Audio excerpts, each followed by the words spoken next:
Hello, this is a guy who likes fanfiction and is too lazy to read, so here is Last Child of Krypton, Redux in audio form. Check the description for the links to the author. Chapter 1, From Another World. Kozo Fuyatsuki hated sea travel.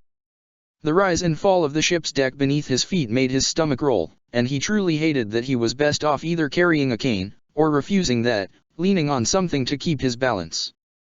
It reminded him that he was an old man living in the end of days, and chilled him more deeply even than the Antarctic wind biting through his heavy parka.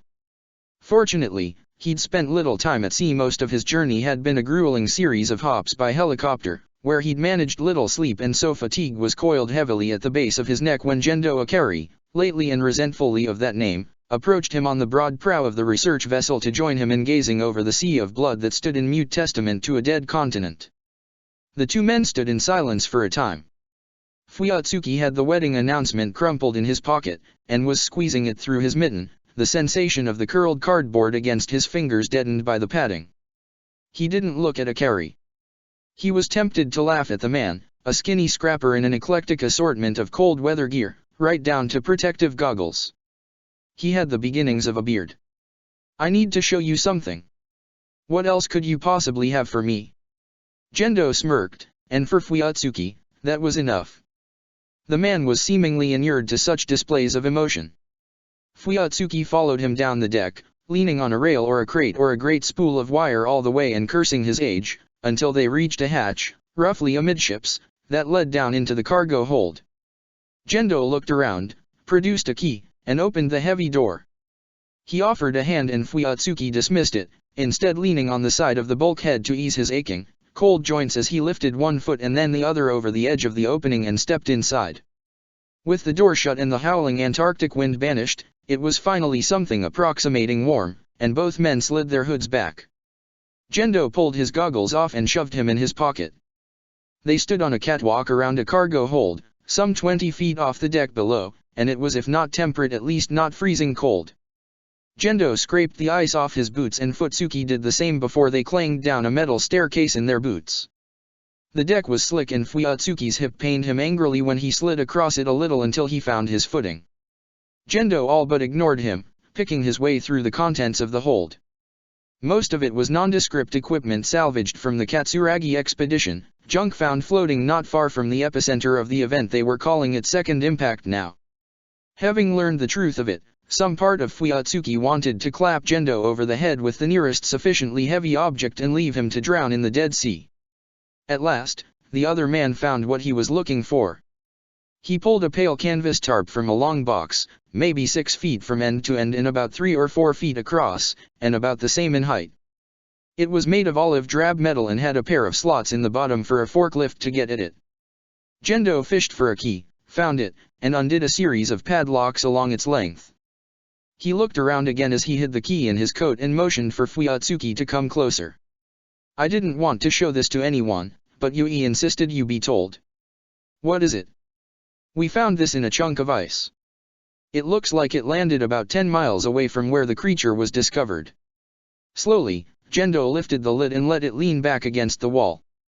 Inside the crate, resting on carefully fitted, padded supports, was a silvery tube about 5 feet long, and 2 feet across. It tapered from one end to the other, giving it a vaguely ballistic shape, and the one end was flared open and flanged by thin, curved fins. It looked like a bomb, or rocket. Fuyatsuki ran his hand over it.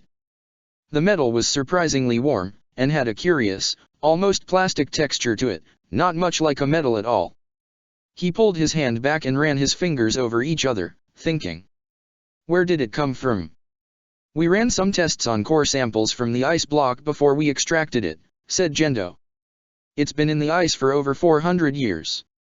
Fuyatsuki blinked, and stared at him. "Do you realize what you're saying?" "Yes. This object has been in Antarctica since roughly 1600, give or take 50 years. It looks like it's meant to fly. Some sort of rocket." Gendo nodded. "I've been keeping this all very quiet. The old men have no idea. We tried extracting a sample of the material of the hull, to analyze it. And we can't." "What do you mean?" "We tried a diamond drill and an abrasive diamond grinder. It pulverized the bit and ground the grinder pads smooth. You could run them over your skin after we were finished. Unbelievable. Did you try dash? An arc welder, an angle grinder, a laser scalpel, everything either breaks, grinds itself to dust, or bounces off.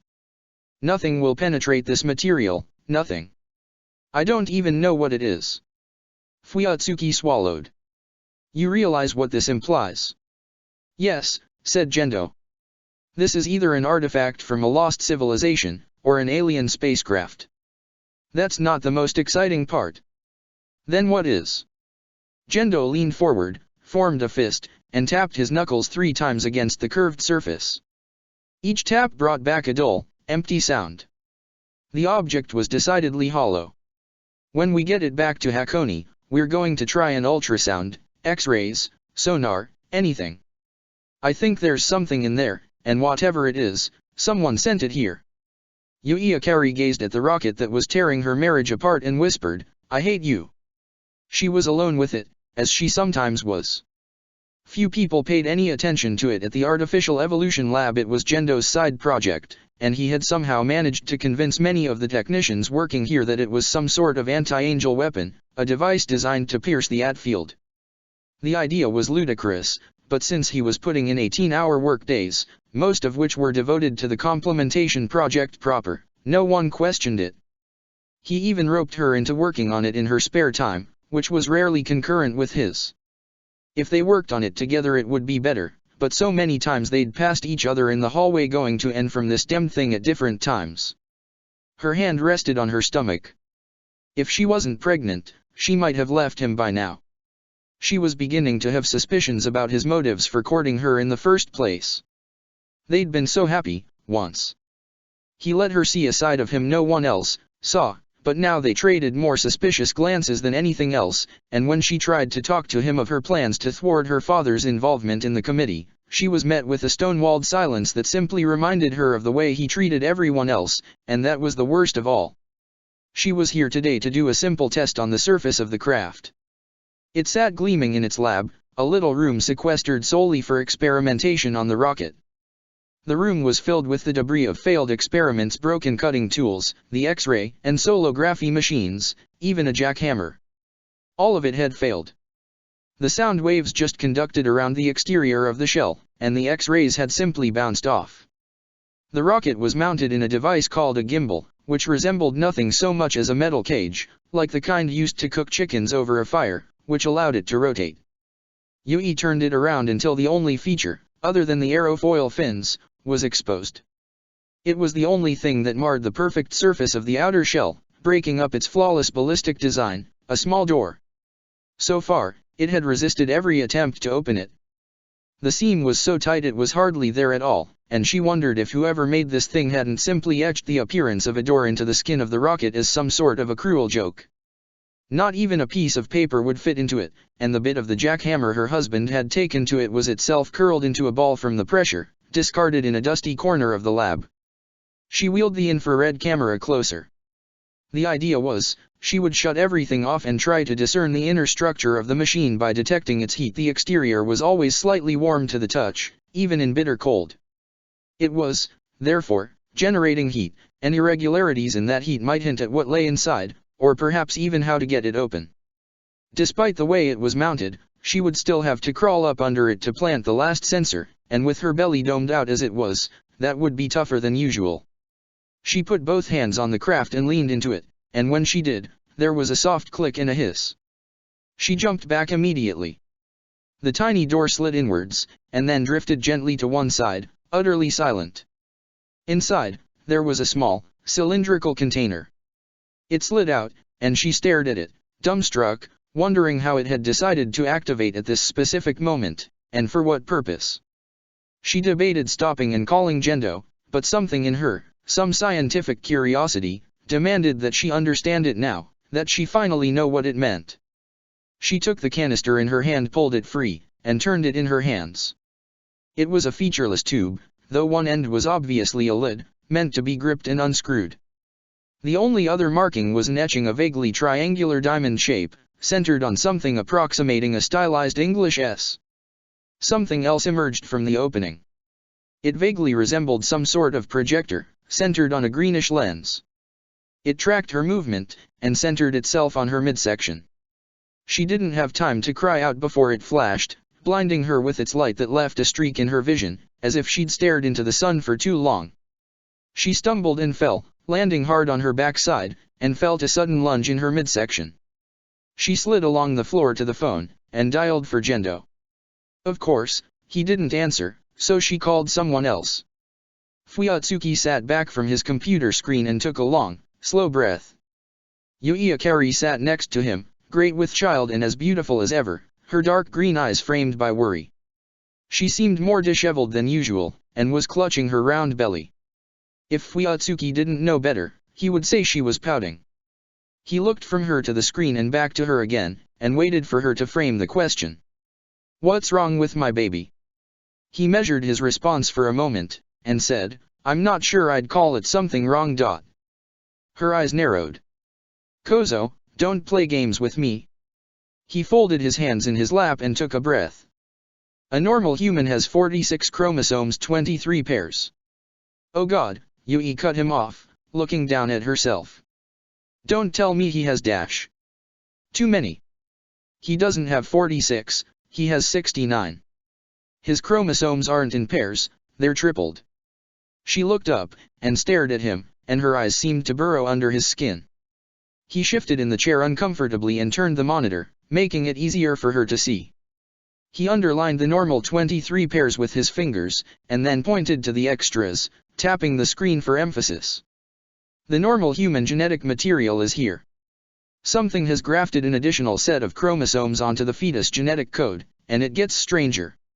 Human DNA is normally a double helix. This sample is a triple helix. My baby isn't human."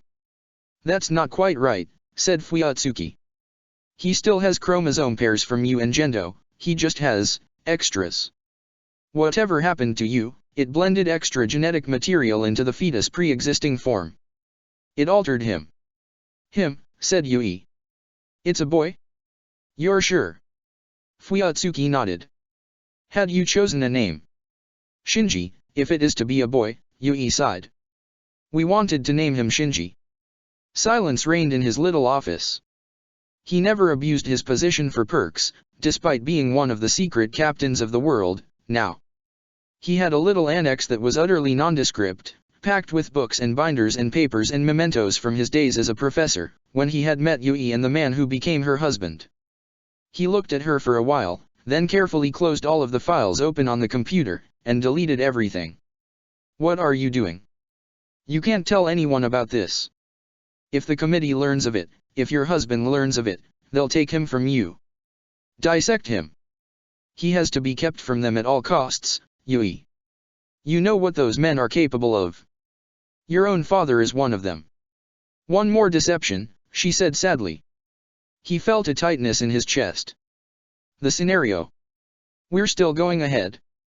I don't have a choice. I can't talk you out of it. You've tried, and you've failed. Gendo can't talk me out of it, either. We have to secure a bright future for—" She trailed off. "For the children." Shinji was on a train, and the train was taking him somewhere far away. He'd lived his short life in a beautiful city, a city full of people who smiled at him and spoke in the loud, soothing tones adults always used with small children. He would walk through the city with mother's hands and watch it being built, watching tiny distant men in orange jumpsuits work and operate machines and raise armored skyscrapers as they built a new fortress for mankind. Then, one day, his mother had to go away. He stood with father in the room with the glass walls and watched. Mother was a beautiful woman. The last time he saw her, her fingers, tightly wrapped in a glove made of some strange, slipper material, ghost across his palm as she said goodbye to him. She was crying, and at the time, he didn't know why. The machine was in the big room they called the cage, and Shinji didn't like it. He thought it looked like a monster. It didn't look much like a machine at all, because it was covered in bandages. He never went too close to it, because he wasn't allowed. Instead, he watched Mother climb into the big machine in the back of the robot's neck, and a few minutes later, it sank down with a twist and Mother was gone. Father told him she had left and was never, ever coming back, and he had to go away. That was why he was on the train. He had on a striped shirt that was too big and a pair of shorts that were short enough that his skin touched the cool, grimy surface of the plastic seat. The train was mostly empty and his only company on his end of the car was his suitcase, into which he'd stuffed all his worldly things, a few pairs of clothes and some socks. He watched the world sweep by in regular intervals, reddened by the sun, and wanted to go home, but there was no home left to go to. When the train slowed as it pulled into the last stop, he slid down off the seat and pulled his bag until it landed on the floor with a thump, and then picked it up and awkwardly carried it out the door. The man they sent to watch over him, a tall man in a dark suit who didn't speak, only walked to the edge of the door and stayed in the train, watching him walk down the platform. There were only 2 people there, and they were waiting for him. His mother's brother, his uncle, and his wife, his aunt. They were older, the product of his grandfather's previous marriage, and were his only living relatives now that mother was gone. He plodded over to them in the setting sun and after he set down his bag, stared up at their wizened faces. He had hoped in some small part of himself that they would smile warmly and invite him into their home, but they did neither. His aunt simply turned away and hobbled towards their little compact car, and his uncle picked up his bag. He grunted when he did. Today was Shinji's first day of school. He lived in what could charitably be called a closet with a window. His aunt and uncle lived in the country in a little house with a big bedroom he wasn't allowed in and 2 they never used, and he lived in one of them now. His things didn't take up much space once he folded them and put them away, and the suitcase had been carried out and left to rot in the small tool shed behind the house, which lay on the slope of a hill. The front was level with the ground, and the back of the house was on stilts, and a set of stairs wound down from the back door to the shed, partly wood and partly stone. An older person would have called it quaint, perhaps, but it seemed mostly empty to him. In the morning before he left for school, he spent some time there, sitting on the stone steps out behind the house, watching the sun rise and listening to the distant buzz of cicadas, the never-ending backdrop to the world of post-impact Japan where summer never truly ended. He had his backpack on his back and was gripping the straps tightly, pulling them taut a few inches from his shoulder. When the pitched forward a little, the straps snapped cleanly, dumping the bag on the ground. He huffed out a long, low sigh and picked it up, tied the broken straps together, and carried it like a shoulder bag. Because there were so few children, the trek to school began early. He had to walk up the dirt road from his house, a long, dusty journey that required he leave at daylight. There he would catch a bus which was really a van driven by a school employee. He trudged up the path, stopping occasionally to listen to the cicadas, which drummed in his ears when he was away from other sources of sound. A few times, the knot in his backpack straps slipped and he had to retie it. When he reached the place where the soft earth path opened out onto a paved road, the van was already pulling away. He ran.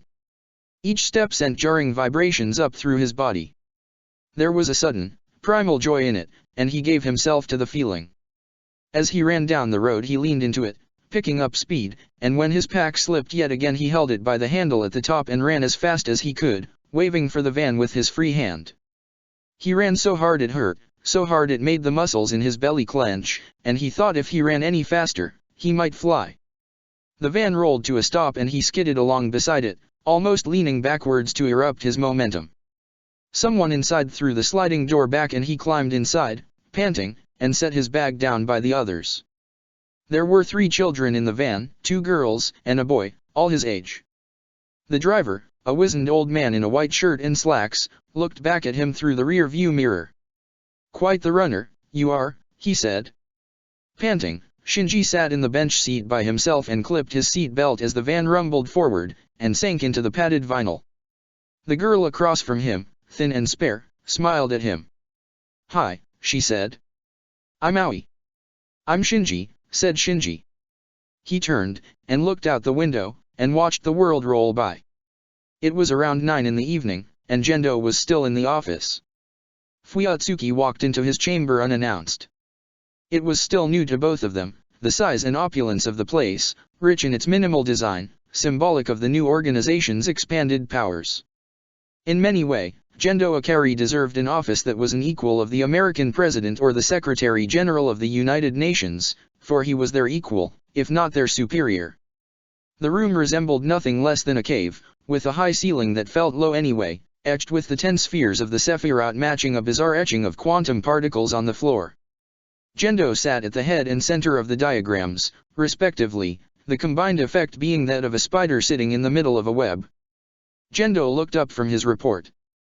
Fuyatsuki waited until he was sure he had the man's full attention. "Kyoko Soryu is dead," said Fuyatsuki. Gendo nodded, and looked back down at his report. "She had a little girl. 8 years old."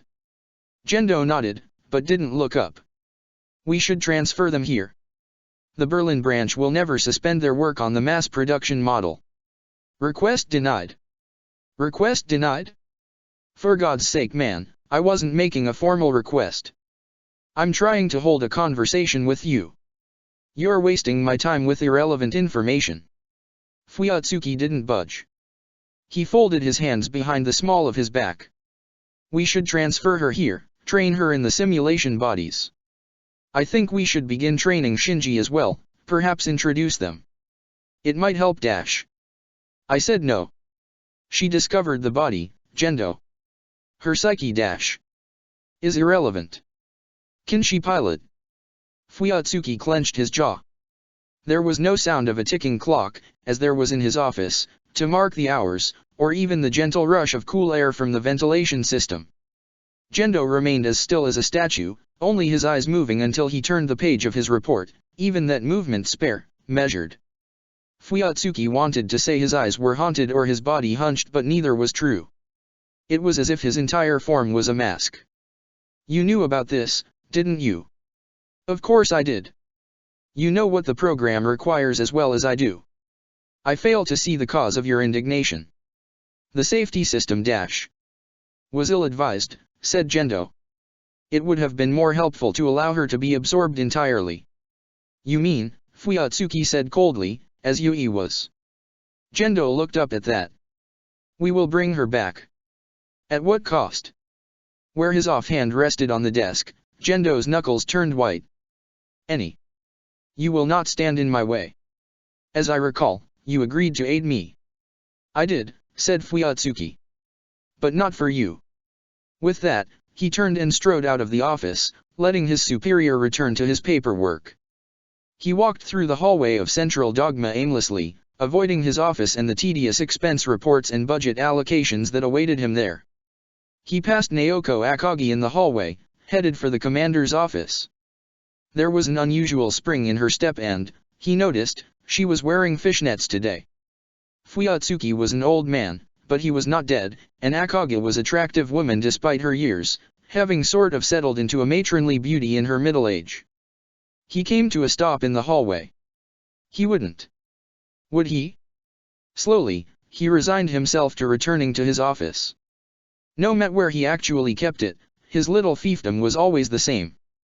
The dimensions were a bit larger, but that only made room for one more shelving unit, a recovered piece from the university in Kyoto, now gone. The room smelled richly of stained wood and old papers, and he kept the lights low, eschewing the angrily buzzing overhead light in favor of a lamp on his desk with a green shade and a pull chain. He walked around behind the desk, sat down, and retrieved a bottle of cognac from the lower drawer. He reached up under the drawer above and pulled out 2 objects. One was a gun, a GI-style .45 he wasn't supposed to have. He kept the gun immaculately oiled and owned exactly 8 bullets, heavy hollow points that would paint the ceiling with his brains if he decided to use it for the purpose he'd originally obtained it for.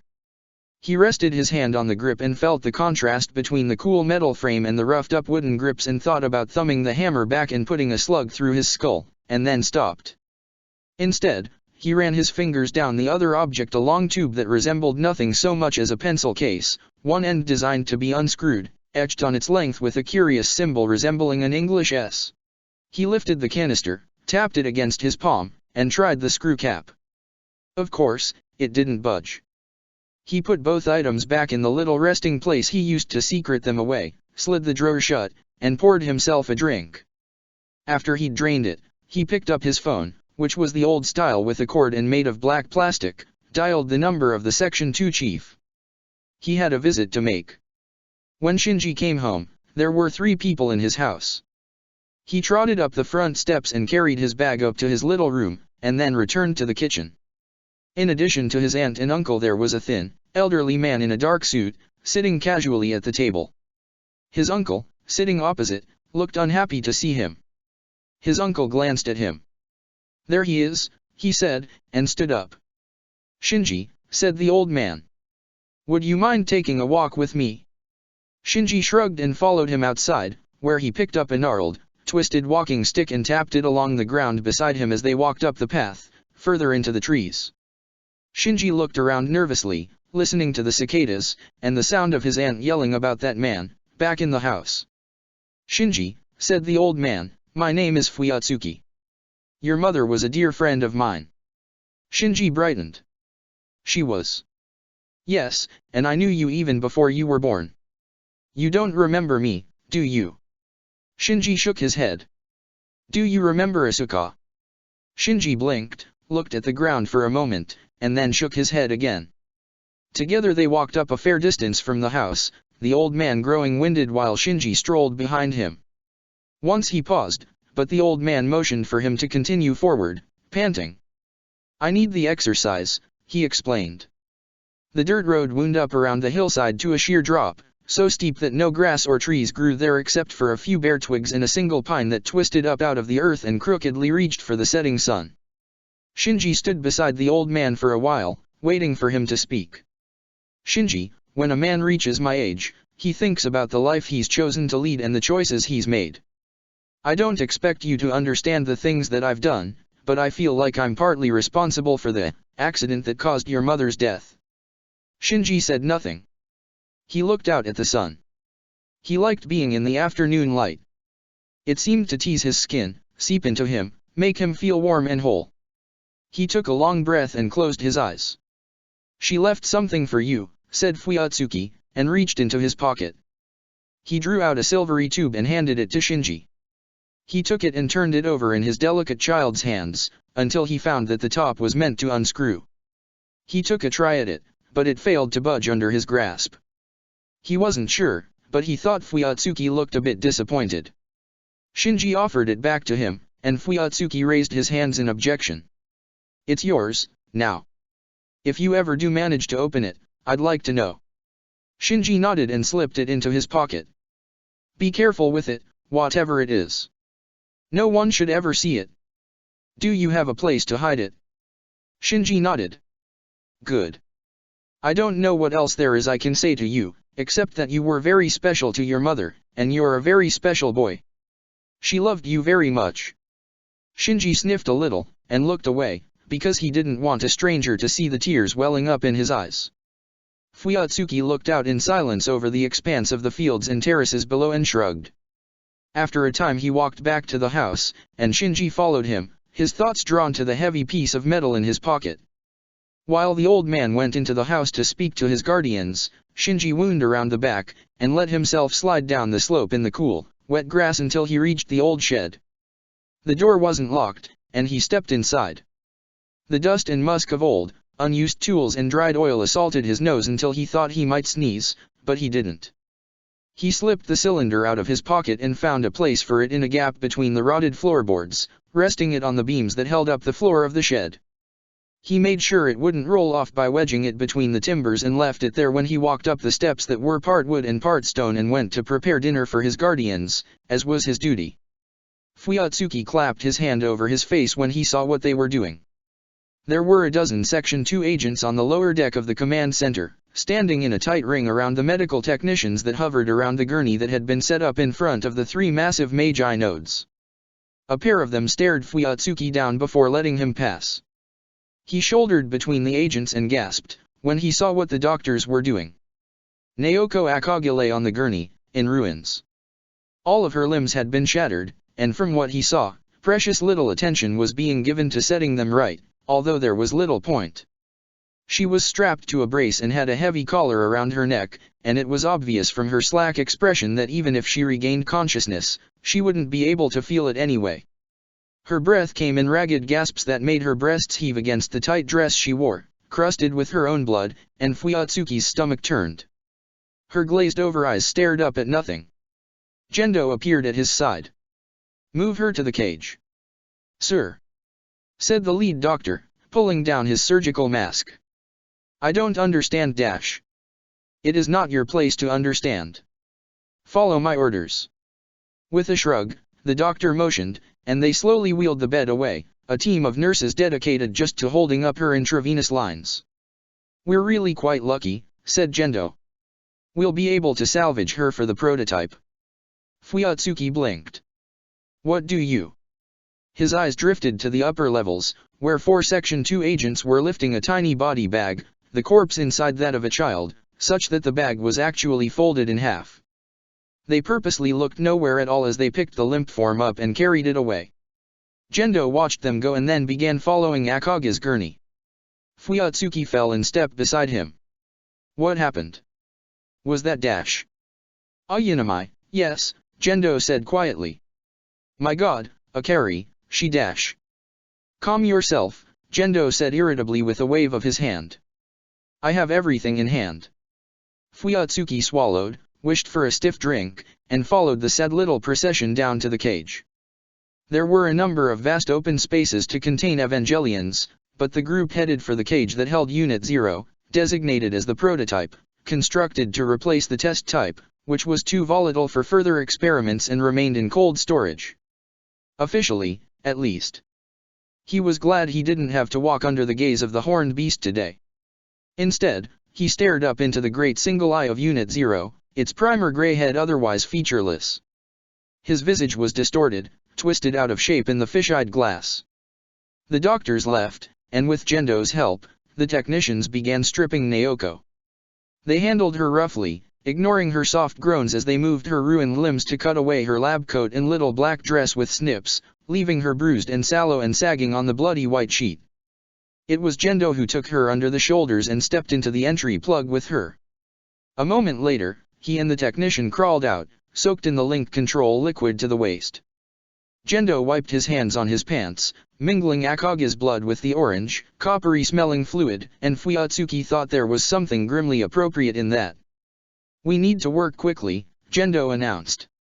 Clear the cage. Fuyatsuki watched in silence as Gendo oversaw the operation, shouting orders to the technicians, using Akage's own lab to murder her. The machine roared and bucked in the cage, shaking the floor under his feet, and for a moment he felt a familiar gaze on him through its single eye. He swallowed and felt his gorge rising as the machine powered down and the Evangelion settled back into its crypt as ice-cold bakelite sprayed out over its body to secure it. When it was over, Gendo said, "Follow me." Fuyatsuki walked after him, glancing over his shoulder as if he expected to see a ghost. Together they rode the elevator down to the lowest floor, until Gendo swiped a keycard in the control panel and inserted and turned a nondescript key, after which the elevator continued further. It felt like forever, both men standing in silence in the cramped space as the rotary floor counter over their heads ticked away their passage into the underworld. The doors slid open and Gendo stepped out, and Fuyatsuki followed him. He had never been this low before, and there was something grim and sepulchral about this place. Where are we? The dark hallway opened onto a narrow space, another elevator led to the LCL production plant, and an unmarked door required yet another key. Gendo held the door for Fuyatsuki, and it clicked locked behind him when it shut. Fuyatsuki felt the size of the room even before Gendo threw a series of light switches and lit up the space, a huge laboratory centered on a single round tank in the very center. Fuyatsuki walked closer to it. Floating in the void of the tank were listless, drifting shapes, the outlines of human bodies. As he drew nearer they resolved into the pale forms, of the Ayanami girl, Gendo's ward. Each was identical, each floating nude in a vat of LCL, slack looks on their faces.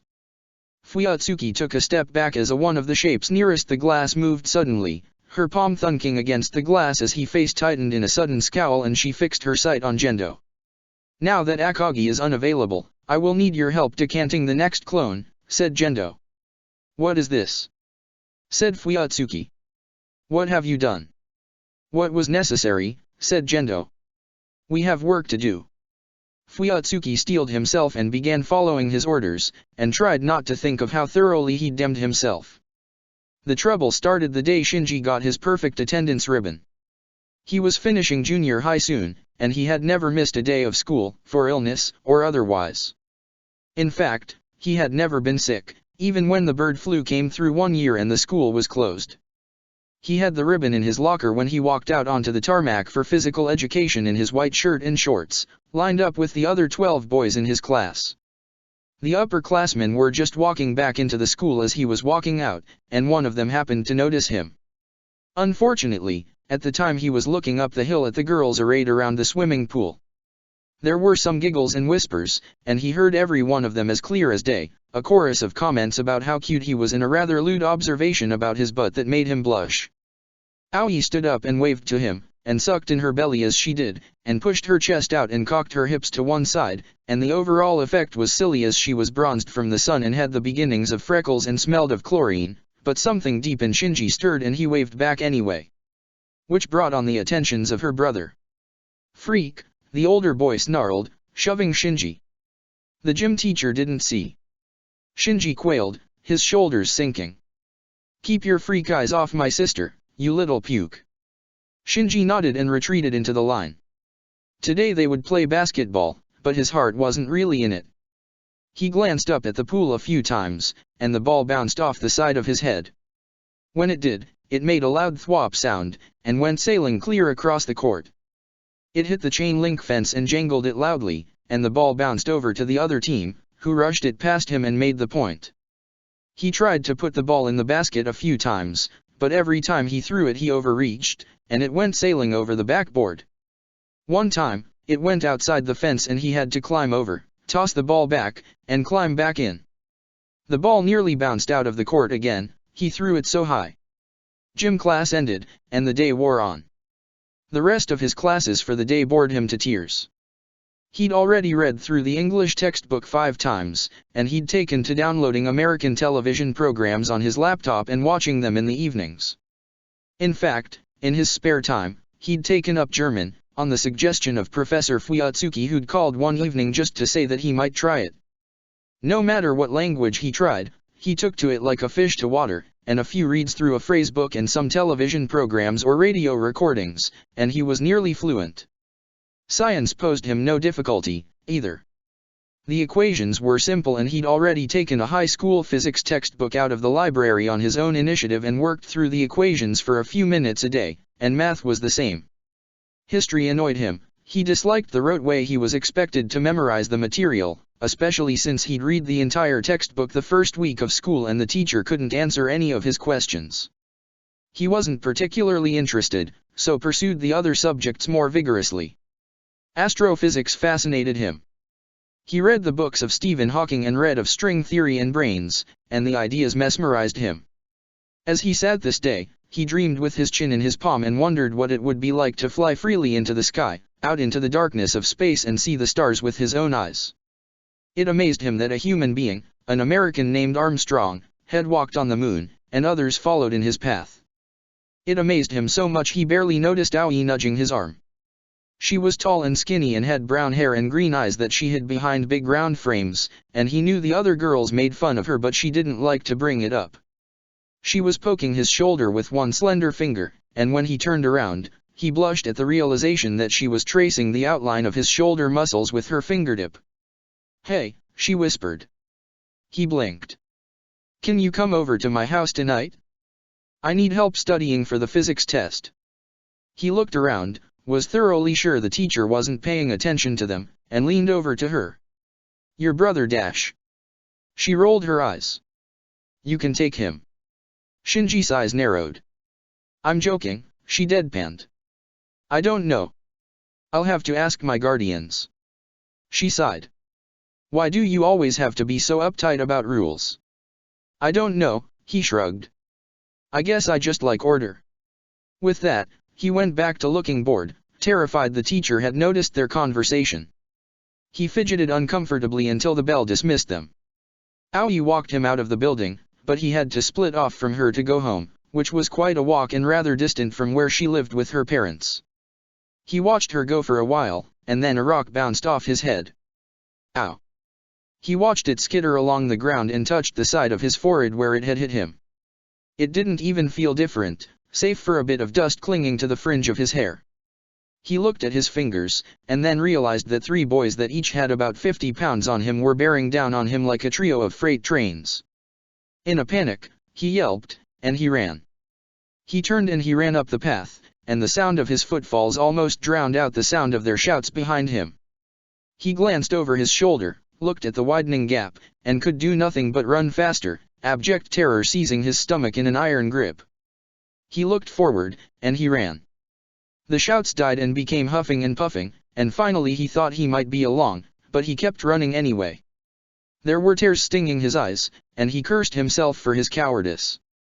He should have confronted them, should have said yes to Aoi's invitation, but he was afraid, he was so afraid, it was like it hung around his neck and dragged him down. He ran and went up the path past his own house, and he ran so fast he didn't see the end of the path and the steep slope coming until it was too late. He cartwheeled into open air, a sudden clenching in his gut as his feet missed the ground, and the world pitched and rolled around him, turning end over end.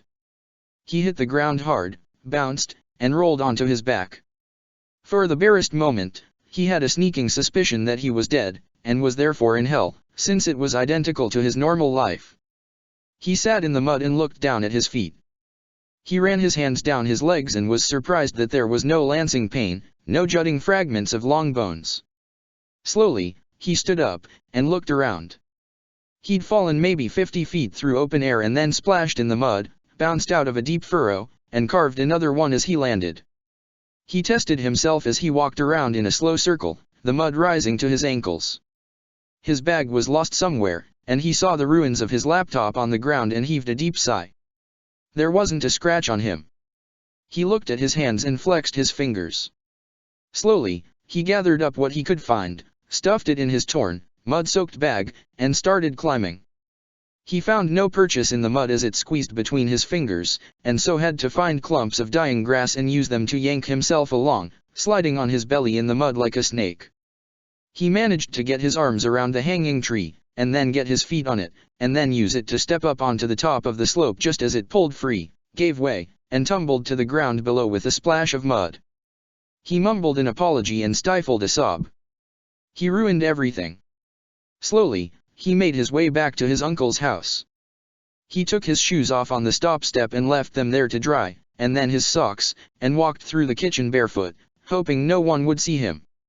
His uncle, of course, was doing his crossword puzzle in the kitchen. "Boy," he said, looking up, "what's a 7-letter word for the cycle of?" He trailed off as he caught Shinji in his gaze. "What the hell happened to you?" "I fell," Shinji shrugged. "You're making a mess. Go get yourself cleaned up, and then scrub the floor. The wife will eat me alive if she sees this." Sighing, Shinji did what he said. He had to scrape off big chunks of now dried mud and toss them in a bag, and then clean out the little shower cabinet after he was done. There was so much dirt on him, and by the time he had his hair cleaned out, the water had run cold, but it didn't really bother him at all. He stepped out, toweled off, and put on a clean school uniform. He didn't have any other clothes. He tried to clean the kitchen floor as fast as he could, dealing with the mud first and then scrubbing the whole thing down, before he stood up and said to his uncle, "I got an invitation to a girl's house, and I was dash." "No," his uncle shrugged, "cook." Shinji sighed, walked slowly to the stove, and froze. On second thought, his uncle said, "We have some instant meals we never eat. You've had a bad enough day without me spoiling it for no reason at all. Go ahead." His heart lifted, and he hurriedly donned socks, retrieved his shoes, and cleaned and polished them, rubbing them so hard he was afraid they'd catch fire. He had no backpack anymore, so he grabbed a physics book, shoved it under his arm, and bounded down the steps. No boys confronted him on the dirt road, or when he walked down the asphalt path. He was so high in his spirits that he felt he might lift off from the ground, like he'd grown 100 pounds lighter. He was in high spirits, that is, until he saw the smoke. He dropped the book and it thudded on the blacktop, and he broke into a dead sprint, the wind whistling in his ears. There was a single pumper truck on the road, ringed by firemen in their helmets and heavy protective gear. They were, of course, too late. Shinji realized with a sinking stomach that it was Aoi's house that was burning, red flames licking from the windows, smoke pouring out of the roofline. He ran past the fireman and was relieved when he saw her family standing around, her mother and father and her brother still in his school uniform. The realization almost knocked him off his feet. "A Carrie," her father said, his face lined with worry, yet dead with shock. "What are you doing here?" Shinji was shocked by the normality of his question. He was about to say something, say he was sorry, when he heard a soft moan. No one else seemed to hear it, though, judging by their reaction. The firemen were fumbling with their equipment, trying to get water pressure to spray down the house. Shinji looked at it, at the licking flames, and a single thought danced through his head. "I mustn't he run away." Steeling himself, he sucked in a breath and ran up the path, ignoring the shouted cries behind him to come back, that he would be trapped, too. He got up to the door, which stood open, and found it blocked by a flaming beam that was half wood and half charcoal. He put his hands on it and winced, expecting it to send lancing pains up his arms, but he felt nothing, and when he pushed, it slid back and thumped against the floor. He deepened his breath as best he could and charged inside, head down, under the smoke. It stung his eyes and the sound of crackling flames assaulted his ears, but his lungs had not yet begun to burn, and his eyes didn't water. He heard soft breathing, and went to it. One of the stairs gave way when he stepped on it, and he jumped over the gap and darted up to the landing. The sound of breathing came from the bedroom to his right, and he shouldered through the door. Aoi lay under the bed, face down, her legs hanging out. She'd tried to hide, and he realized why. The whole hallway was on fire. There was no way out for her. He was standing in flames, and they'd burned his pants and his shoes and socks away up to his knees. His shirt hung from him in tatters, and soot outlined every crease and bulge of muscle on his spare frame, clinging under his ribs. He was on fire and he felt nothing. Aoi coughed. He ran into the room and knelt beside her. Without thinking, he picked up the bed and hurled it backwards, and it was light in his hands, like tossing a piece of cardboard. It slammed against the wall and shattered, splintering into a dozen pieces. He rolled Aoi over. She'd broken her glasses and her nose was bleeding. He touched her cheek and she was cold, her breathing ragged. He looked at her body, and something happened.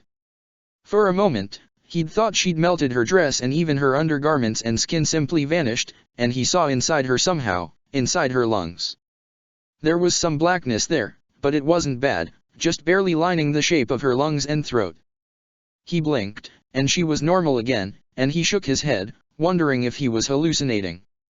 Gently, he slid his arms under her and picked her up, leaning her limp head against his shoulder to keep from hurting her neck.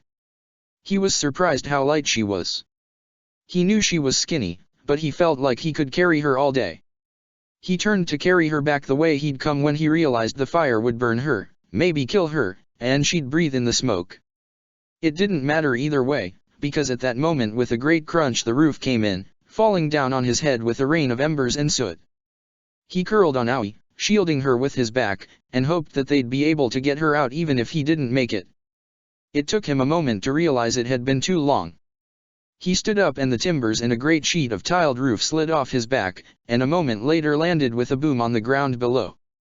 The second floor was open to the ground, now, though he could barely see it through the flames. He had no choice. He ran to the edge, and he jumped. Inwardly, he winced. He knew the fall was too much, he was too high, and he was going to break his ankles. He blinked when he realized he was standing in the front yard, the heels of his feet buried in the soft ground almost over his ankles. The firemen and rescue team and Aoi's family stared at him for a moment, and then rushed over to him. She opened her eyes and looked up at him, and smiled. "Hi," she coughed. He realized with a start that he hadn't let his breath out yet. He breathed out, and then breathed in, finding it oddly necessary to concentrate on it for a second. Finally, he was steady enough to say, "My uncle said I could." "I'm glad," she said, and then passed out again. They took her from him and put her on a stretcher, and they finally began to douse the house in water. Aoi's mother tried to hug him but he was too hot, and she jumped back with a yelp, staring at her hands. He looked down at the ruins of his clothing and the curling smoke and steam rising from his body. Her brother stared at him, slack-jawed. "I changed my mind," he said. "You can come over if you want." Shinji blinked at him, and then saw the medics and the firemen running over, and in a panic, he darted away, his stomach leaping upwards at the thought of being caught doing something he wasn't supposed to do. He ran all the way home, all the way up the front steps, and when his uncle saw him, he spat out his water. "What the hell happened to you this time?" "Her house was on fire," said Shinji. "I went in and got her out." "Oh," his uncle said, and then a moment later, "What?" "I don't know," said Shinji. He went upstairs and took another shower, and changed his clothes. He waited by the phone until it rang, and answered it himself. It was Aoi, and her voice sounded scratchy, but all right.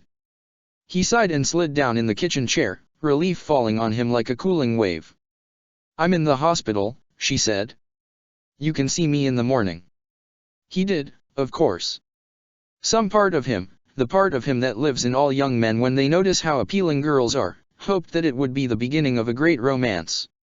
Of course, since their house burned down, Aoi and her family had no choice but to move away. At least he got a chaste kiss on the cheek and a clap on the shoulder from her brother. It was better than nothing. Shinji was 16 when the letter came. He was fluent in 4 languages, and had declined the opportunity to be the school's star runner and basketball player, preferring furthering his studies. One day he trotted up those steps into his house and found his uncle sitting at the table, staring at nothing. Shinji dropped his book bag and sat down opposite, leaning on the table. The old man looked up at him and sighed. "You know," he said, "it's a shame it took that thing with the fire for me to realize how special you are, boy. I wish I'd taken to you sooner. You understand how it was, never having a child of our own, and your father dropping you on our lap." Shinji nodded, and looked down at the letter. The old man slid it across the table to him. "This came for you today." Shinji studied it for a moment. It was addressed to him with no return addressed, written in an oddly familiar hand. He carefully worked his finger under the flap and tore it open, and tossed the part of the envelope he tore away into the garbage can without looking. He slid the paper out, and looked at it hard for a moment. It was strange, most of it was blacked out, and he was sure that it had been reused, a discarded page repurposed with a handwritten message. It said, "Come." There was no salutation, but there was a signature. "Father," it said. It slipped out of his hands and landed on the table with a small sound. "Is that what I think it is?" Shinji nodded dumbly. "Think it over," his uncle said. "I'll back you if you decide to stay." Slowly, achy, the old man stood up and walked out of the kitchen, leaving Shinji with it. "After all these years, one word. Just come, obey my orders, do as you are told without thought." He picked up the letter, curled it into a ball, and threw it into the garbage can so hard it knocked the vessel over with a clang. He stood up, walked through the house, and went to sit on the back steps, alone. It was unusually cool at the beginning of this school year. He watched the sun for a while, until it gradually began to set, and peeked through the wooden walls of the old shed. A sudden fancy struck him. He got up, and paced down the steps to the shed. His uncle had locked it and he didn't want to ask for the key. The old professor had told him never to tell anyone about the canister, and Shinji did as he was asked. Instead, he took a hold of the lock, closed his eyes, and clenched his fist. The metal came apart like putty, the dully painted sides of the lock squeezing out between his fingers. He tossed it aside with a thump and it slid under the floor of the shed, beneath the exposed beams. He took a breath, opened the door, and stepped inside. It was dimmer and dustier than he'd remembered. There was an even thicker layer of grime and spider webs over the old tools and junk, and he had to pick his way through it to the spot he'd chosen. He pulled the floorboard up, shooting a glance over his shoulder when it creaked loudly, and felt a wave of relief when the burnished end of the cylinder remained firmly wedged in place. It came out easily in his hand. When he held it, it shocked him how small it seemed now when he turned it over and tested its weight in his hand. He tapped the end against his palm, and then closed his fingers around it. He tested it a little, and it didn't give way like the lock, but when he turned his hand the end neatly swiveled with a squeak of metal, and a few quick turns opened it. There was a small sound, a meaty pop, and something shot out of the canister and thumped against the roof of the shed, pelting him with chunks of rotten wood and bits of web and dust. He coughed and picked the object up. When he lifted it, it unfurled in his hands, and he was surprised by how large it was. It shouldn't have been able to fit in the canister at all. He held in his hands 2 bolts of cloth, red and blue, that must have been blankets, and large ones at that. Both held the same stylized symbol, a red and yellow figure that looked like an S in a diamond shape. He rolled it up and set it aside, and upended the cylinder. A small crystal fell into the palm of his hand, and he clutched it instinctively. When it touched his skin, it made a small sound, a tiny ping, and then again, flashing with greenish light as it did, illuminating the hole inside of the shed. The sound and the light sped up, ping ping ping ping, until it was a steady glow. He heard a strange sound, the sound of something welling up and gathering power, and a brilliant light blasted out of his hand, forcing his eyes closed as he turned his head. He felt a rush of cool air and thought, for a moment, that the shed had exploded. When he opened his eyes, he was underground. He had a profound sense of the weight of rock above him, and he looked up and saw a smoothly curved concrete ceiling, although an angry crack ran down its length. He looked around and found himself standing in the middle of some sort of laboratory. Some of the devices he recognized, burners and flasks and containers that were all strangely familiar, yet unnervingly unfamiliar in their design, like glassware from a country he'd never visited before.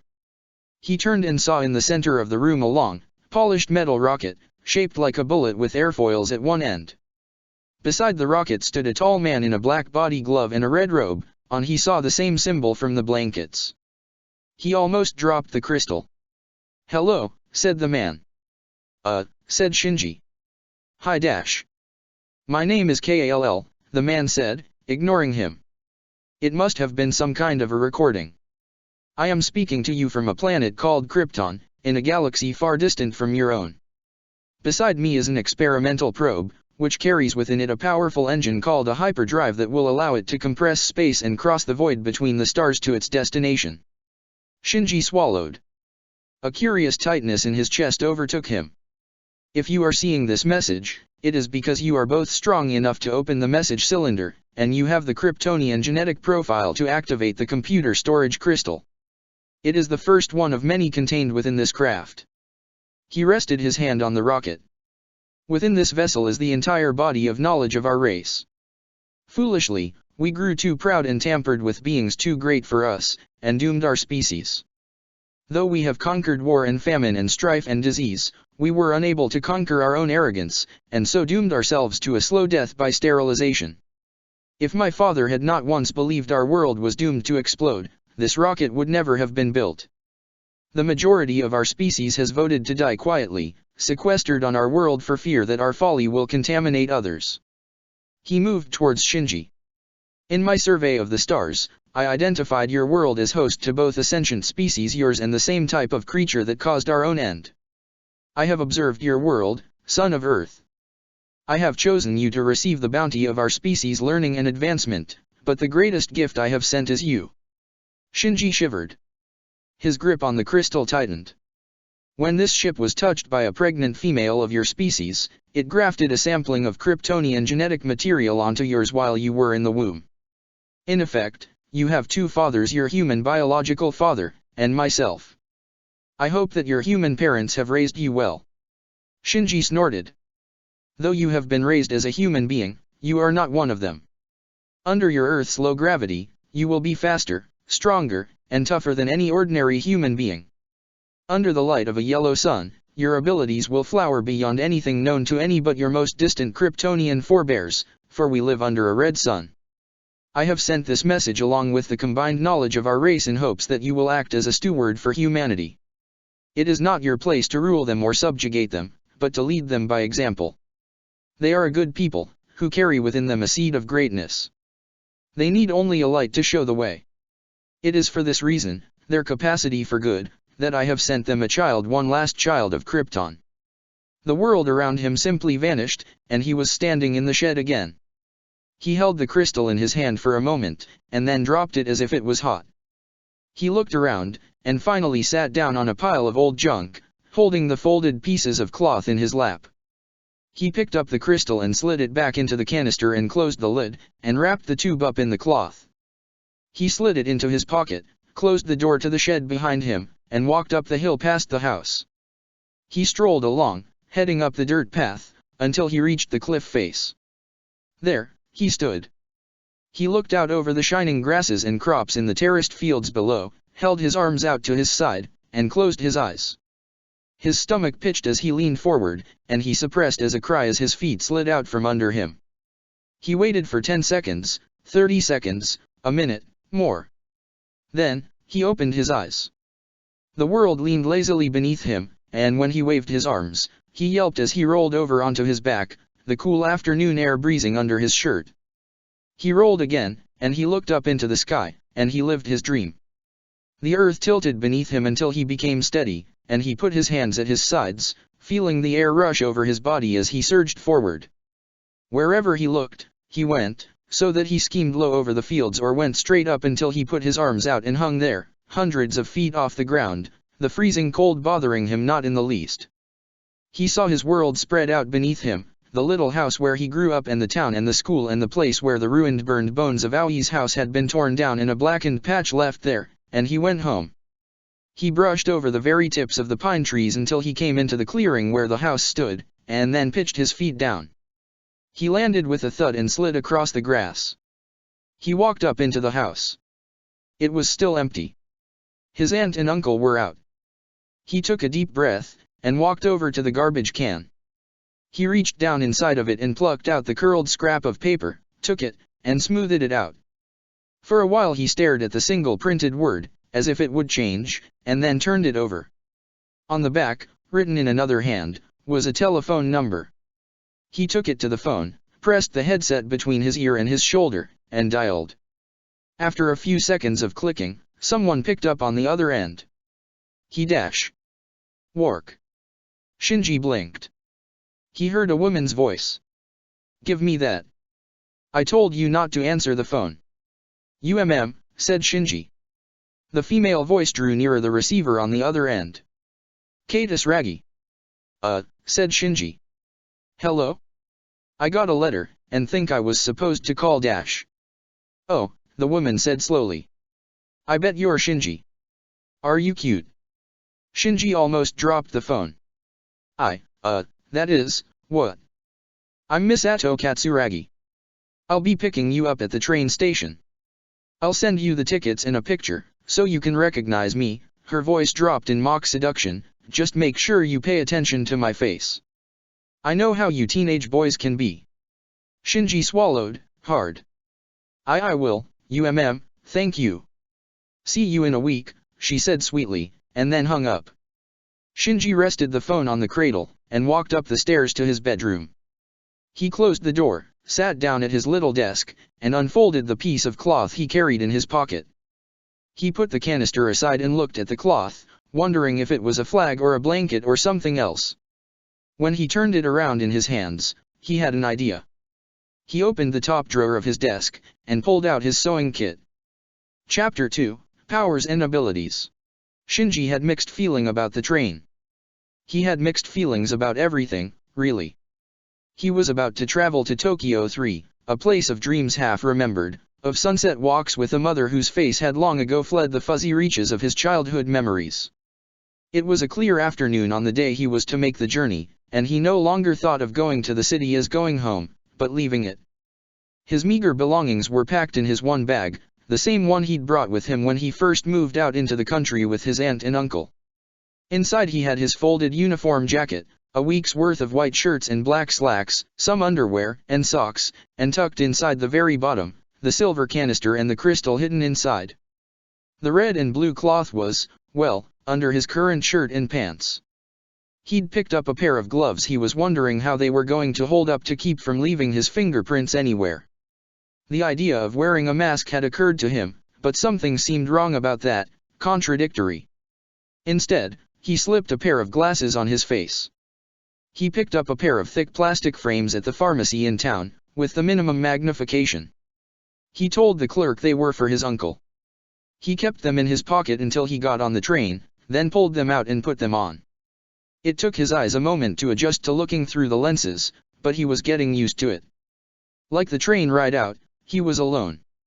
His father's organization had probably booked the whole train for him, for security purposes, or something like that.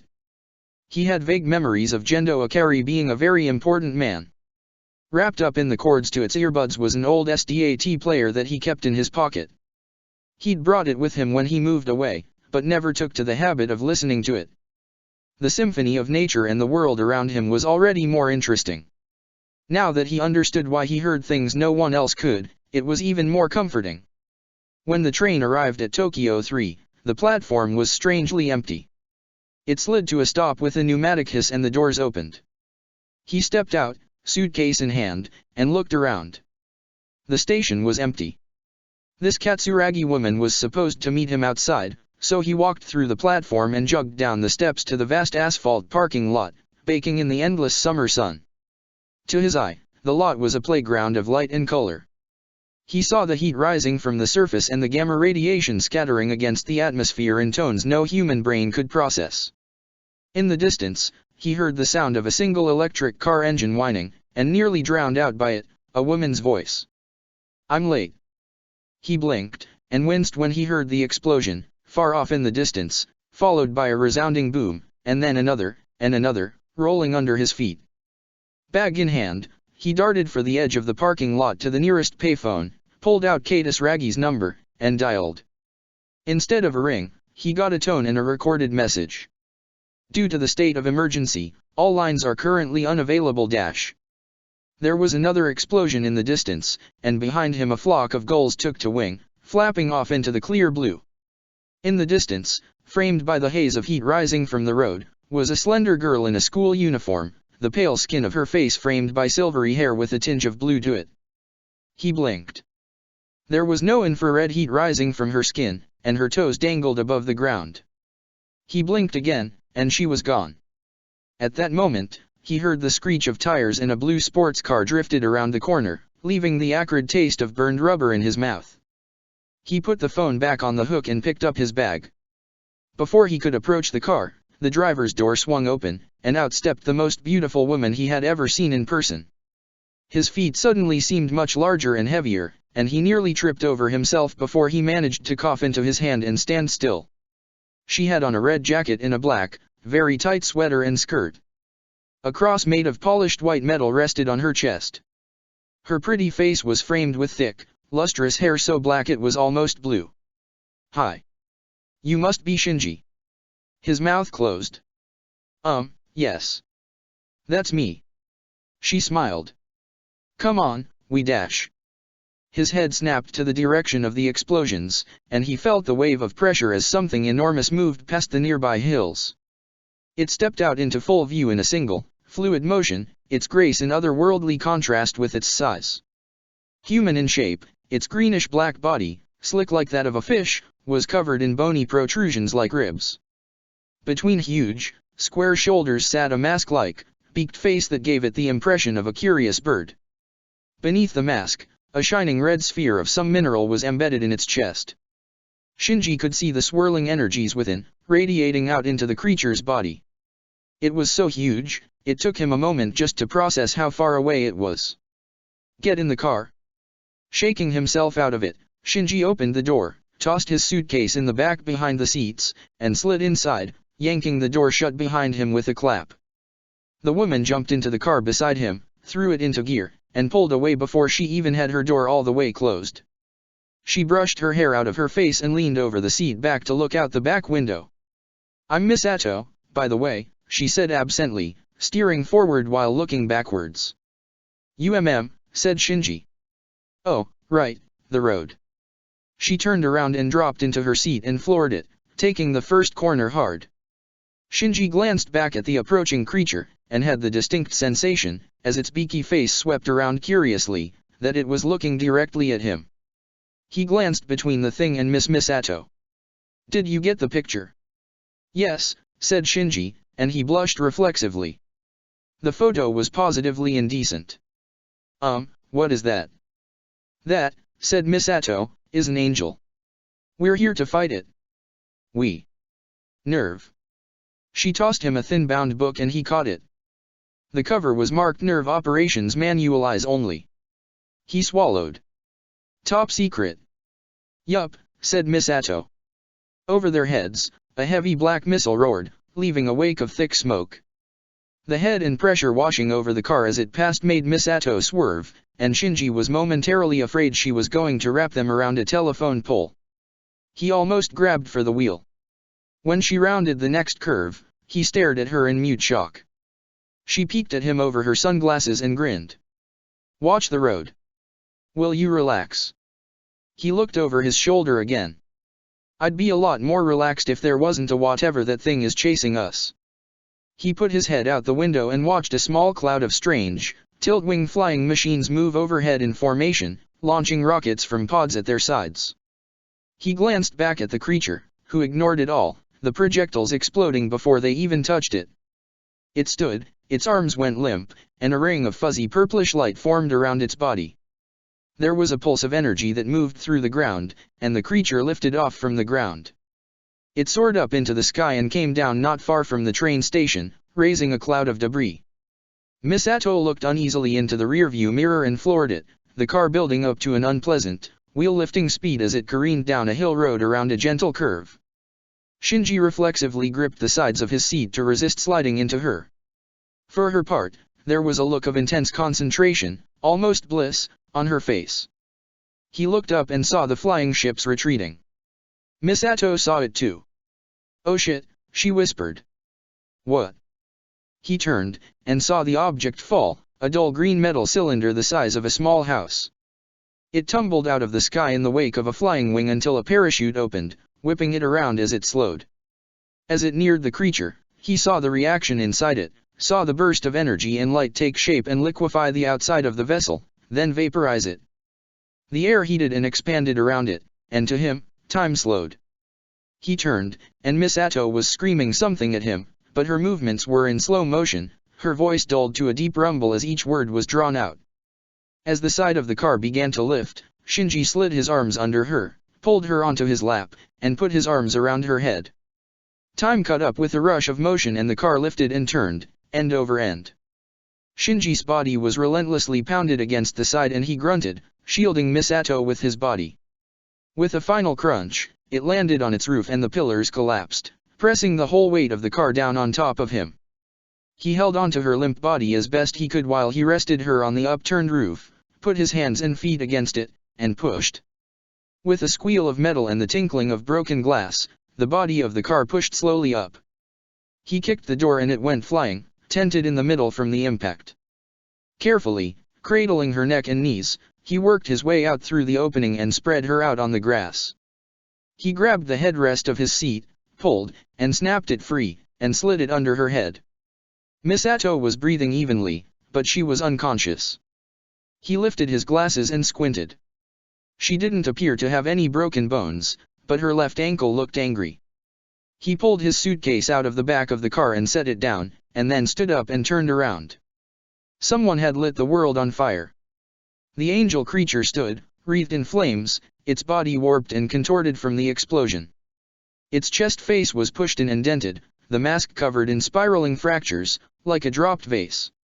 As he watched, it bubbled and moved, a new face pushing up under the old as its flesh warped and sloughed away in thin sheets. Shimmering planes of light formed and then vanished around it, guiding the flames away from its body. He stood up, stared at it, and took a deep breath. There he opened his shirt, exposing the strange emblem beneath. Swimming through the link control liquid was a far different proposition from swimming through water, even seawater. It was denser than saline, but it was paradoxically easier to sink, one of many curious properties the substance displayed. In theory, Ritsuko could have foregone a breathing apparatus entirely, but that would have required she breathe the stuff in directly, fill her lungs with it.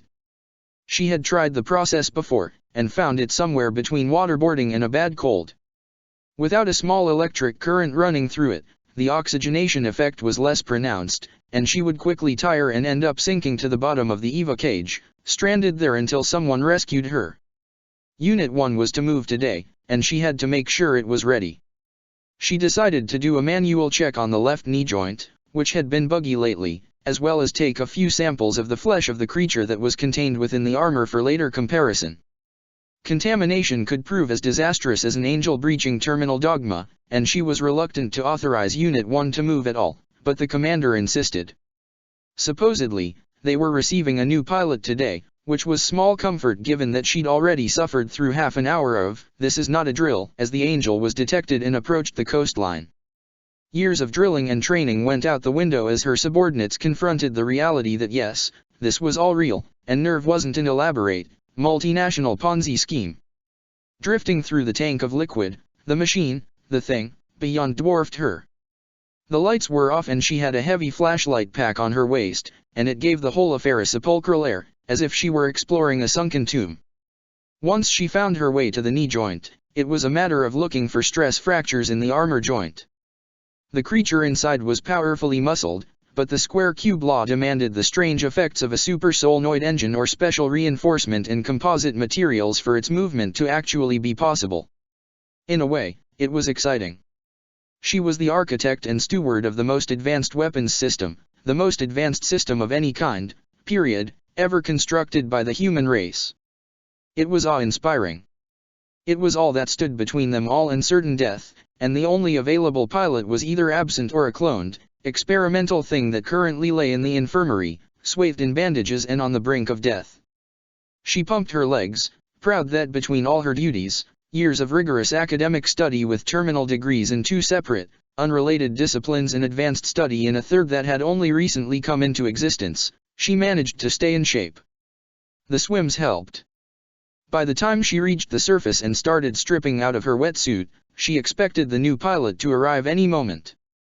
The LCL was still drying in her hair, and would be a pain to get out later, when she shrugged into her lab coat and stepped into the elevator. She half expected Miss Atto to be inside, and bump into her. The klutz was always getting lost. Instead, it was empty, and she was trapped with the ticking sound of the rotary floor counter above the door. Her cell phone rang, and she pulled it from her coat pocket and pressed it to her ear.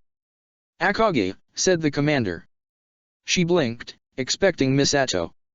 "Sir. The spare will not arrive on time. You will need to prep Unit 1 for REI." She froze, and felt a sudden chill when the doors opened. Akari didn't want for her to reply and hung up on her, leaving her to dumbly flip the phone closed and slip it into her pocket. She swallowed, hard, and walked onto the bridge. The technicians looked at her expectantly, and she took a breath, hoping her fear wasn't written on her face. The 3 primary technicians, Ibuki, who Ritsuko knew idolized her, Hyaga, and Aoba turned and waited expectantly for her orders. "Start loading REI's core data into Unit 1. Get somebody down there to wake her up." For REI Ayanami, the world was a fuzz of pain and a never-ending blur of gray tones. As they rolled her down the causeway on her gurney, the flickering overhead lights passed towards her belly one by one, sliding into and out of view with a discomforting regularity ticked off by the click-click of the wheels and the soft sounds of the doctors and nurses walking beside her. She could accept no painkillers, as she was still on standby to pilot, and her broken arm, cracked ribs, and wounded eye lanced with pain with every breach, and every moment was a monumental effort of will not to break down and moan, the urge kept in check by years of emulating her commander's stoicism. To show weakness would not do. Tools did not show weakness. Her pain, great though it was temporary, a test before the great reward of eternal nothingness that would come at the end of her service, promised to her since she first remembered emerging from the tank deep within Central Dogma. There, she had been promised that one day, release would be given. It was the commander who met her when she emerged and swaddled her in a warm towel while the old man Fuyatsuki looked on. Through all the experiments and sync tests and the endless sessions in the dummy plug plant, standing in a crushingly small cylinder with Akage pouring over her nude body, the commander and his strength were a constant. Her loyalty to him was absolute. She barely noticed when the gurney stopped rolling. They had taken her to Unit 1, the ONI system, the subject of rumor and superstition among the men in orange suits and hard hats. They said it was haunted, that it watched them as if it were a living thing. Artistry and metaphor often escaped REI, but looking up at the thing through her one blurred eye, she understood their fears. It stood in the cage like an ancient god in a hidden altar, huge and hungry. The peculiar cast of its features certainly lent itself to the association. Where Unit 0, the EVA she was intended to pilot, was smooth and rounded and insect-like in form, Unit 0 had a peculiar tendency towards ornamentation, with a mask shaped like an ancient demon with a single horn.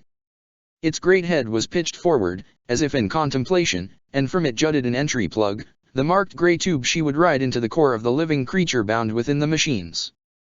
There was a familiarity to it, like going home. They had her in a specially designed plug suit, one which freed her arms, as a normal one wouldn't be able to close around the cast on her left arm. Unfortunately, that meant she had to be handled somewhat roughly by the doctors to get it on. She was stripped first, exposed to the cold air in the cage, and then lifted each leg to help them pull it on.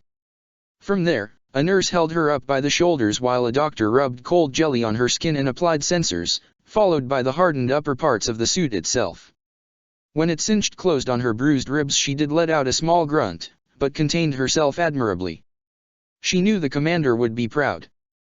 Once she was prepared, they slid the nerve clips into her hair and two nurses on either side lifted her using the sheet on which she lay, cradling her. The link control liquid, stinking of copper, swished under their legs as they slowly worked their way into it and positioned her on the command chair and slid the sheet out from under her.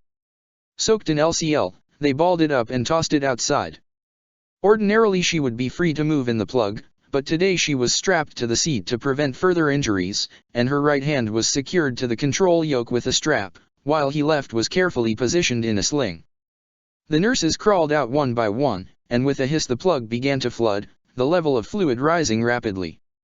The coldness of it stung her as it slid up around her waist and started to pool against her hips and soak her rib wrappings. She held her breath as the synchronization started. It felt like something picking up along her spine from the small of her back, caressing the crease of her spine with ghostly fingers until it reached her head, settled on her skull, and became a pressure on her head. The plug swirled around her, displaying 1,000 colors and none, and finally the outside world of the plug distorted by the huge size of the creature she was synchronized with. She could feel it, feel its power and the tension in its body, a distant sensation on the other side of her own, masked by the pain. She made no sound as the rear wall of the cage began to move, sliding her past spinning orange caution lights. She almost grunted when it stopped and the Evangelion bounced slightly, and again as the locking mechanism secured the massive shoulder pylons. When the launcher fired, she screamed. Shinji was beginning to doubt his sanity. When his feet left the earth, clad in the work boots he'd pulled out of his bag and switched for his dress shoes, there was a certain giddy uncertainty to it. He wondered for the briefest instant if he was an insane asylum and his fractured mind was producing some crazy hallucination to replace his dreary reality. He spared himself a glance, looked down at himself. He'd had enough material to make a shirt and a short cape, and had to use a pair of denim jeans to make up the rest of the suit. At least it was blue. The moment of doubt was rapidly overcome by the giddy sensation of flying, that he could fly. The ground tilted and yawed lazily beneath him and he looked up, refocused on his task. The angel was insanity given form. It stood in the midst of a great haze, a cloud of floating white ash moving in strange swirls on the currents of the wind. The world had turned red from the dust and ash in the air, the sun fuzzed over. Drifts of cinders floated against the angel and before they touched it, slid along hexagons of pale orange light that flickered into being and deflected it away.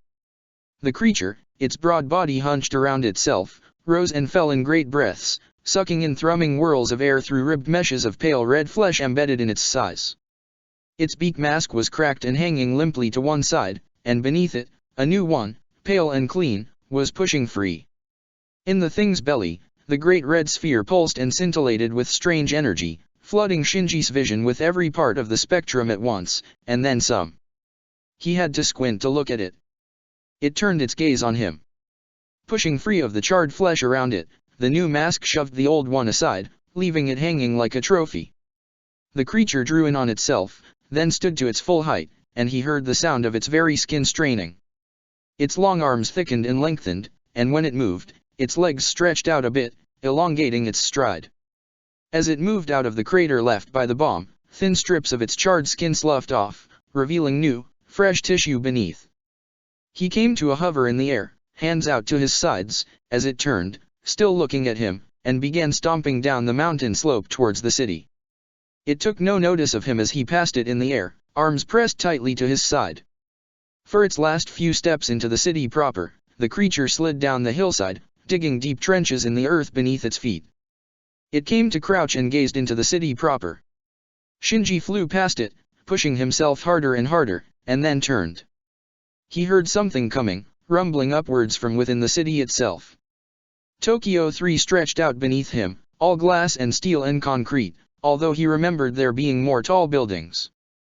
There were only a few, and they were mostly solid, though some concealed artillery and missiles and bizarre weapons he could have sworn were rifles and pistols and knives, but so insanely big that their simple existence made no sense at all.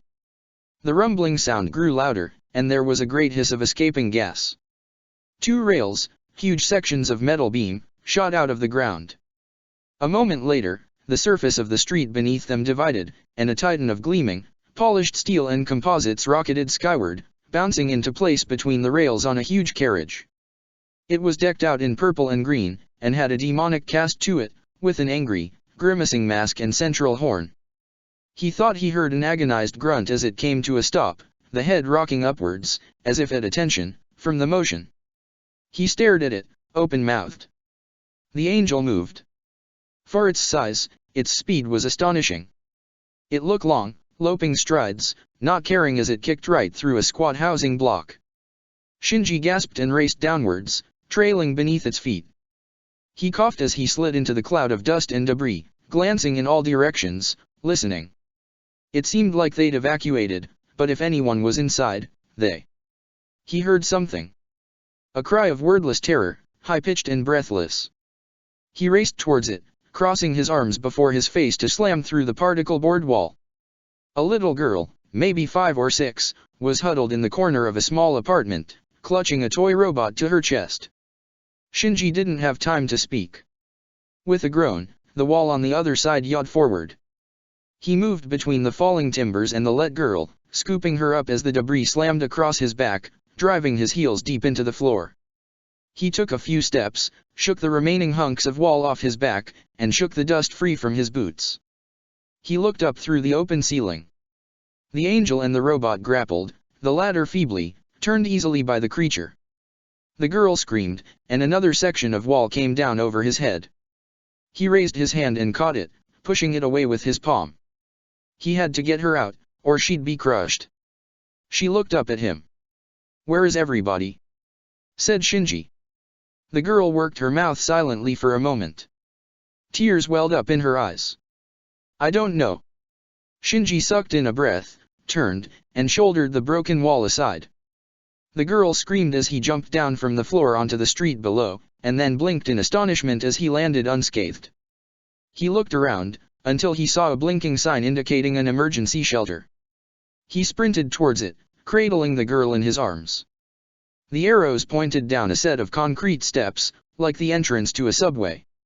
He jogged down the steps, looked around, and spotted the door. It was a sliding section of steel, and there definitely wasn't a doorbell. He felt along its length, knocked a few times, and huffed out a breath. "Hold on." The girl tightened her grip around his neck, and with one arm free, he found the edge of the door, curled his fingers under it, and pushed. The door groaned in its track until it began to ratchet along, clanging loudly. Once he had it open enough to slip inside, he walked into the open space. 100 people were huddled along the walls.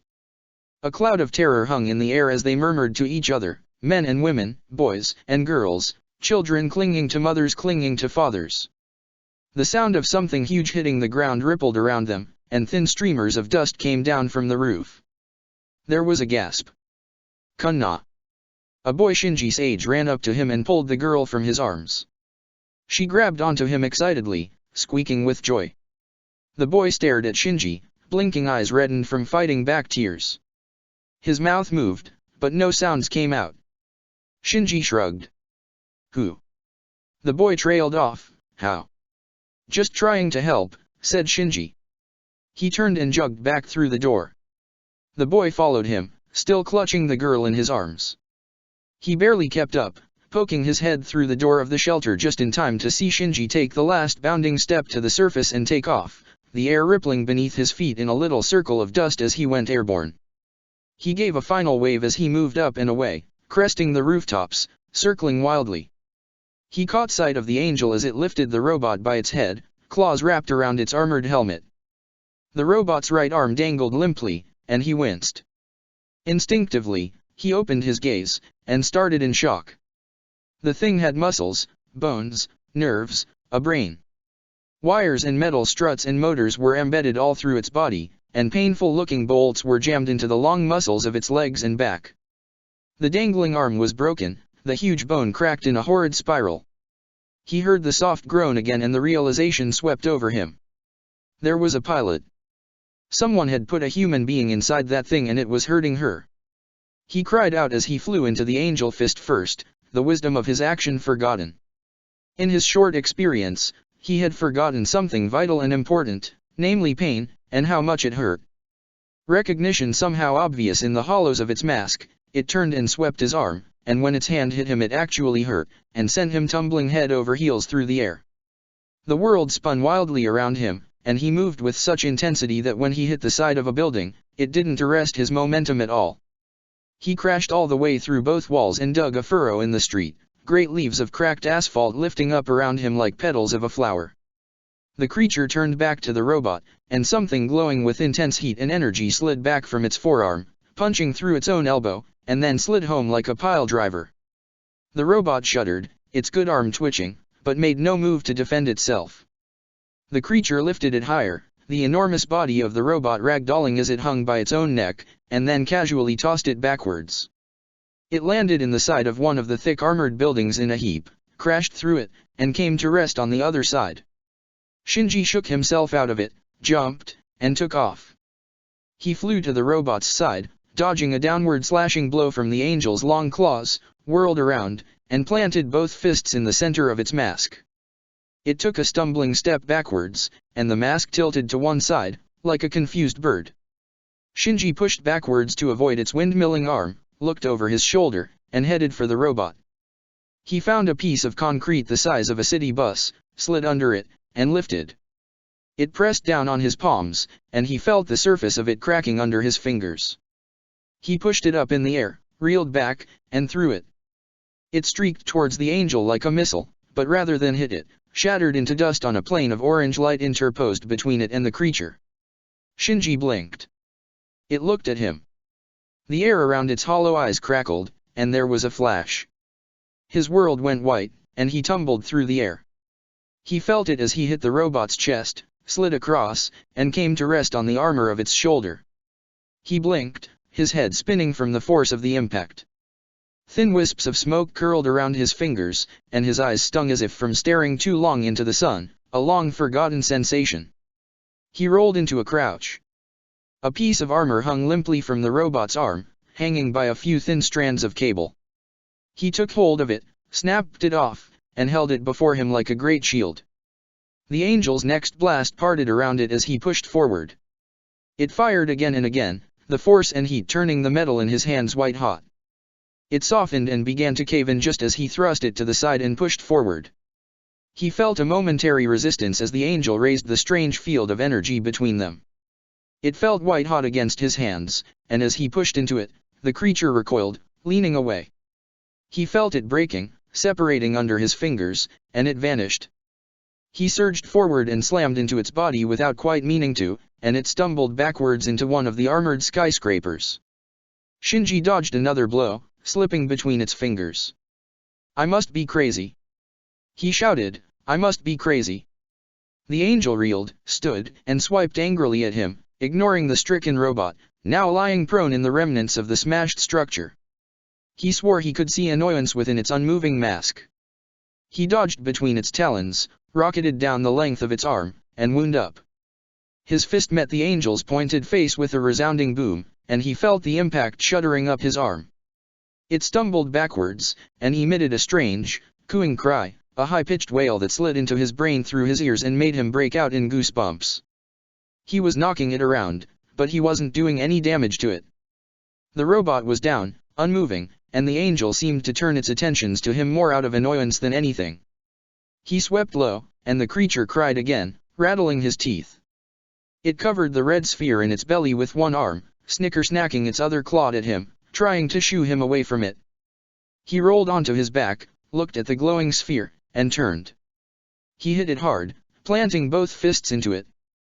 The angel's entire form shook, nearly throwing him off, and it cried out in fury, the sound louder now, and deeper.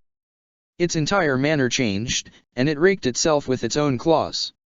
He barely danced out of the way, rolling over one long, slender blade of bone and back onto the red sphere. He punched it again, and sliver-thin cracks trickled out from his fist. The creature began spinning, digging furrows in its own flesh as he pounded on the sphere. It hit him, and the hard edge of the claw trailed him through the angel's flabby white innards. Coughing, he threw a long stringer of muck away from his face and crawled back onto the red sphere and kept pounding until the fissure deepened enough that he could wedge his fingers into it. He began to pull, cracking it apart with all his might, straining against himself to press the two halves of the sphere apart. One moment, the red sphere was solid, harder than rock or steel, and the next, it shattered into 1,000 pieces. Thick, red fluid swelled over him, washing him out of the cavity the sphere had occupied. The angel stumbled twice, and raked its claws down the side of the armored building as it fell. Shinji jumped away and slid out from under it, just in time. When it hit the ground, the creature seemed to deflate, flattening and shrinking on itself a little. It lay unmoving, boneless, and a runny orange liquid began seeping out of it, faster and faster. The trickle became a torrent, flooding out from under its skin with a vast, vile sucking sound as it burst apart like a rotten fruit, until there were only indefinable red chunks rapidly melting into orange juice. The bits of flesh stuck to Shinji himself did the same, sliding away into thin streamers of liquid, robbed of their integrity. He hovered in the air, panting. He heard a muffled groan. He raced to the robot, or cyborg, or whatever it was. The pilot's chamber, a contraption that bored into the chest of the living thing within it from behind the creature's neck, was covered in tons of strange, dense flesh and armor plating, and looked like it was meant to be accessed from the back. He landed in the debris beside the head with a crunch, and for a moment, felt like the great lens of the eye was watching him. He took a breath, slid under the shoulder joint, and lifted. He was surprised by how light it was. The whole apparatus moved under him and rolled onto its other shoulder, where the undamaged arm met the body. He slid down to the surface of the rubble, wedged his fingers under the armor plating, and pulled. The machine's head pitched forward, and with a hiss a long, metallic cylinder slid out in front of him, sending him stumbling backwards. He felt along its surface, looking for a door. He could hear breathing inside. Despairing of finding an opening, he jammed his fingers through the metal and pulled. It groaned as it twisted apart, parting in his hands. A sudden surge of liquid flowed out over him, and it stank of blood. Trickling through the ruins beneath his feet, it resembled the stuff that had spilled out of the creature. He moved into the capsule, pushing the metal sides away. The pilot lay on her side in the chair, which had come loose from its moorings at the rear of the chamber. She was breathing shallowly, her unbandaged eye staring and glassy. She was already covered in bandages and a heavy cast on her arm, which surrounded a broken bone. Her ribs were broken and bruised, and ground together with every breath, drawing a soft, broken sound from her, as if it hurt too much to moan. Her seed coming loose had done more. She had other internal injuries, was bleeding inside her torso, and her left leg was broken. He almost touched her but pulled back, terrified he would kill her if he dared to move her.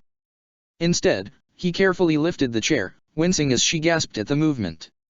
Gingerly, he carried her, chair and all, to level ground, and set it down, propping a block of cracked cement under the chair to keep it steady.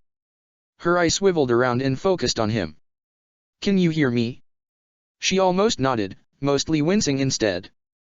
Who did this to you?" He felt a sudden impact in his back, a small slap that startled him.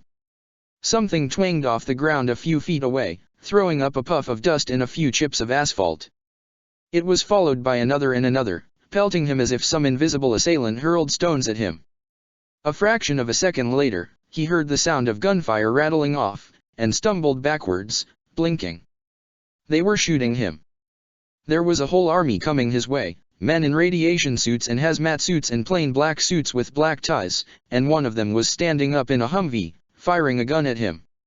A bullet crossed his vision, spiraling a slow trail of disturbed air behind it, and he reached out and closed his fist around it, plucking it out of the air before it hit the girl.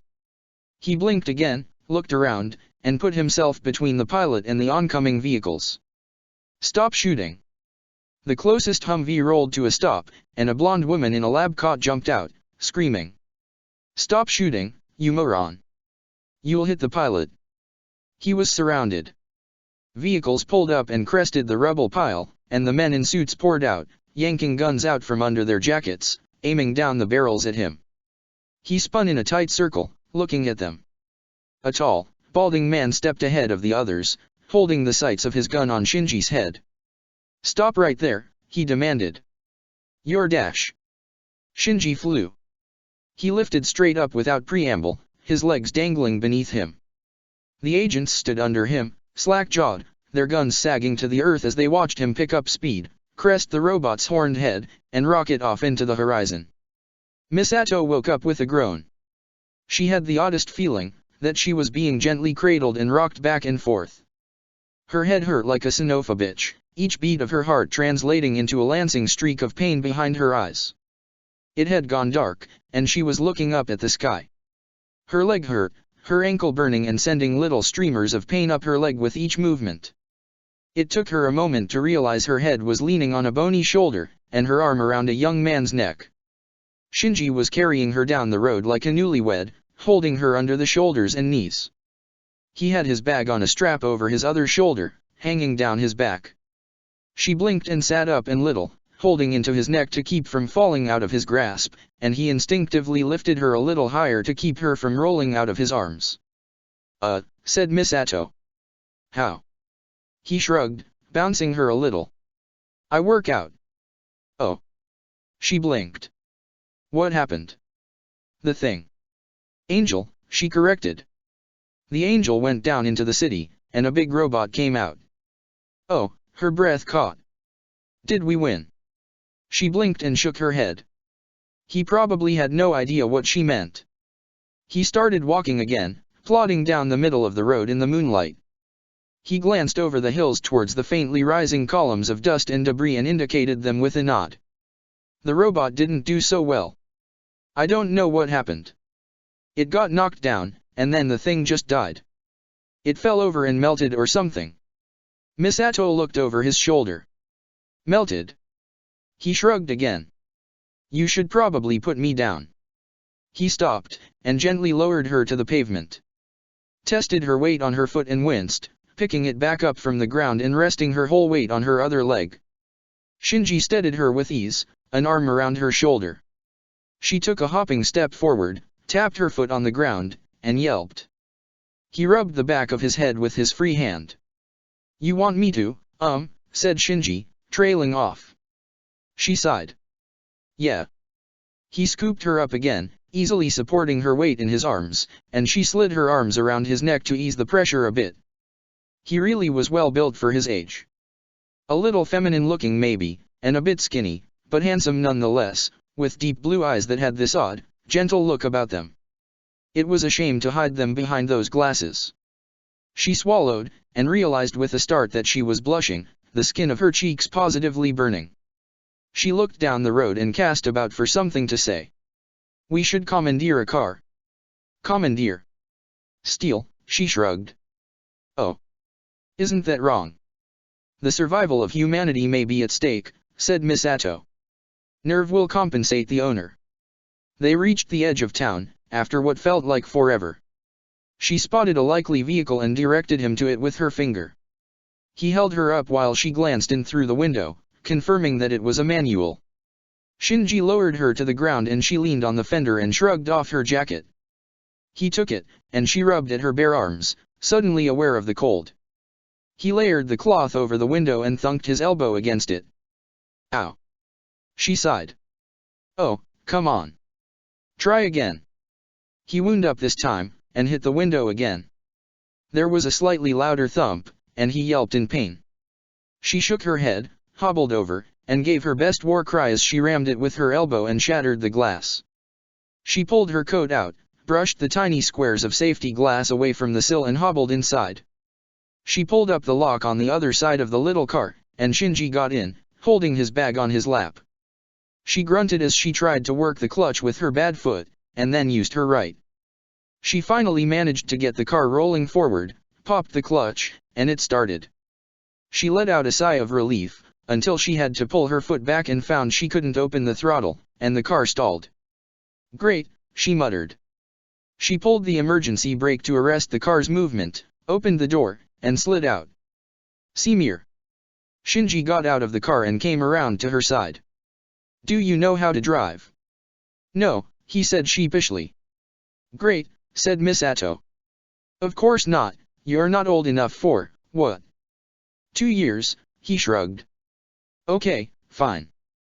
How is this going to work? I'm going to sit on your lap, and you're going to work the gas for me while I work the clutch and steer." He looked at her askance for a moment and sat down in the driver's seat. He took hold of the steering wheel for a moment, and then looked around. Misato huffed, and he let go of the wheel, carefully setting his hands at his side. She sat down on his lap and leaned against him, then pulled the door shut with a slap. This time, with Shinji working the gas pedal for her, she managed to get the car to both start and stutter into first gear, and then second. She took over working the gas herself from there, mentally apologizing to the owner for racing the engine. Shinji squirmed a little, but kept quiet. She glanced at the rearview mirror and smirked. He was as red as a beet. Of course, since she was a fairly deep shade of pink herself, she decided to leave off the ribbing for now. It took them a while at slow speeds to reach the nearest GA front entrance. She thought about it and then drove past it, towards the columns of smoke rising from the site of the battle. She rolled up to the yellow and black hazard-striped sawhorses the Section 2 goons had set up, let the car stall, and put on the brake. Shinji almost unconsciously supported her around the waist while she got up, and then let her lean on his shoulder and hobble along, holding his bag in his other hand. She limped along until the nearest goon stopped them with a raised hand. She snorted and fished around in her jacket for her ID, flashed it, and the black-suited doofus lifted the sawhorse aside so they could pass. "Don't call a medic or anything," Misato mumbled. When they reached the great pile of wreckage where Unit 1 lay, she could see why. To say that it had lost the battle was something of an understatement. The right arm was devastated, obviously broken, the armor pried away, and there was serious damage to the helmet section, including a missing eye. It lay on its side, almost fetal, and the entry plug had been extracted. She tested her foot and found she could walk a bit, now, and then looked down at her feet. She curled her toes up, wincing at the pain, and realized she'd lost her shoes. She hadn't even noticed before. From the crowd of technicians, Ritsuko Akagi appeared. Misato put her hands on her hips, and felt less martial than usual, with her hair all out of sorts and her jacket scuffed from breaking the glass and generally looking like she'd been blown up by a freaking atomic bomb, trapped in a rolled-over car, and carried down a hillside in someone else's arms. Despite the circumstances, Ritsuko didn't look much better. Her face was tight with worry, and the lines around her eyes stood out more than usual.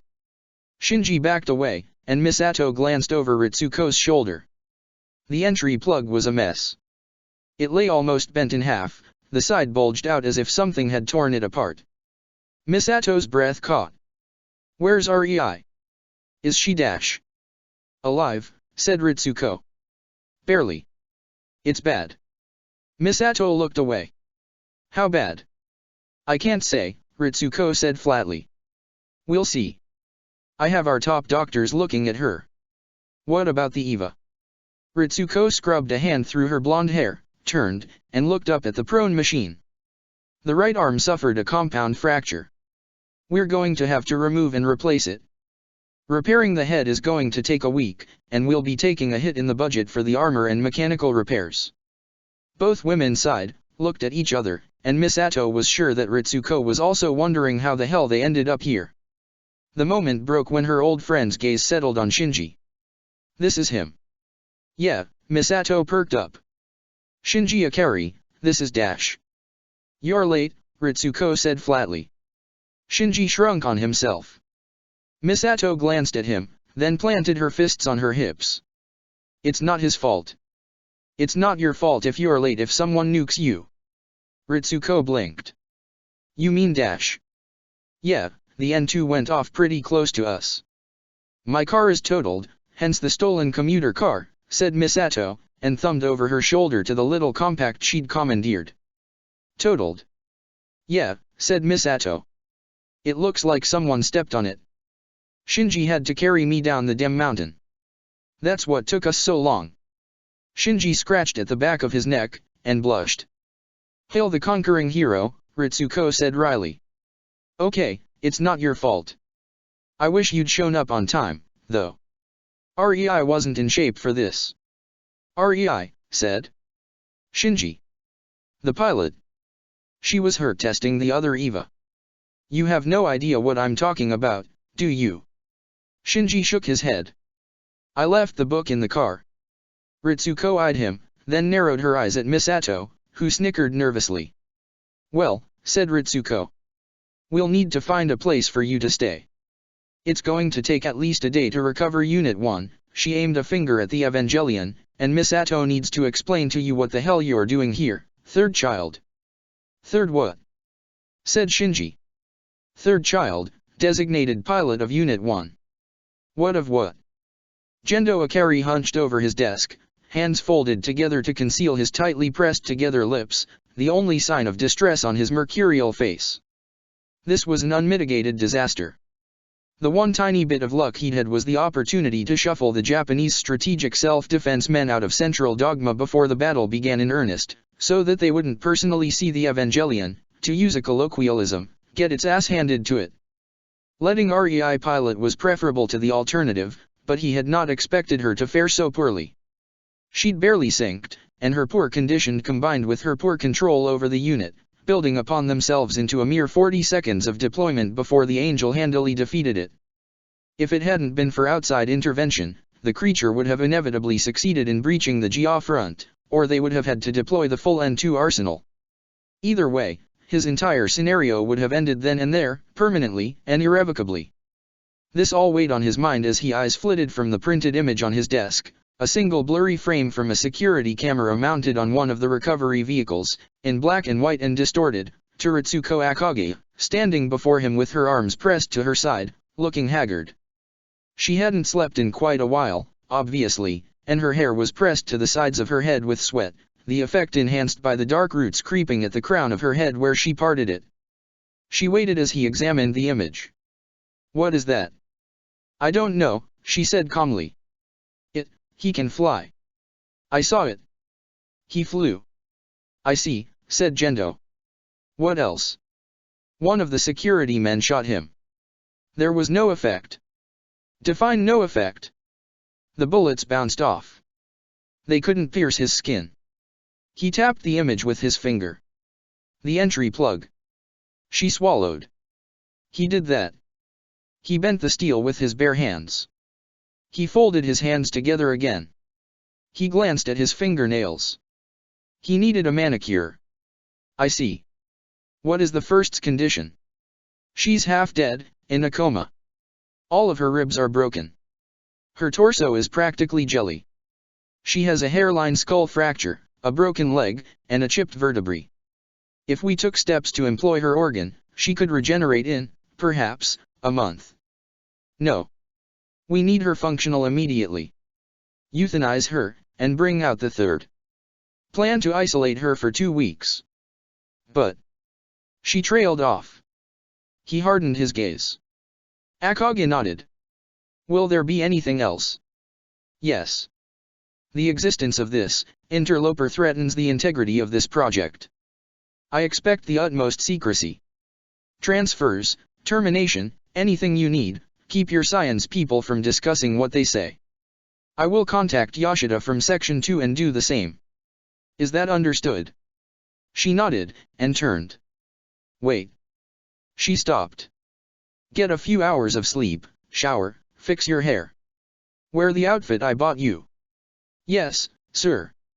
The door slid shut behind Akagi, and he leaned back in his office chair. He looked around his cavernous tomb of an office, sighing at the petulance of the design. As much as it intimidated others, it grew tiresome, day after day. His phone rang, and he picked up the receiver. Commander.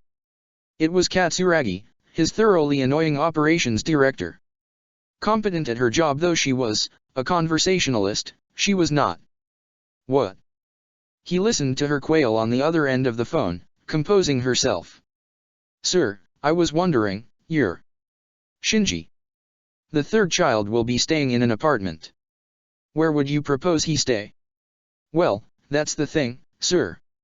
If you wouldn't mind, I'd like him to stay with me. Very well, he said, and hung up. Shinji watched Misato hang up the receiver, and Misato stared at the phone for a moment, as if thought it might ring. She worried it with her thumb for a moment, and then released it, turning to Shinji with a smile. She moved lightly on her crutches, her wrapped foot held from the ground beneath her. She wobbled a little and she shook her head, shooing him away when he moved to steady her. She looked at him like the cat that had caught the canary. Guess what? What? We're going to be roomies. He blinked. Okay, I guess. Oh, come on, aren't you excited?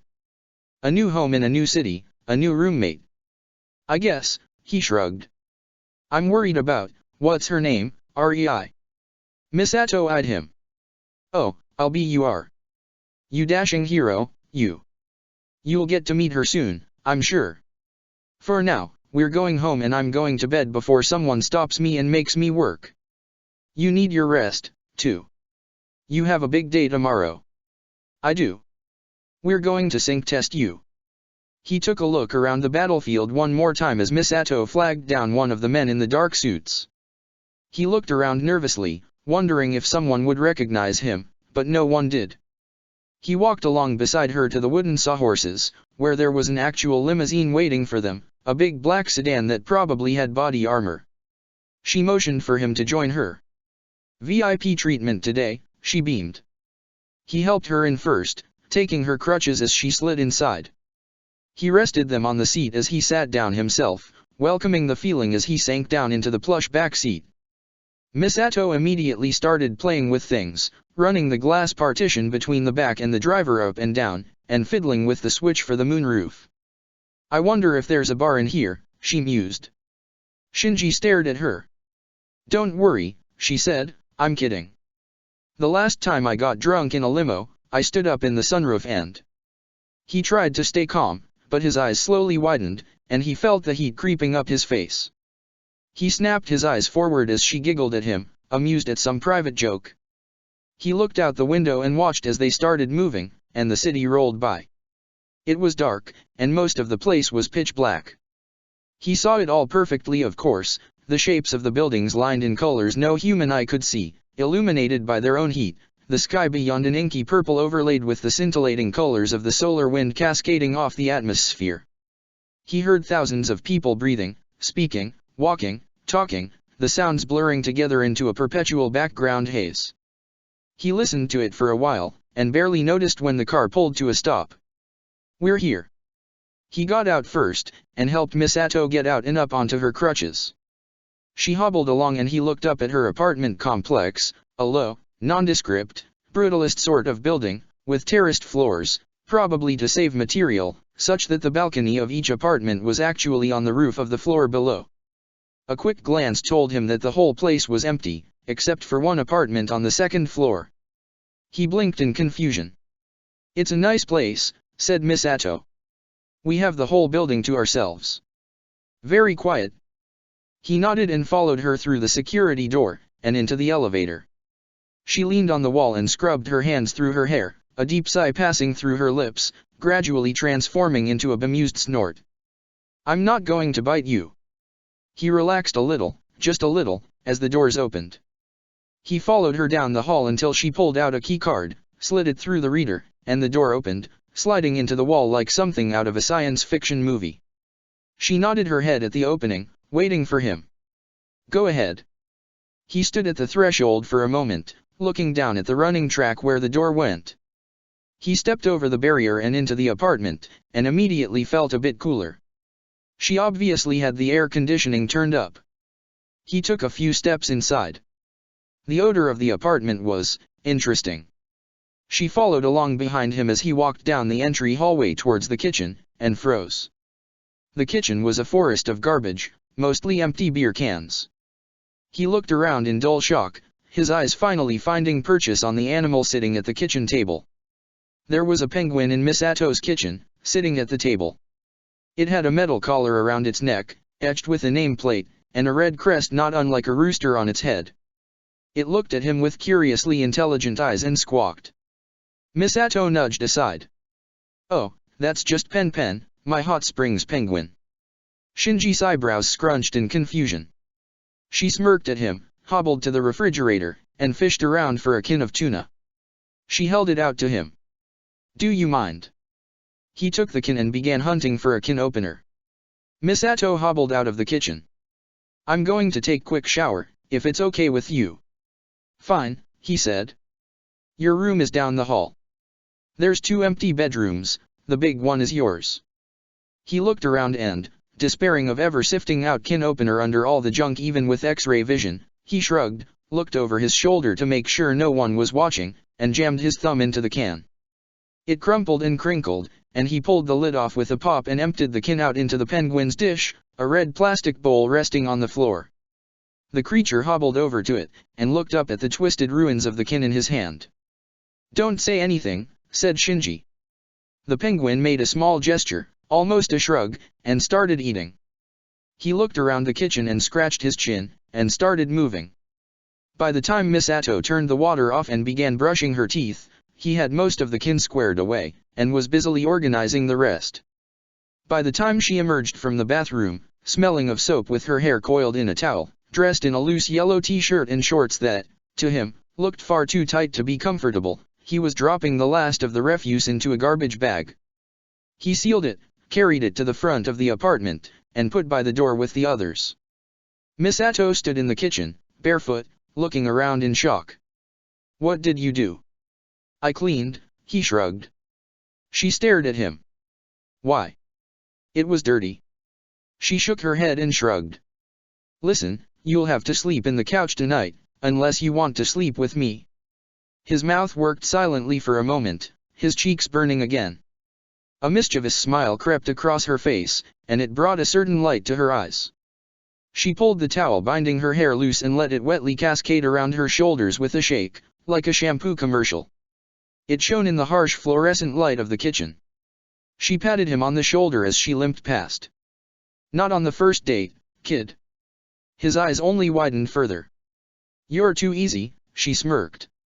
Seriously, go get showered up, the living room is yours until we get you something to sleep on. Watch TV or whatever, just don't be up late. We've got to be back at Nerve at 7. He nodded and headed off to the bathroom. He looked at Pen Pen. Pen Pen winked at him. He winked back. When Misato woke up, she almost forgot about her leg, and consequently yelped in pain and fell onto the pile of junk next to her bed as she tried to rise. Before she even managed to get up, she heard the rapid, rhythmic thumping of Shinji's feet rushing to her door. The alarm clock bleated in her ear, and she feebly fumbled for it, finally slapping her palm on the snooze button, and rolled into a sitting position on her bed. She saw Shinji's sock-clad feet just under the door. Are you okay? She blinked. What the hell was he doing up already? It was 6 o'clock in the morning. There shouldn't even be a 6 o'clock in the morning. It was a cruel joke, sadistically naming it like that. She ran her fingers through her hair, worked her cottony mouth, and leaned forward onto her knees. I'm fine. You can sleep a little longer if you... She sniffed the air, strengthening the faint aromas that swirled around her head, and felt an instantaneous, deep pang of hunger. There was something cooking, and it smelled good. Very good. Slowly, she got to her feet, tested her foot, and hobbled along to the door. Shinji was waiting outside, wearing an apron. She didn't remember owning an apron. She looked him up and down. Where did you get that? It's mine, he shrugged. You have an apron, said Misato. He nodded, eyes wide. How the hell was he so perky? And you packed it and brought it with you. He looked at her blankly. How old are you again? Huh. She shook her head. Never mind. She walked into the kitchen, wincing with each step, but picking her way along a little better than the night before. A little beer would wake her right up. She fished one out of the refrigerator, and blinked. There was food in the refrigerator. Actual food, in addition to the boxes of instant meals she had stacked up. There was eggs and blocks of tofu and vegetables and wrapped slices of meat on little foam trays. She didn't have any of this last night. She said, where did this come from? I bought it. What?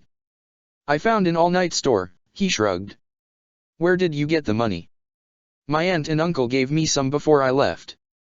You gave me a place to stay, so I thought I'd, what? She blinked, shaking herself out of her stare. Thank you, she said, not sure why she was posing it as question. You're welcome, he smiled. Did you want some? Yeah, thank you. She went to sit down, only for him to appear behind her and pull her chair out for her. She stared at him in dull shock for a second, then sat down as he slid it back under her. He went to ladle her out a cup of soup and put it in front of her while she cracked open her beer. The acrid, tinny taste was welcome, and she sat up, immediately invigorated. Then, she drank a bit of Shinji's soup. Holy shit. What? Is it bad? Bad? This is incredible. She finished the rest of it hungrily, and then held out the bowl for more. He obliged, refilling hers while he left his own resting on the table. He keyed open a can of sardines and put them out for Pen, and then sat down opposite her, quietly eating his own. When he finished, he took both their dishes, set them in the sink, and went off to get dressed. By the time Misato had returned to her bedroom, gotten her uniform and jacket on, and put up her hair, he was waiting patiently in the living room in a pair of black slacks and a white shirt identical to the ones he'd worn the day before. That's your school uniform, isn't it? He nodded. Don't you have anything else to wear? Not really. She huffed and limped down to the elevator in an old, scuffed pair of shoes, Shinji in tow.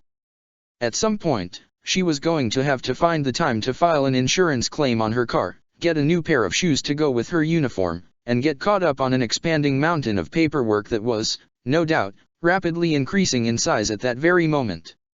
At least she would get another limousine ride to Nerve.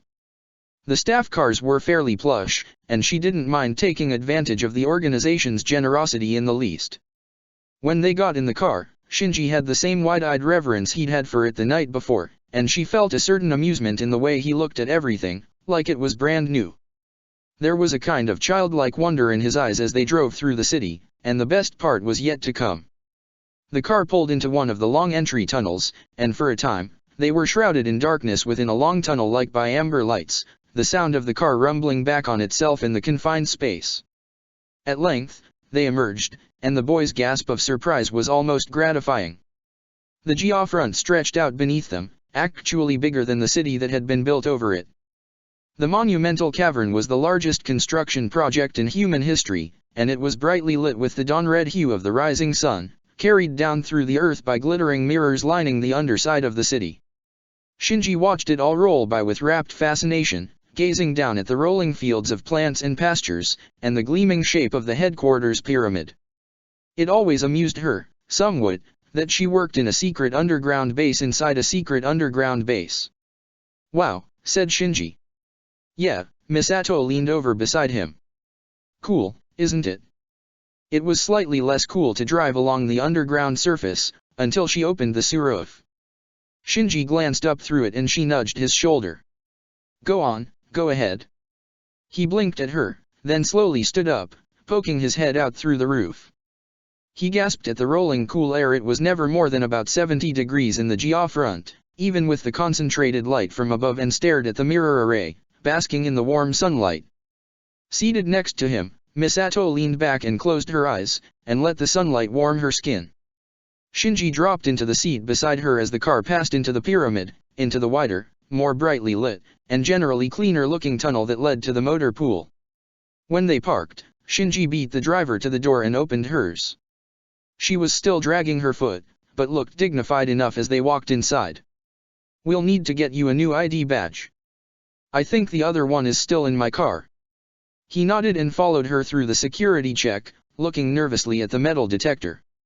He fumbled with his glasses, handing them to the bored-looking guard that sat next to the machine, and seemed relieved to have them back once he'd passed through. Misato enjoyed the little thrill of walking through the machine, hearing it beep from her keys and her sidearm, and ignoring it. The guard motioned her on, not even looking up from his book. Shinji glanced back at him, his brows a little scrunched, but shrugged, and kept on. Nerve proper was like a maze, the corridors all the same, marked with confusing directions, and turning and twisting on themselves for no readily apparent reason. Misato became confused a few times, and was worried she was going to be late by the time they found the elevator, but Shinji took it in stride. He waited patiently, arms at his sides, while they descended lower into the base. When they finally arrived, the doors opened to the cold air and antiseptic smell of the lower levels, where the bulk of Nerve's work was done. "Well," she said, "this is where we part ways. Unless you want me to go into the locker room with you." The look on his face was priceless. She let him try to formulate a reply for a moment. "Kidding," she grinned. The effect was somewhat lessened as she limped out of the elevator. The locker rooms were off to the right, and the technicians would take over for her, guiding him to the test plug after he changed. Misato made her way, slowly, up to the testing lab that overlooked the testing plugs, which rested on long ramps that moved them up and down into a pool of LCL where the test bodies, huge, unarmored, unfinished EVAs rested. Looking at them, humanoid but without heads or legs and one-armed, their skin smooth like some sea creature, gave her the willies, so she settled into a chair near Ritsuko and her assistant, Maya Ibuki. The lab was a spacious place that felt cramped anyway, dominated by the computer terminals and scientific watsits. Ritsuko stood like a captain on the deck of a warship on rough seas, overseeing her little empire, although she looked a little haggard today, more than she had over the last few weeks, anyway. Misato approached her, narrowing her eyes. The woman had a livid bruise on the back of her neck, and hunched up the collar of her sweater under her lab coat to cover it up. "What happened to you?" Ritsuko waved a hand dismissively. "Rough night. There's our boy." The front of the lab opened onto the great open chamber where the test plugs waited. Shinji half-waddled along uncomfortably, picking at the skin-tight plug suit. The technicians craned their heads over their stations to watch him. As if he felt the attention, he looked up and waved feebly, frowning. Misato snickered, and Ritsuko quirked an eyebrow. "Wow. Puberty hit that kid like a freight train." Misato bit the back of her hand, trying not to laugh. Ritsuko eyed her. "Never mind. Let's focus on the test." Watching him climb into the plug was awkward. He seemed repulsed by the liquid inside, and when he finally sunk into it and they closed the door, his voice came over the loudspeakers in the lab. "Is it supposed to be so cold?" Ritsuko thumbed a switch on the console. "It'll warm up when we electrolyze it. Remember, just breathe it in." Shinji gargled as the LCL flooded his test plug. He coughed and sneezed at the same time, and managed to croak, "This is disgusting." "Just breathe normally," Ritsuko repeated. "We're going to try sinking in a minute. Lean back, close your eyes, and clear your head. We need some baseline readings." Maya looked up. "Everything looks good so far. Let's try it." Misato found herself worrying at her palm with her fingernails. With REI down, if this didn't work, they'd be in serious trouble. Her breath caught as the screens flickered to life, green lines flowing across the chains of circuits that represented Shinji's synchronization with the EVA. The readings almost reached the absolute borderline, and then shut down, rapidly dialing back to nothing. Ritsuko frowned. "What's wrong?" "It's not working," Maya shrugged. "There's nothing there at all. It's like he isn't even in the plug." "Does this mean he can't pilot?" said Misato. "Clear everything out, try it again." So they went on. First, they cleared his data and tried syncing in the same plug, and then ended up repeating the process in the other two test units. The end result was a defeated-looking Shinji, his shoulders sloping, looking at the floor in the testing chamber, thick orange liquid dripping down his legs. He sighed. Ritsuko flipped the microphone off. "He can't pilot," she said gravely. "He can't pilot at all." Misato scratched her chin. Shinji still felt confined, even having left the plug suit in the locker room. The thought that he would never have to wear it again was a small comfort, but it was outweighed by the tension he felt as he left the lockers behind. He had a sick feeling in the pit of his stomach, that he'd have to leave, go back to the little house on the hill with the shed that rested on pilings. Distance didn't matter, of course, but to come so far and never even see his father felt strange. He expected the man to appear at the test, at least, but he was a no-show. He felt stupid, sitting in the big metal tube for hours while they tried over and over, and he felt nothing. A creeping feeling of uselessness fell over him, until he realized it might be for the best. He could do more outside that machine than he could ever do in it. Misato was waiting for him outside. He unconsciously straightened his hair and glasses, and buttoned up the top of his shirt without quite knowing why. He thought, perhaps, that she might express disappointment or even be angry at him, but she was smiling as sweetly as ever, and he relaxed a little as she limped over to him. He shrunk on himself a bit. "Sorry," he muttered. "You tried," said Misato. "It's not your fault they made a mistake. At least you don't have to work the rest of the day." He sighed. "I guess I have to go home now." "Well," said Misato, "I was thinking." He looked up. She grinned. "I could use an intern." What?" "You already have security clearances," Misato shrugged. "I pulled some strings. I can't actually pay you, but if you want, you can stay with me and help out around here. Get me coffee, run errands for me, that sort of thing. It'll look good on your resume. Unless you don't want to." He considered it for a moment. Shinji Ikari, the intern. Staying close to Nerve would alert him in time if there was danger, and the truth was, if he left, he'd be abandoning the strange, pale girl that he'd pulled out of the machine, and he couldn't do that. He couldn't let someone be hurt in his place, maybe be killed, and not do something to help. He couldn't run away. "Okay," he nodded. Misato grinned. "Let's go up to my office. You can help me out on the paperwork. Your school transfer hasn't gone through yet, so you're mine, at least for today." Shinji swallowed in mock alarm, and she slapped his back, and pressed the elevator button. "I should make you come when I ring a little bell." Shinji eyed her. "I'm kidding." "Geez." The doors accordioned open, and he almost stepped into the elevator, but froze. His father stood within. The man said nothing, but pressed his glasses further up his nose. A heavy silence descended, and Misato busily looked elsewhere while Shinji stared at him, and Gendo stared back. He was older than Shinji remembered, to be sure, but the years had been kind to him, his leathery skin barely weathered.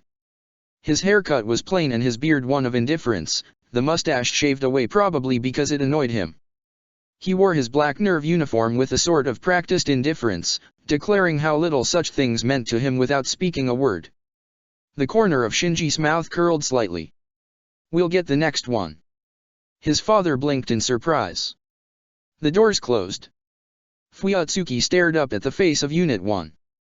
The helmet had been pitched forward, leaving the head itself behind, cracked open and spread apart on a special rack, like an exploded schematic in a technical manual. Unit 1 wasn't a mass-production model, so the thick gray plates of layered metal and composite that would make up her new face had to be carefully fitted with the existing material, meaning they had to be dragged in her, rough-cut, measured, fitted, trimmed, and eventually sent back out for the reflective coating. Some part of him wondered exactly who and where made the decision that it would be purple and green. It wasn't the natural color of the reflective coating, so someone chose it. He couldn't see Gendo spending his time and mental effort on something so frivolous. "Was it you?" he said to the air, at least from the perspective of anyone watching. There was little he could do here. The creature beneath the armor was swathed in bandages, and though he had the idea he was being watched as he left the cage, he was careful not to glance over his shoulder or betray his suspicion. Gendo passed him in the hall, hands clasped behind his back. Neither man spoke to, or acknowledged, the other. Fuyatsuki gave himself credit for appearing so calm, as a matter of fact. He took the nearest elevator, waiting in it alone until it reached the surface levels, and then walked out into the cavern itself. The place was like a park, which was both comforting and disturbing at the same time, given in its nature. It was an orderly place, its appearance carefully maintained, with something ancient and terrible hidden within, and the whole order worked within an ancient artifact that humanity didn't understand. In a way, it represented his situation perfectly. There was a lake, but no birds floated on it, and Fuyatsuki resented that. Some deeply hidden sarcasm within him wanted to pantomime at being an old man feeding ducks from a park bench and revel in the absurdity of it, with what lay beneath his feet. He walked to the lake anyway, taking the winding path. It was cool in the underground air, and it always smelled of freshly turned earth. The sun was warm on his skin, though, and it made an enjoyable contrast, neither too warm nor too hot, compared to the surface which perpetually baked in an endless midsummer. There were children alive today who had lived their entire lives without winter. When the summer finally broke, it would mean the winter of humanity. At least, that was the plan, the scenario. When he reached the water, he pulled a folded printout from his coat pocket and looked at it. He saw the blurry image of Yui's son rising from the earth like a mythical figure ascending to join the gods, one leg drawn up, one hand reaching towards the heavens. Carefully, he tore it into pieces, then scattered them. They lay across the still waters of the artificial lake until they became heavy enough with moisture to sink. He then pulled the second object from his pocket. He held his battered old service pistol in his hands and thought of all the times he'd contemplated the muzzle, and whether to open his mouth and swallow oblivion. That thought crossed his mind a final time, when he realized that if his hopes were fulfilled, he truly never would see her again. The way his life had narrowed the divine down from a grand gesture of imagination to a cold science weighed heavily on him, and made the yawning void at the end of the gun all the more attractive. He was an educated man, and he enjoyed poetry. Never, even in private moments, had he fancied himself a poet, but he couldn't help but indulge himself over this. He was the man who pioneered metaphysical biology. It was he who had slain wonder and put the gods in jars for men to play with. He looked at the gun, and wondered if the man who invented it ever felt the same way. He looked up at the false sky on which the last fortress of mankind rested, a city in the clouds. He rolled his arm back, tensed up, and threw the gun with all his might. It went not so far as to be impressive, but thunked into the waters with finality, and having disappeared, left only still waters in its wake. He looked up, and he believed a man could fly. Chapter 3, Up in the Sky. Shinji stared up at Tokyo 3 High School with a certain apprehension. He had braved far greater challenges already, but there was a certain natural terror about filing in with the flow of students currently making their way into the building's gaping maw. The intent behind the architecture was probably a sense of serene orderliness, but to Shinji it looked less like some sort of public structure and more like an arcane temple to the slick, rounded, white-finished modern world. It fit in with Tokyo 3 but was alien to him, and made him feel a little lost. He quickly realized he was the only male student actually wearing his jacket, unbuttoned it, and threw it over his shoulder to fit in. He'd never seen so many people his own age gathered together at once. There were more students here than there were people that lived in the little town where he went to school. He meandered into the crowd walking into the building and did his best to move with them, holding the folder Misato gave him in one hand, his other clasping his jacket. He earned himself a few stares bumbling along the hallway, glancing at the folder and at the signs on the wall in a feeble attempt to find the right room. Eventually he stopped, sighed, and squinted. The walls around him turned transparent, and he quickly found the room he was looking for and made a quick beeline for it, a spring in his step and a quiet little smile on his face. Using his abilities frivolously didn't sit well with him, but he had to allow himself a little convenience now and then. When he found the room, he was surprised by how few students there actually were. The room looked like it was designed for twice the capacity, with about 4 empty rows spread out through the room. There were a few knots of female students seated closer to the front, and a few groupings of male students towards the back, mostly chatting with each other in smaller clusters or pairs. A tall boy in a tracksuit was seated next to a shorter, slighter youth in glasses, picking away at a laptop. The older boy stared at him for a moment, tilting his head. Shinji paled and looked at the floor. He remembered dropping the little girl off in the boy's arms not 2 days ago. Hello. He started, and was confronted by a thin girl of middle height, smiling warmly. She had freckles, and tied her short brown hair at the back of her neck. She clutched a clipboard to her body with a sense of authority that lived larger than her spare frame, and Shinji blushed at her sudden attention. I'm a transfer. I'm looking for the class representative. He was going to say Class 2A, but that would do. He nodded vigorously. Eyeing him, she took the folder, checked it, and closed it again. I'm the class rep. Hikari Horiki. Yes, this is your class. Where's your laptop? I have a laptop. She rolled her eyes a little, but there was no heat in her voice. Yes. You'll pick it up at the front office, when you sign in. I'm assuming. He shrugged and shook his head. Right, she handed the folder back.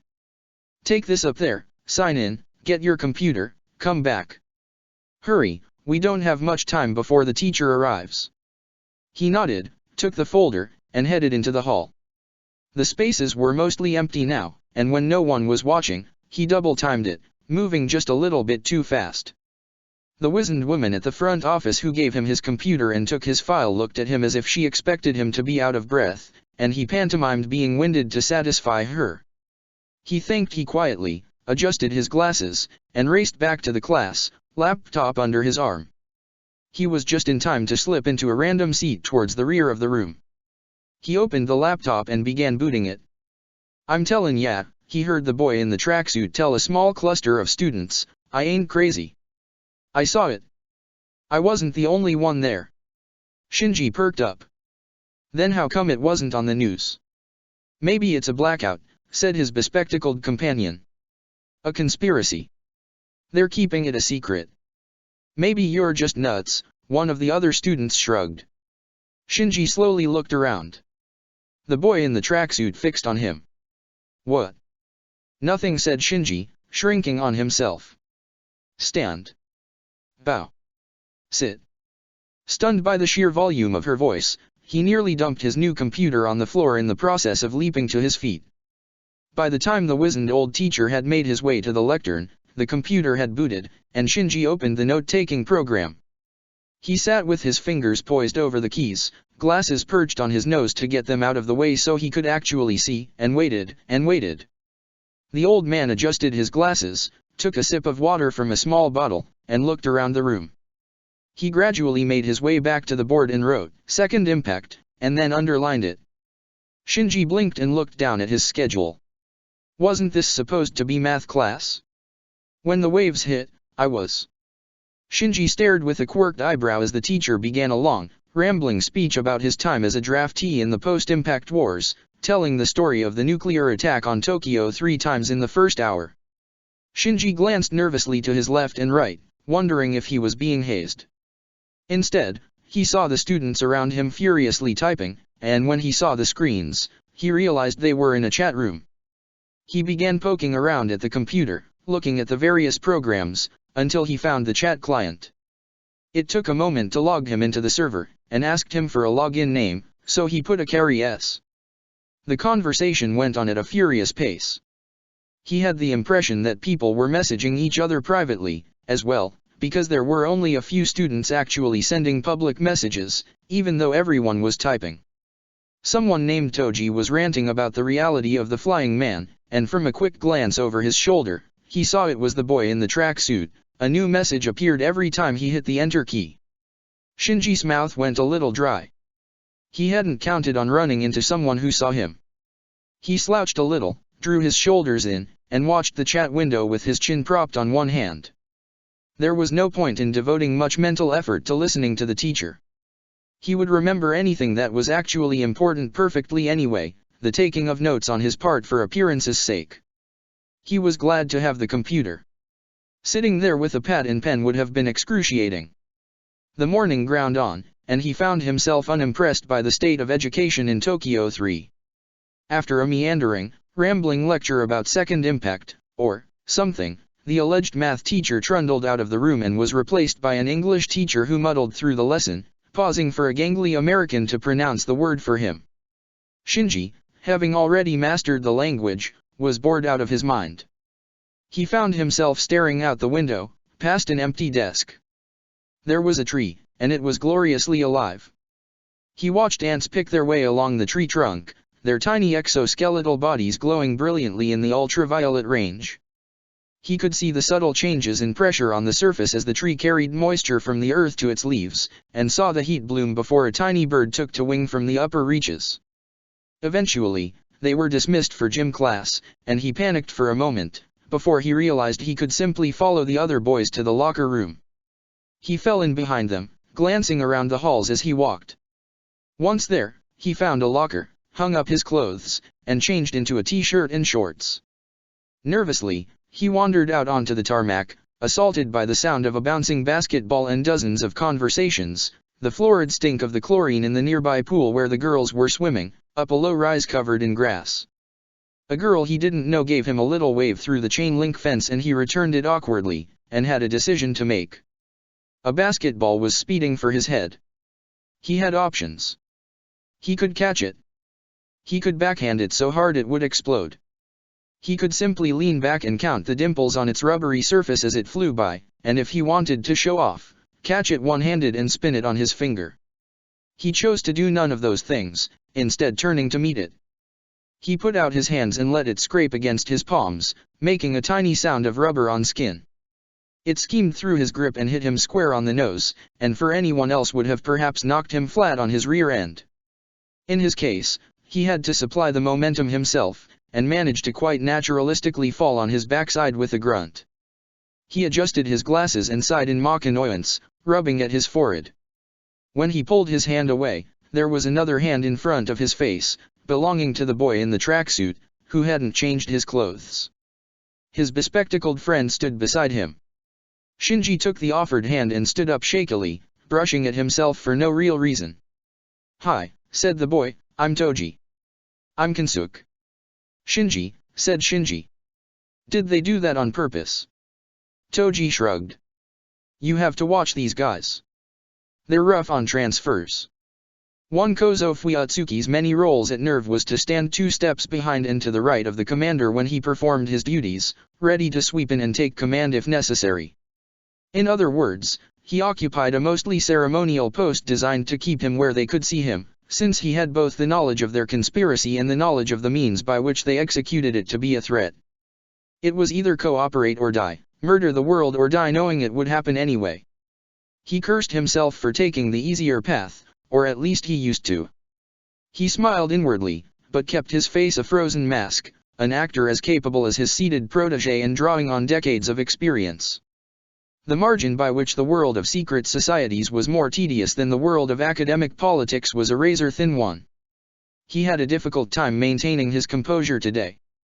There was a certain surreal absurdity to his very situation, standing beside the leader of a secret paramilitary organization in a secret underground base, using a holographic display to communicate with a group of men who hide themselves behind featureless monoliths like something out of a science fiction movie.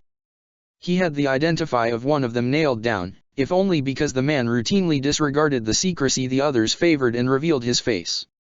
His name was Kiel, he was a German with 3 doctorates, and he was dressing down Gendo at this very moment. Fuyatsuki didn't know who to root for. "This situation is untenable, Akari." "I agree. The second should be transferred to my command immediately." If he could see them, Fuyatsuki had no doubt the members of the Human Instrumentality Committee would be rocking back in their seats at Gendo's brazenness. He made no movement, still sitting with his folded hands obscuring his face in his curious way, staring pointedly at nothing. Fuyatsuki straightened himself and waited. "Unit 2 is not ready to move, and will not be leaving Berlin for another month." "I am aware of that. I meant the second child, not the Evangelion." "You believe she will be able to pilot Unit 1? It is better than nothing. Attempting to use the first again will kill her, and an untrained pilot." With a voice so thick with sarcasm Fuyatsuki could practically hear his sneer, another member cut him off. "As I recall, your candidate had no prior training." Gendo remained unruffled. His situation was unique. You all know what the scenario calls for. A candidate who both meets the requirement and is trainable is rare at best. The second child's unique circumstances alone permitted her training. "True," said Kiel. "Very well. The defeat of the Angels is our top priority, of course. The arrangements will be made, and the second will be transferred ahead of schedule, by air. I leave the arrangement of the flight details to your staff." Gendo said nothing, and the tense contest of who would be the one to break the silence began. It lasted only a few brief moments. "There is another matter," said Kiel.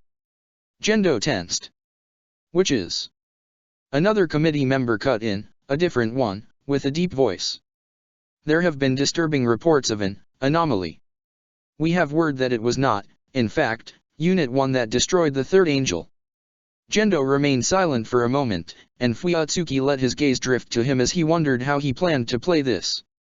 The game of silence began again, and it was Gendo's turn to make the first move this time. There was outside interference during the battle. An interloper of unknown capabilities attacked the angel and did superficial damage to Unit 1. An interloper? Damaged Unit 1. We believe he was engaging in a misguided attempt to rescue the pilot. Were you attempting to conceal this information from us? I did not think it significant. There was a low rasping sound, probably Keel snorting into his microphone. That is not your decision. You will ensure that the committee is fully briefed on any further encounters with this interloper. Gendo smirked. Rest assured, if there is a threat to the scenario, I will eliminate it. The monoliths winked out, one by one, until only Keels remained. See that you do, or we may see you as a threat and take action of our own. Keel's monolith vanished, and the system deactivated, the featureless black expanse replaced by a surprisingly small room with gray walls, studded with holographic emitters. The only piece of furniture was a desk that was virtually identical to the one in Gendo's office, which struck Fuyatsuki as a little silly. He presumed that Gendo appeared to the others as a monolith of his own, his theatrics unseen, but then, you never knew, which was sort of the point. It was entirely likely that Keel saw them all undisguised, and maybe others as well. Gendo leaned back in his chair and took on a sort of rebellious slouch, pausing to consider the surface of his desk. At least they didn't pester us over the budget, said Fuyatsuki. Indeed, said Gendo. Nevertheless, it was too easy. See that the arrangements are made for the second's transfer. Of course, said Fuyatsuki. Where should I billet her? There is available space either in the barracks or on the surface. Until the first is ready to pilot again, her security is a priority. Keep her where she will be most secure. Fuyatsuki nodded and walked out of the room, conscious of Gendo's desire that no one see him leave a room. He stepped outside, ensured the hallway outside the holographic conference room was clear, and headed towards his office, thinking of how best to ensure the second child's safety and security while she lived in Tokyo 3. Some would have, perhaps, doubted the idea that next crossed his mind. Then again, they would have lacked vital information he possessed. Once he was out of the elevator, he made his way to his office, sat down in his creaky old chair, and cradled the handset of his old-fashioned telephone between his chin and his shoulder while he fished around for the card bearing Misato Katsuragi's office number. Misato awkwardly made her way down the hall, cursing the med architect who had designed the layout of the base specifically to torment her. She had no choice but to press on, clenching her fists at her side from each wincing step. They said her ankle would be fine in a few days, but it was still bothering her, and having to actually walk to the station and ride a train to work only made it worse. Some jerk on the train had tried to grope her, only to pull back and melt away into the crowd after brushing against her shoulder holster. Now, she was lost on the way to her own damn office. The layout didn't help. There were hairpin turns, corridors that split and came together on themselves again, and the whole place was laid out in a giant hexagon for some reason. It felt like it took her an hour to find the right level and make her way into her office, and she could only tell it from the others by her nameplate on the door. That, and the incredible mountain of paperwork resting on the desk inside. Having just come to the Japan branch the week before, she hadn't had time to turn her office into a cozy little den. There was a green metal desk that looked like it belonged in an elementary school, an uncomfortable straight-backed metal chair that squeaked when she pulled it across the floor to sit down, and an empty filing cabinet with a lamp on top. She sat down on the uncomfortably rigid chair and considered the pile for a moment, stacked so high that she had to crane her neck to look over it. The first item on the stack was a bound review of the damage to Unit 1. It took her an hour to flip through the report, noting every detail. It was a miracle that REI survived. No one had told her that the entry plug had been extracted during the battle, and there was damage to the armor at the back of Unit 1's neck. She stood up, wincing on her wounded ankle, and walked out of her office, still holding the report in one hand. She had enough of a handle on the architecture to make it to Ritsuko's office without really getting lost, just feeling that way. She poked her head through the door and saw her old friend curled up over a microscope, fiddling with the dials on the side. Ahem.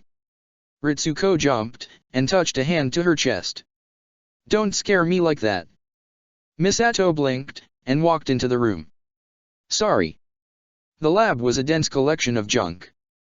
There was a collection of paperwork that made Misato's load of papers seem minuscule by comparison, as well as scientific bitsy-whatsits and computer parts and what may have been part of an Evangelion finger joint lying on the floor by the door. The air stank of cigarette smoke, and the dying whisper of one was curled in the air over an ashtray that had long ago given up trying to contain the ash and lipstick-stained cigarette butts that spilled over the edges. Ritsuko looked like she hadn't slept yet. You okay? Said Misato. Fine, fine, Ritsuko said, hurriedly. What is it? I was looking over the damage report. Close the door. Misato blinked, and hobbled to the door, then hit the switch and watched it slide closed.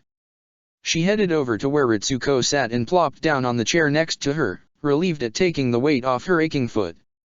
She resisted the urge to sigh in relief and dropped the report on the stack. Ritsuko looked at her wearily for a moment, and began typing at something. Well. Ritsuko pulled her glasses off, which made her look a little younger, and tossed them on the desk with a clatter. No one told you, huh? Told me what? About the flying man. Misato blinked. Is this a joke? A hazing thing? It's not funny.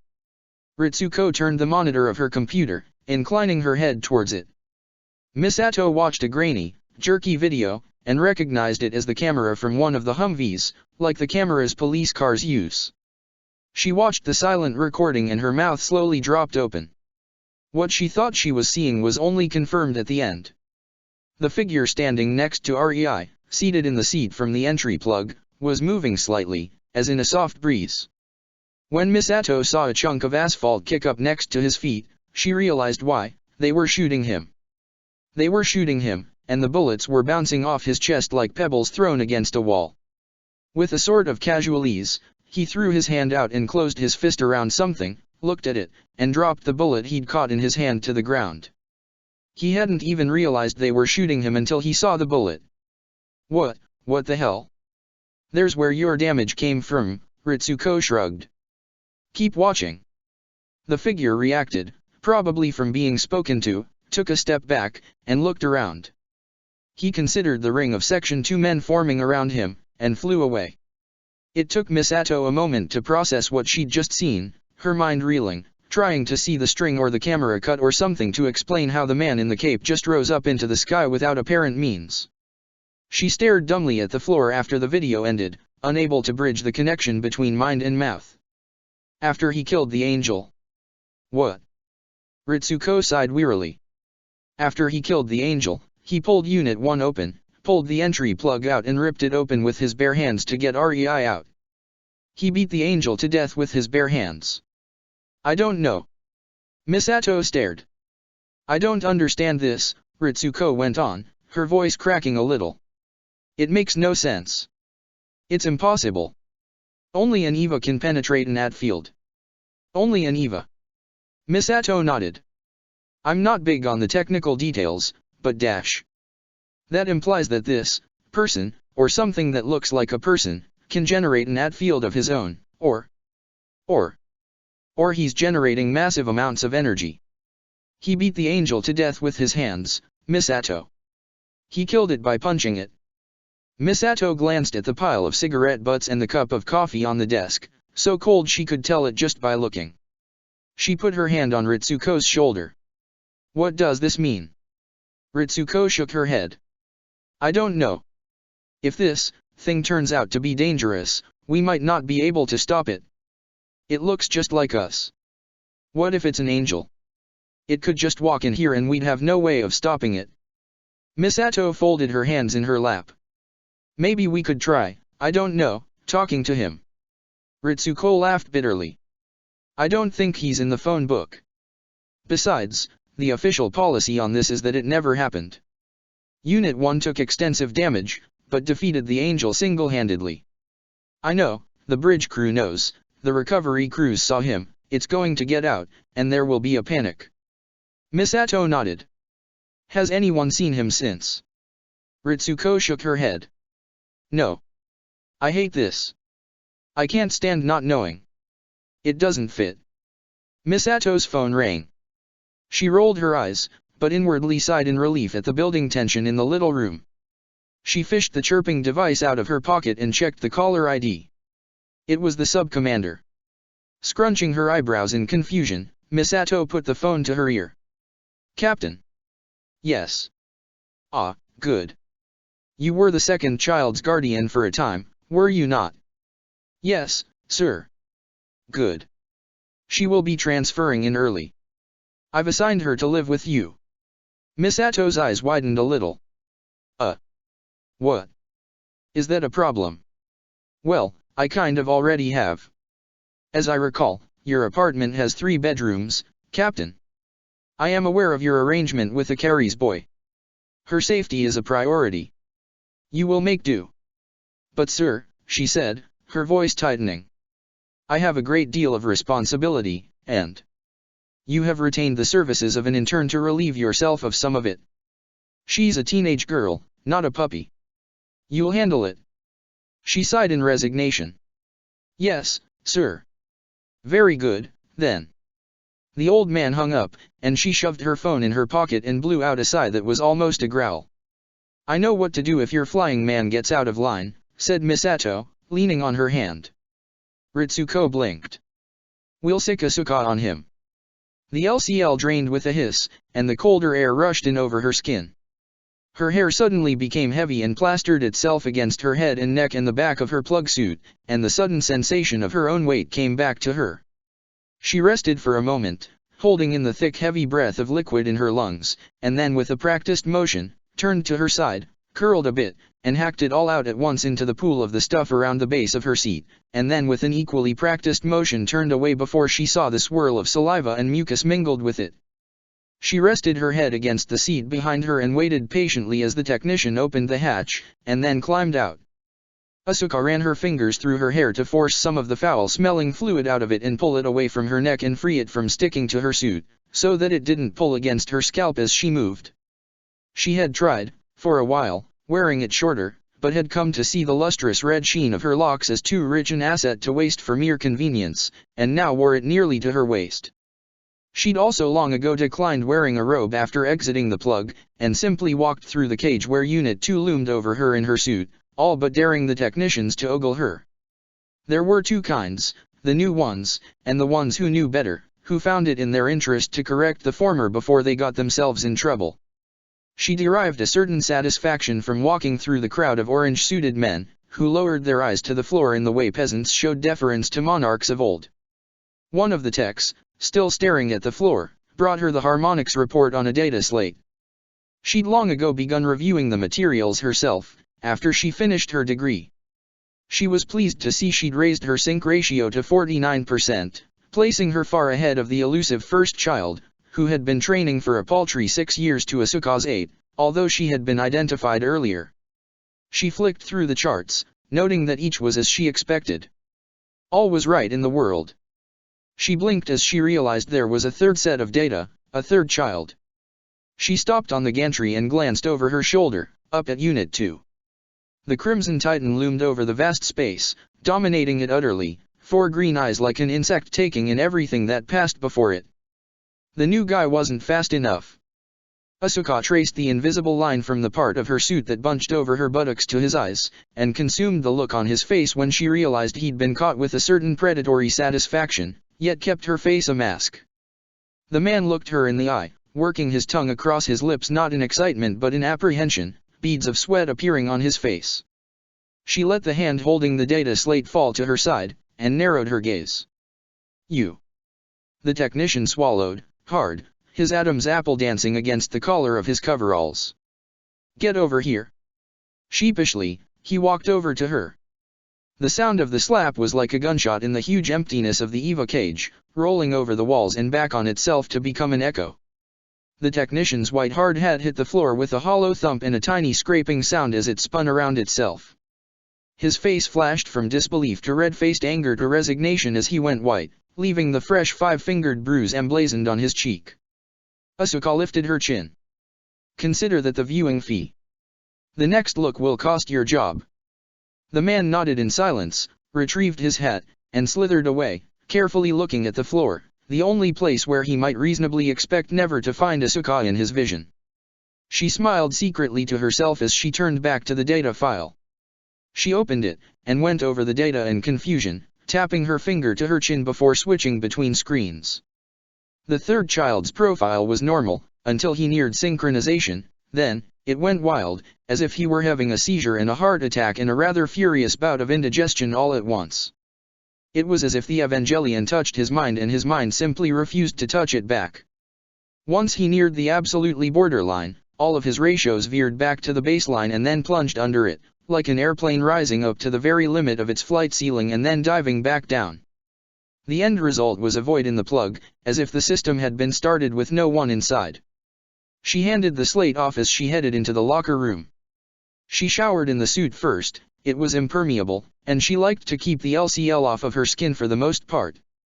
It was a meaningless personal preference. The stuff had mild medicinal qualities, and actually made her hair and the skin of her face thicker and more lustrous and softer and smoother, respectively.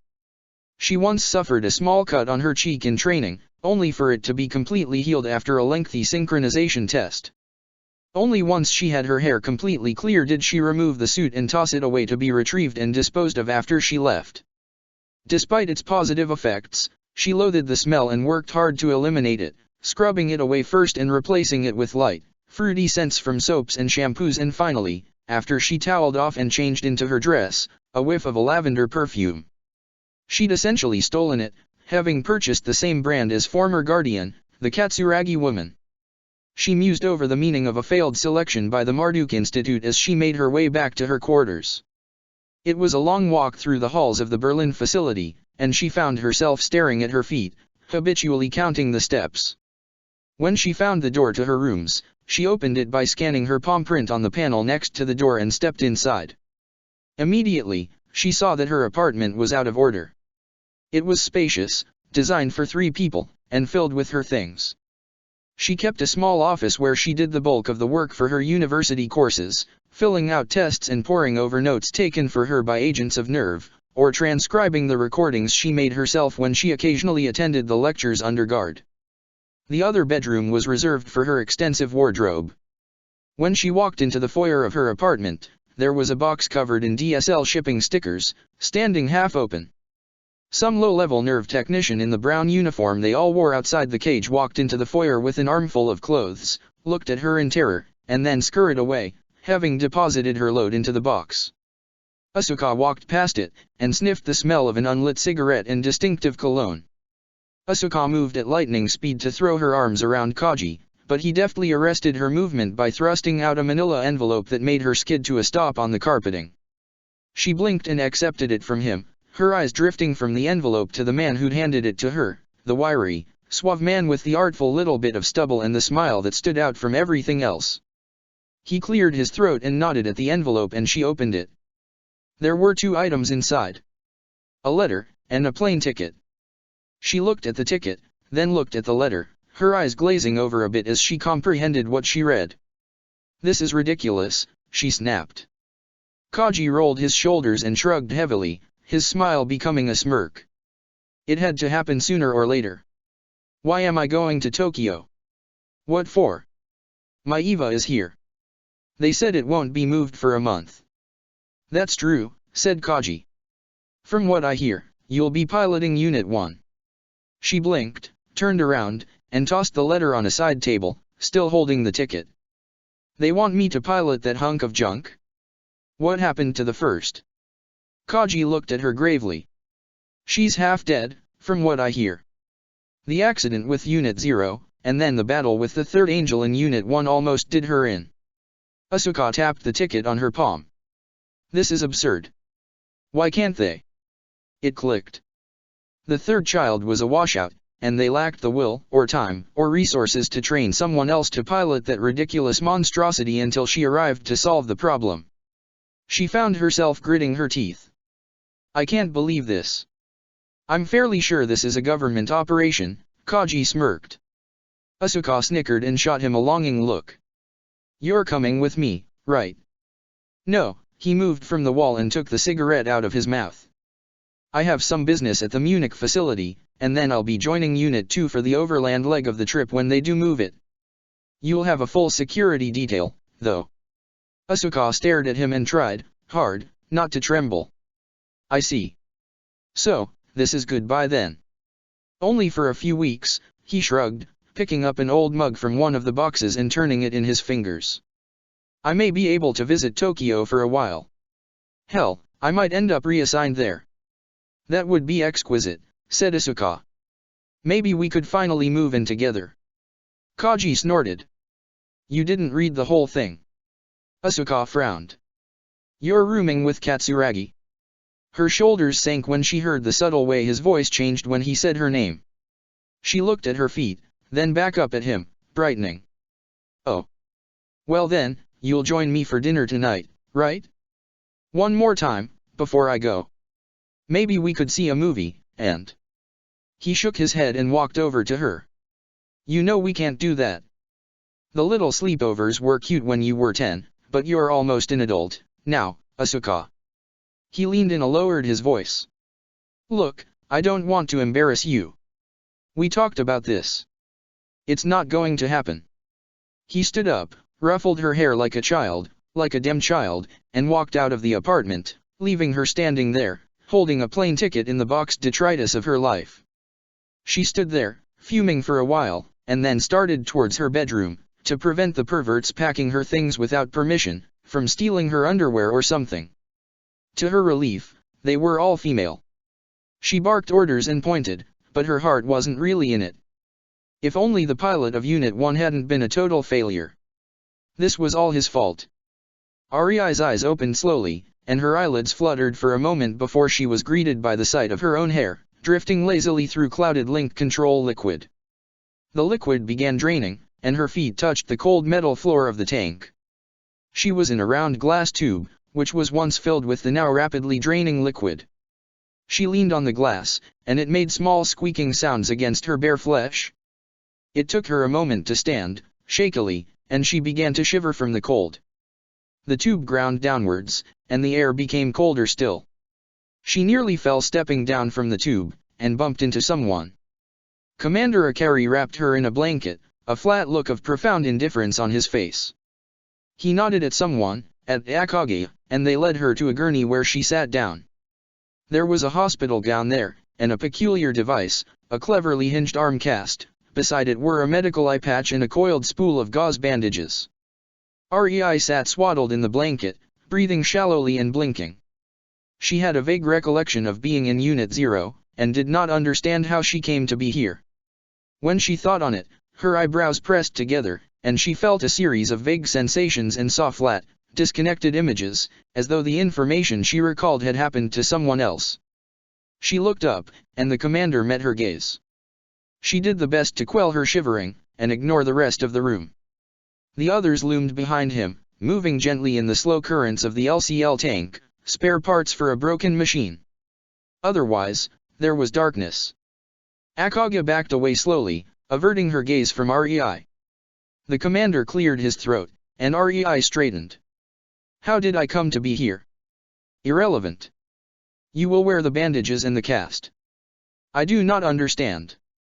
I am Yunin Dash. You do not question me. She nodded absently and sat up, the expression draining from her face. I will wear the bandages and the cast. Good. You will remain in the infirmary for 2 weeks. If anyone approaches you other than Akagi and myself, you will feign injury. Do you understand? Yes. The commander turned and nodded. Deal with her. He walked out of the room without further comment, the click-clack of his heels echoing in the darkness. Akagi walked over to her, an unlit cigarette in her mouth, and looked her up and down. The woman seemed lost in thought for a moment before shaking herself free of it.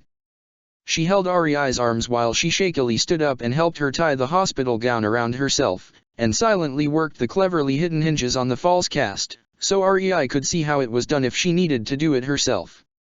She slid her arm into a sling, and carefully wrapped the bandages around her head, and put the eye patch in place. This is how you will wear the bandages. I understand, said Rei. Do you? Said Akagi. Rei blinked, but said nothing. She turned on the bed and lay down on it, and Akagi pulled the blankets over her. The woman grunted as she pushed the gurney to get it moving, and walked behind it as she guided it to the elevator. It was a long ride in the elevator to the infirmary, and neither spoke. Rei could smell the smell of Akagi's cigarette though it was unlit and wondered why anyone would want to taste something that smelled that way. As she stared up at the ceiling of the elevator, images drifted through her mind, distant and opaque. She had the faintest memory of something, the distant impression of a crooked emblem, like an English S, and a strong voice speaking quiet words she couldn't hear, posing a question to which she had no answer. Once they were in the upper reaches of the facility, a doctor joined Akagi and pushed the bed along, and Rei ignored their conversation, mostly about her care. The doctor frowned several times and glanced at her, and then quickly averted his eyes, deferring to Akagi. At length, the bed was pushed into an empty room where light spilled in from outside, imparting a soft glow to the featureless expanse of white and brushed stainless steel. They left her there to stare up at the blank ceiling, and there she lay. She heard the sound of people speaking softly, and felt a presence just outside the room. She turned, and saw Akagi arguing with the operations director, Katsuragi. There was someone with them, just outside the door. The boy looked at the two women, and then gently made his way over to her. He looked oddly familiar, but she was unable to place him, and frowned slightly. He had a mop of black hair and some of the commander in his face, but only very slightly, the merest hint visible only to an expert eye. He was wearing the school uniform and a pair of glasses, and was looking around nervously. In his hand he held a vase, in which there was a small clutch of flowers. He paced over to the bed and looked down at her. He said, "Hi." Rei met him with silence, but tilted her head slightly. The familiarity of his appearance was beginning to tug at her mind. The boy swallowed. He said, "I brought you some flowers. I'll just put these down." She watched him, tracing his movement with her uncovered eye, as he walked over to the bare bedside table and rested the flowers there. Their pink and purple hues felt out of place in the rest of the room, and made it seem even more washed out by comparison. The scent of the plants made her sniff at the air a little, and did not mingle with the antiseptic smell of the hospital, but seemed to slide along on top of it. "So, you're Rei?" "Yes." His eyes flicked down the length of her body, and for a moment, his irises seemed an even more intense blue than they had been before, catching the light so strongly they all but glowed. He met her gaze again and frowned, but quickly reverted to a forced smile. "I'm Shinji. It was nice to meet you. I hope you feel better. Come on, Casanova," Katsuragi called. "Visiting hours are over." Slumping a little, the boy Shinji left the room, scuffing his feet against the floor just a bit. Rei watched the three silhouettes disappear from the light in the hallway. She found herself staring at the flowers again, studying the strange textures and contours of the petals, the way the color drank the light and carried it over the surface. She lost track of how much time passed before the commander entered, hands clasped behind his back. He studied Rei for a moment, and looked at the flowers. "What are those?" "A boy brought them to me." The look on the commander's face was decidedly unusual, one she had not seen before. His voice had an unusual tightness to it, as if he were forcing the words out through his teeth. "What boy?" "He called himself Shinji." "I see," said the commander. He walked to the edge of the room and found the waste basket, and then nudged it over to the side of the bedside table with his foot. Then, he picked up the vase and half dropped, half threw it in, imparting enough force that the glass shattered and there was a small splash as the water inside lapped up against the sides of the container. Rei blinked. "You will have no further contact with him. If he makes any overtures towards you, you will not indulge them. Do you understand?" "Yes," said Rei. "You will remain here until this ruse is ended, and I give you further instructions." Rei nodded and turned back to contemplating the ceiling as he walked out, and tried to remember. She thought she was the third. Shinji knew three things about Rei Ayanami. 1. He knew her name, and that counted as something. 2. He knew she was beautiful, despite her strange appearance. Her skin, so pale he could see her veins under it, and her red irises both suggested an albino, but her hair was actually blue. It wasn't some sort of effect from the fluid she'd been immersed in when she was piloting, her hair was actually blue, a strange silvery sky blue. Despite all that, she seemed oddly familiar, as if he'd seen her before. He certainly didn't remember any blue-haired girls, but the feeling was there all the same. 3. The last time he'd seen her, she'd been near death, with broken bones and serious internal injuries, and now she was fine and someone was hiding that fact. The cast she wore was fake, it had hinges so she could pop it on and off, and though she held her eye closed under the medical patch she wore, her eye itself was fine. He frowned as he walked beside Miss Atto, whose gaze flickered over to him and then back to the corridor ahead. "She'll be okay," Miss Atto said reassuringly, patting him on the shoulder. "I'm sorry about the Casanova thing, that was kind of out of line." "It's okay," he shrugged, thrusting his hands into his pockets. He looked around at the bare walls, as if they'd provide him with an excuse. When they didn't, he made up one on his own. "I just feel like it was my fault she got hurt, is all." Miss Atto arched an eyebrow. "It really isn't. She got banged up pretty bad in an activation test. I wasn't here, so I didn't see what happened, but they had to drag her out of the infirmary to pilot." Shinji nodded, feigning understanding. Instead, this new information only raised more questions. If she was bedridden for weeks before the angel attacked, how did she heal almost overnight? Was she always able to do that, and the organization hid it? Miss Atto was pretty high up, why didn't she know? "Hey," said Miss Atto, elbowing him. "Aren't you listening?" He blinked. "What?" "Heh," Miss Atto smirked, "you must be smitten. I said you're losing your room." He pretended to almost trip over his own feet, twisting a little to keep his balance. "You're kicking me out." "No," said Miss Atto, suppressing a grin. "We're getting a new roommate, and she's going to want the bigger room." "Oh," said Shinji. "Wait, why?" "Well," said Miss Atto, "with REI in here and with no one else to pilot Eva, we're bringing in the second child. She's supposed to pilot Unit 2 but she'll fill in for you as pilot of Unit 1 until we can move her Eva here from Germany." Shinji nodded. "Oh. So she'll stay with us?" Miss Atto nodded. "She's a real firecracker." "Firecracker?" "She can be a little moody." Shinji considered what Miss Atto, who had already redefined a little in the context of beer and food, might consider a little moody. Miss Atto turned slowly around as she entered the elevator that would carry her towards her office and leaned on the railing set into the wall to take the weight off her leg, and sighed. Shinji put his hands in his pockets and leaned against the far wall, and slowly breathed out. "So when does she get here?" Miss Atto rolled her eyes a little and pursed her lips in thought. "Ah, she's leaving Germany in 4 hours? 1 or 2 stops, so tomorrow afternoon. They're supposed to email me the flight details." Shinji nodded. "I guess I should go move my stuff, then." Miss Atto narrowed her eyes. "Oh no you don't. You're my intern, and you are getting me some coffee." "I wasn't Shinji began to protest. Miss Atto rolled her eyes and sighed theatrically. "Will you relax?" "I'm kidding. You're always so serious all the time." As she hobbled out of the elevator, he headed off to procure the coffee in question. He had to feign confusion in the halls a bit, which wasn't so hard, as the layout genuinely confused him. The place really was built like a maze. Of course, it meant little to him. All he had to do was listen for the characteristic sounds of conversation and cups being drained and staff bustling about, and follow it to the cafeteria. When he arrived, he quickly scooped up a paper cup and headed for the coffee machine. He flinched when someone bumped into him. "Oh.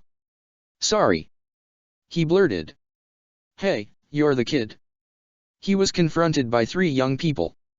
The one who'd actually bumped into him was a slight young girl who looked out of place in her khaki uniform, a look of perpetual wide-eyed surprise on her face. She was accompanied by a tall, thin man with a pair of glasses and a magazine tucked under his arm, and a long-haired man with thin, spare features and an almost sneer that turned into a smirk at the girl's gaffe. "I am," said Shinji. "Yeah," said the long-haired man. "What are you doing here, anyway?" They let random kids wander around now. The girl leaned forward and squinted at the identification badge clipped to Shinji's shirt pocket. Intern. He's a gopher. I work for Miss Misato, Captain Katsuragi, Shinji clarified, looking down at the cup of coffee in his hands. We're being rude, the girl said, smiling. I'm Lieutenant Maya Ibuki. Hi, Lieutenant.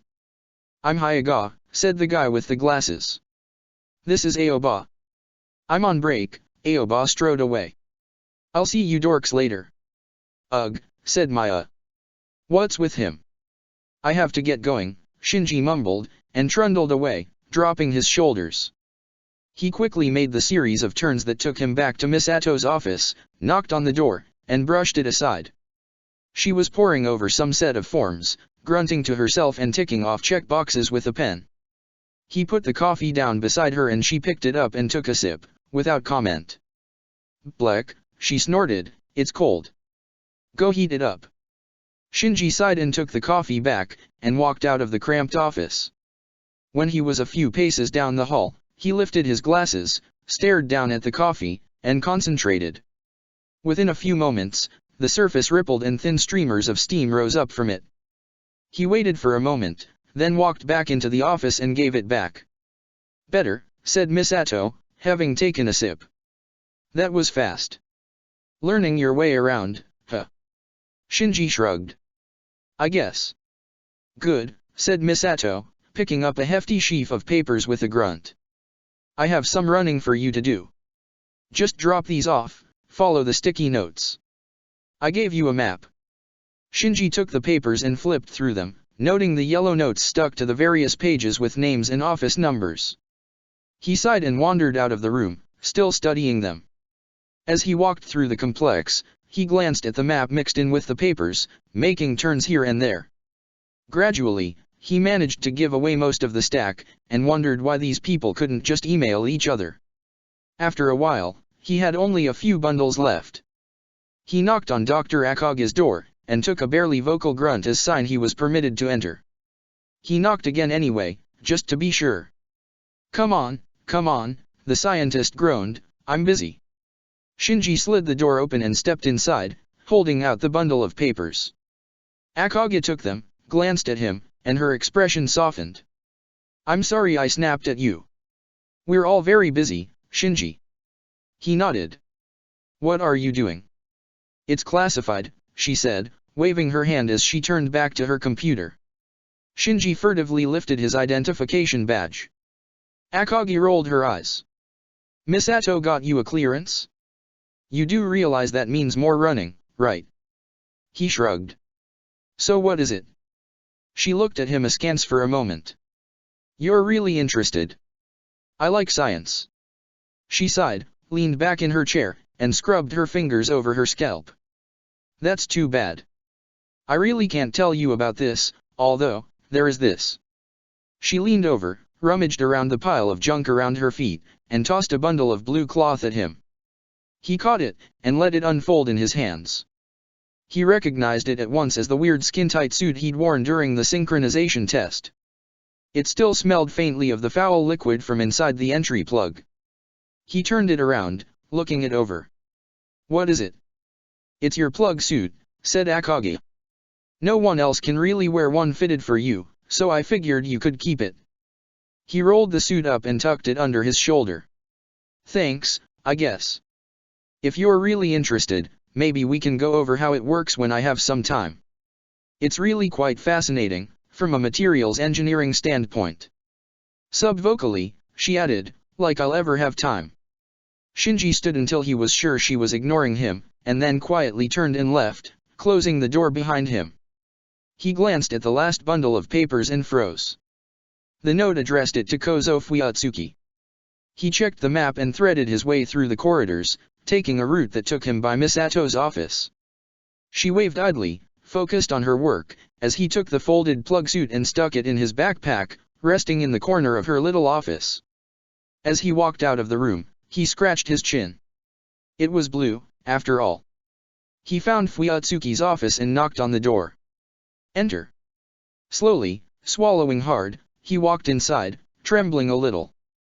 The man was older than he remembered, and seemed wearier, although unbowed by age. He was calmly reading some paperwork in a manila folder, tapping the corner with his pen. Shinji glanced around the room, and was a little surprised by it. It looked less industrial than the rest of the place, and more lived in. The old wooden shelves, each set of bookcases slightly different from the others, as if they'd all been acquired separately, sagged under the weight of the books resting on them. He scanned the titles, and noted that a number were written by Fuyatsuki himself, their topics concerning esoteric fields of science Shinji had never encountered before. "Good books make good company," said Fuyatsuki, without looking up. "You're Katsuragi's intern, yes?" Shinji nodded and handed over the packet of forms. Fuyatsuki took it and slid it into a basket on his desk without looking at it. "I know about the sync test. It's a shame, but don't let anyone put you down over it. Piloting an EVA is a very specialized ability, and even among the narrow field of potential candidates, very few people possess the specific qualities. It doesn't reflect on you as an individual." Shinji nodded. Fuyatsuki smiled. "Besides, in the end, we all find our place in this world." Shinji nodded, waited for him to say something else, and when he realized it wasn't coming, turned and quietly closed the door to the old man's office. He walked a little oddly down the hall, confused. He'd expected more of a reaction out of him. "Keep walking." The old man's voice made him jump. He glanced over his shoulder, saw no one, and then quickly straightened, putting his hands in his pockets. "I'm whispering. If you can hear me, meet me on the surface tonight. There's a scenic overlook not far from your school. I'll be there at midnight." Shinji made no reaction, and headed back to Misato's office. When he arrived, she was sipping from a beer can. She looked up at him in alarm, burped, and shoved it back into her desk drawer and slammed it closed with a slosh. He smelled it coming from inside the desk, and a quick glance confirmed she'd spilled it. "Was that dash?" "Was what?" "Nothing," he blinked. "I delivered the stuff." "Oh," said Misato, leaning back in her chair. "My shift is almost over, actually. We really should get home, after all. We need to be ready for Asuka." "Okay," said Shinji. "I'll dash. Like I said, we need to be ready. Go down to the armory and get us some helmets and flak jackets." He blinked. "What?" She rolled her eyes again. "I'm joking. We Earth humans call it humor, Shinji. One day you will come to understand it." Shinji smirked. Fuyatsuki looked at his watch, and then put his hand in his pocket. Despite the never-ending heat, there was sometimes a chill in the autumn in the hills overlooking the city, and this was one such night. Tokyo 3 was spread out before him, aglow with activity and the searching beams of floodlights. The lights in trains and cars pulsed and flowed, like a diagram of a circulatory system. He was so intent in his observation that he almost didn't hear the thump of a pair of feet landing beside him. Actually seeing Shinji fly startled him, but he managed to keep his expression neutral, although he involuntarily took a step back. The boy was dressed in a strange outfit, a short-sleeved blue shirt emblazoned with the red and yellow symbol and a short cape. By the looks of things, he didn't have enough material to make an entire suit, and had cobbled together the rest from a pair of work pants and some boots. Shinji stood with his hands at his sides, breathing shallowly. "So," said Fuyatsuki. "I assume you opened it?" "Yes," said Shinji. "I have to thank you. I dash. Your mother would be proud of you." Shinji froze, and then turned away, scrubbing at his eyes with his hand. "Maybe," he said thickly. "We'll see. What can you do?" Shinji shrugged, and walked over to the guardrail. "I can fly. I'm really strong. I don't think I can be hurt. I feel it when something hits me, but it doesn't hurt anymore. I can see things, too, and hear things. I hear them." He nodded at the city. "Talking, walking, eating, sleeping. I can hear everything." Fuyatsuki took his hands out of his pockets and folded his hands behind his back.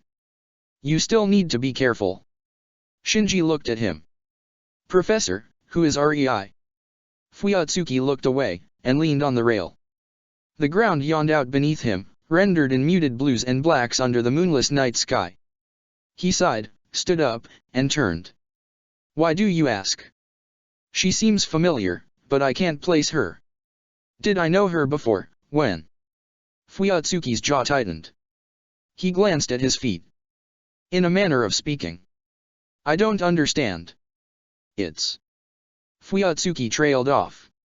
It's complicated. She's family, Shinji. Your family. Shinji rocked back on his heels, as if struck. You mean, like a cousin? Not exactly, said Fuyatsuki. You have to understand, Shinji, this is sensitive information. I could be killed for speaking to you about it. I won't let anything happen to you. Fuyatsuki snorted. That's why I wanted to speak with you. You may be invulnerable, but not everyone else is. I can't tell you any more now, Shinji. I'm sorry. I don't dash. Fuyatsuki rounded on him, a little more harshly than he meant to. Your father is a very dangerous man, Shinji. He'll be more dangerous if cornered. I'm taking a huge risk by coming to you like this. I'm not worried about myself. I deserve whatever happens to me. You can't be everywhere at once. Shinji shrunk back a little, and looked out over the city. You're right. That brings me to the other. Asuka. I keep hearing about her, said Shinji, leaning on the railing. Misato has been talking about her non-stop.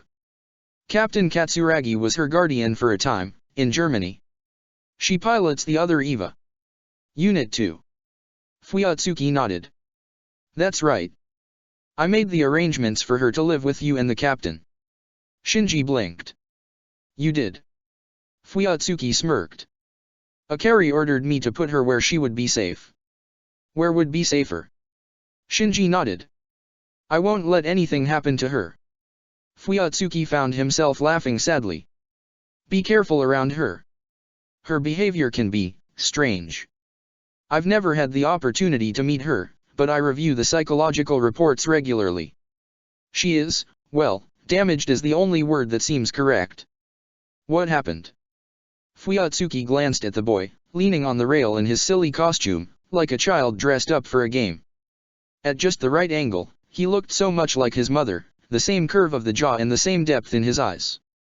In quiet moments, Fuyatsuki had often wondered what might have happened if he had never bailed Gendo out after that bar fight, if he had made advances on Yui openly, if the boy had been his, what might he look like? There was little, if any, of the father in him at least, of one of the fathers. Futsuki looked at him and remembered he was talking to a teenage boy who could kill a spawn of Adam with his bare hands, and shuddered just a little when he realized what might happen if he told the boy the whole truth. She lost her mother in an accident. Shinji stood up. What accident? Fuyatsuki's breath caught. If he reasoned it out, he might fly off the handle, go out of control. Do you know what a trigger is? Said Fuyatsuki. You mean, like on a gun? That's APT. It's something that causes a psychological reaction in a person, Shinji. No matter what happens, you must never, ever mention to Asuka that you know what happened to her mother.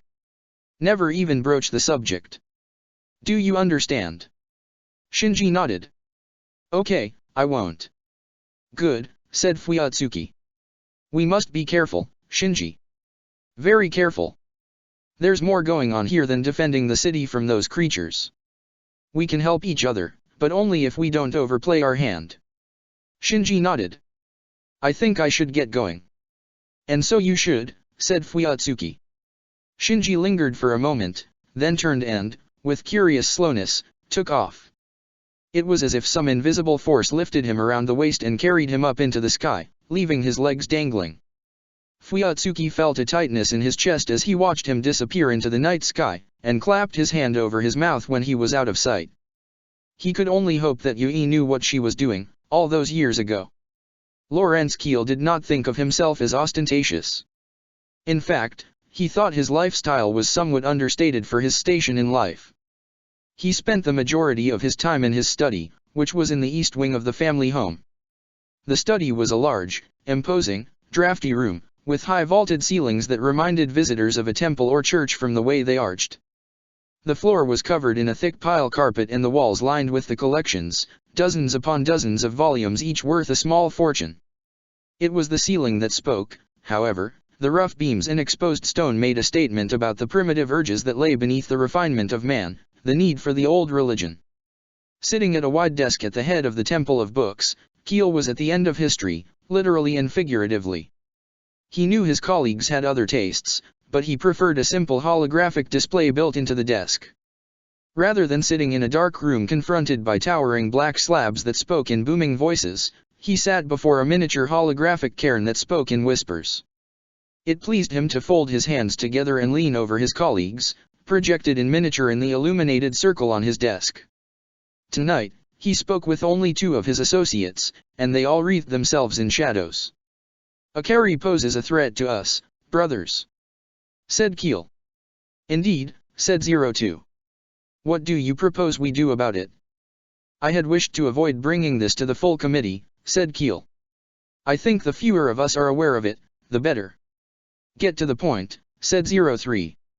"I am prepared to move Nagisa into position," said Keel.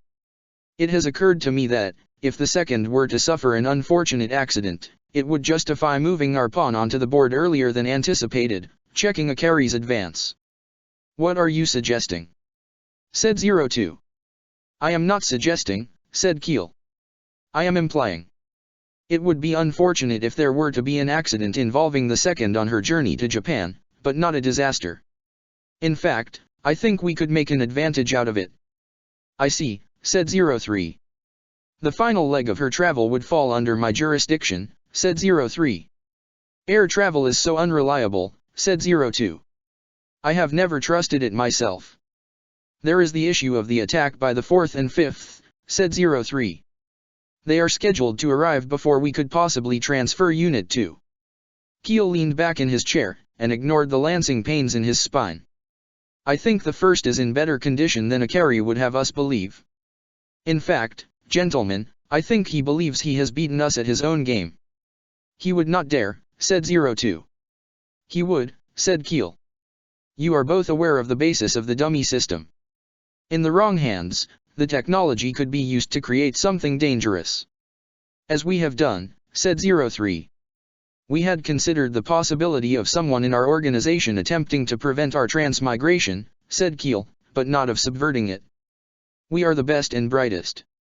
We are the ones to stand on the shoulders of humanity and ascend the heavens, and none other." "Agreed," said 02, and 03. "It was a mistake ever trusting Akari," said 03.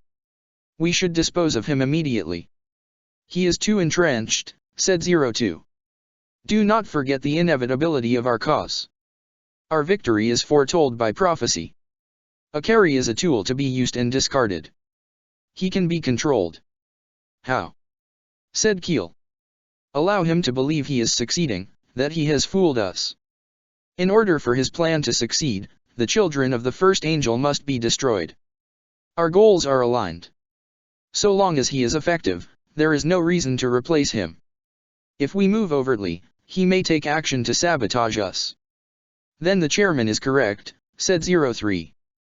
"We position our pieces, and strike when the time comes, not before. I will see that the second's flight from Vladivostok is properly inspected." "Good," said Keel. "Very well, my friends. Until next time." As soon as she laid eyes upon the rental, Misato hated it. It was big and bulky, and it was orange, which was almost the opposite of her favorite color. Unfortunately, the insurance company considered her Alpine a total loss. At least they'd paid it off, she still owed money on it. It was a bit of a surprise that the policy didn't have language that absolved the company of liability in the case of giant monster attacks and accidental nukings. The clerk at the rental office stared at her chest while he handed her the keys, and she made sure to stretch enough that he could see the shoulder holster under her jacket before she opened the door and stepped inside. She pulled out from the little overhang where they presented her with the car, and immediately loathed it. Accelerating was like trying to drag a pallet of bricks behind the car, and it handled like a roller skate with a turtle on it. Her attempt to drift a bit around the first corner on her route to the school was a sad, pathetic little thing that nary made a sound, and actually forced her to slow down. She sighed and resigned herself to the right-hand lane. She had an hour to pick up Shinji and get to the airport to pick up Asuka, who would be coming off of an overnight flight that would no doubt leave her jet-lagged and cranky. At least Shinji had managed to move most of his stuff out of her new room. Misato felt a little pang of guilt moving the boy into what was basically a really big hall closet, but she had to give priority. Asuka, after all, would know where she slept. When she pulled up to the front of the school, she was pleased to see Shinji walking with some of his classmates. There was a tall boy in a tracksuit, which made her wonder how he got away with breaking the dress code, and a shorter kid with glasses and scruffy hair, a typical nerdy type. Shinji indicated her car with a nod and the two boys shrugged. Misato put it park, killed the engine, and stepped out. Both boys stared at her, mouths open, and Shinji turned as red as a beet. "You live with her?" The tall one managed to stammer out. "Wow." The short one with the glasses mumbled, fumbling with a video camera. Wow. Said Shinji, hi, Misato." "Shinji," Misato purred. "Let's not be late for our date." Shinji's eyes widened a little, and his glasses rode up his nose. His blush deepened, and his mouth began to work silently. "We don't want to keep Asuka waiting." Shinji shook himself out of it and walked along with her, leaving the two boys to stand and stare at her, their eyes sliding down her back as she walked. She put a little extra sway in her hips and resisted the urge to giggle. She just barely heard the one with the camera whisper something about being rich. She managed to get quite a few stares as they got into the car. Once inside, Shinji deflated a little, or maybe inflated, it was hard to say. He let out a breath and relaxed visibly, and his shoulders rolled back, and he sat a little taller in the seat. He seemed a bit taller when he carried himself that way, even sitting down. Misato tilted her head. "Is something wrong?" "Nope," she smirked, starting the car. "I think your friends have a crush on me." "I didn't get their names." "Toji," said Shinji, "and Kensuke is the one with the camera." "I don't know if we're friends, really. We've just been hanging out a little during school." "Good," said Misato. "I'm glad you're making friends. After we get Asuka settled in, you should bring them over sometime. I know I'm supposed to keep you busy, but I don't want it to get in the way of you being comfortable here." Shinji smiled. "Thank you." Misato smiled back, and floored the accelerator. The car offered up a mighty buzz and lurched forward, the check engine light fluttering for a bit before it chugged from 0 to 35 in a blistering 10 seconds. Misato fought the urge to grind her teeth as she put on her turn signal and pulled into the right lane once more, and headed for the airport. The trip was uneventful. Shinji stared out the windows at the scenery, and once they neared the airport, watched the planes flying overhead. Misato glanced at them through the sunroof and tapped her fingers on the steering wheel. "You've never flown before?"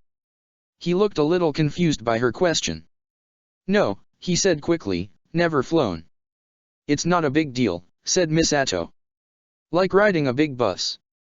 I wonder what it would really be like, though. To fly. You know, without an airplane and stuff."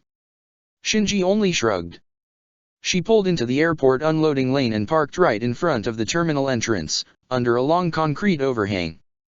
She watched her reflection in the long glass doors and scowled at the car, which didn't suit her the way her little blue beauty did. Shinji pointedly looked elsewhere as he stepped out, scanning the area around them as if he was expecting something.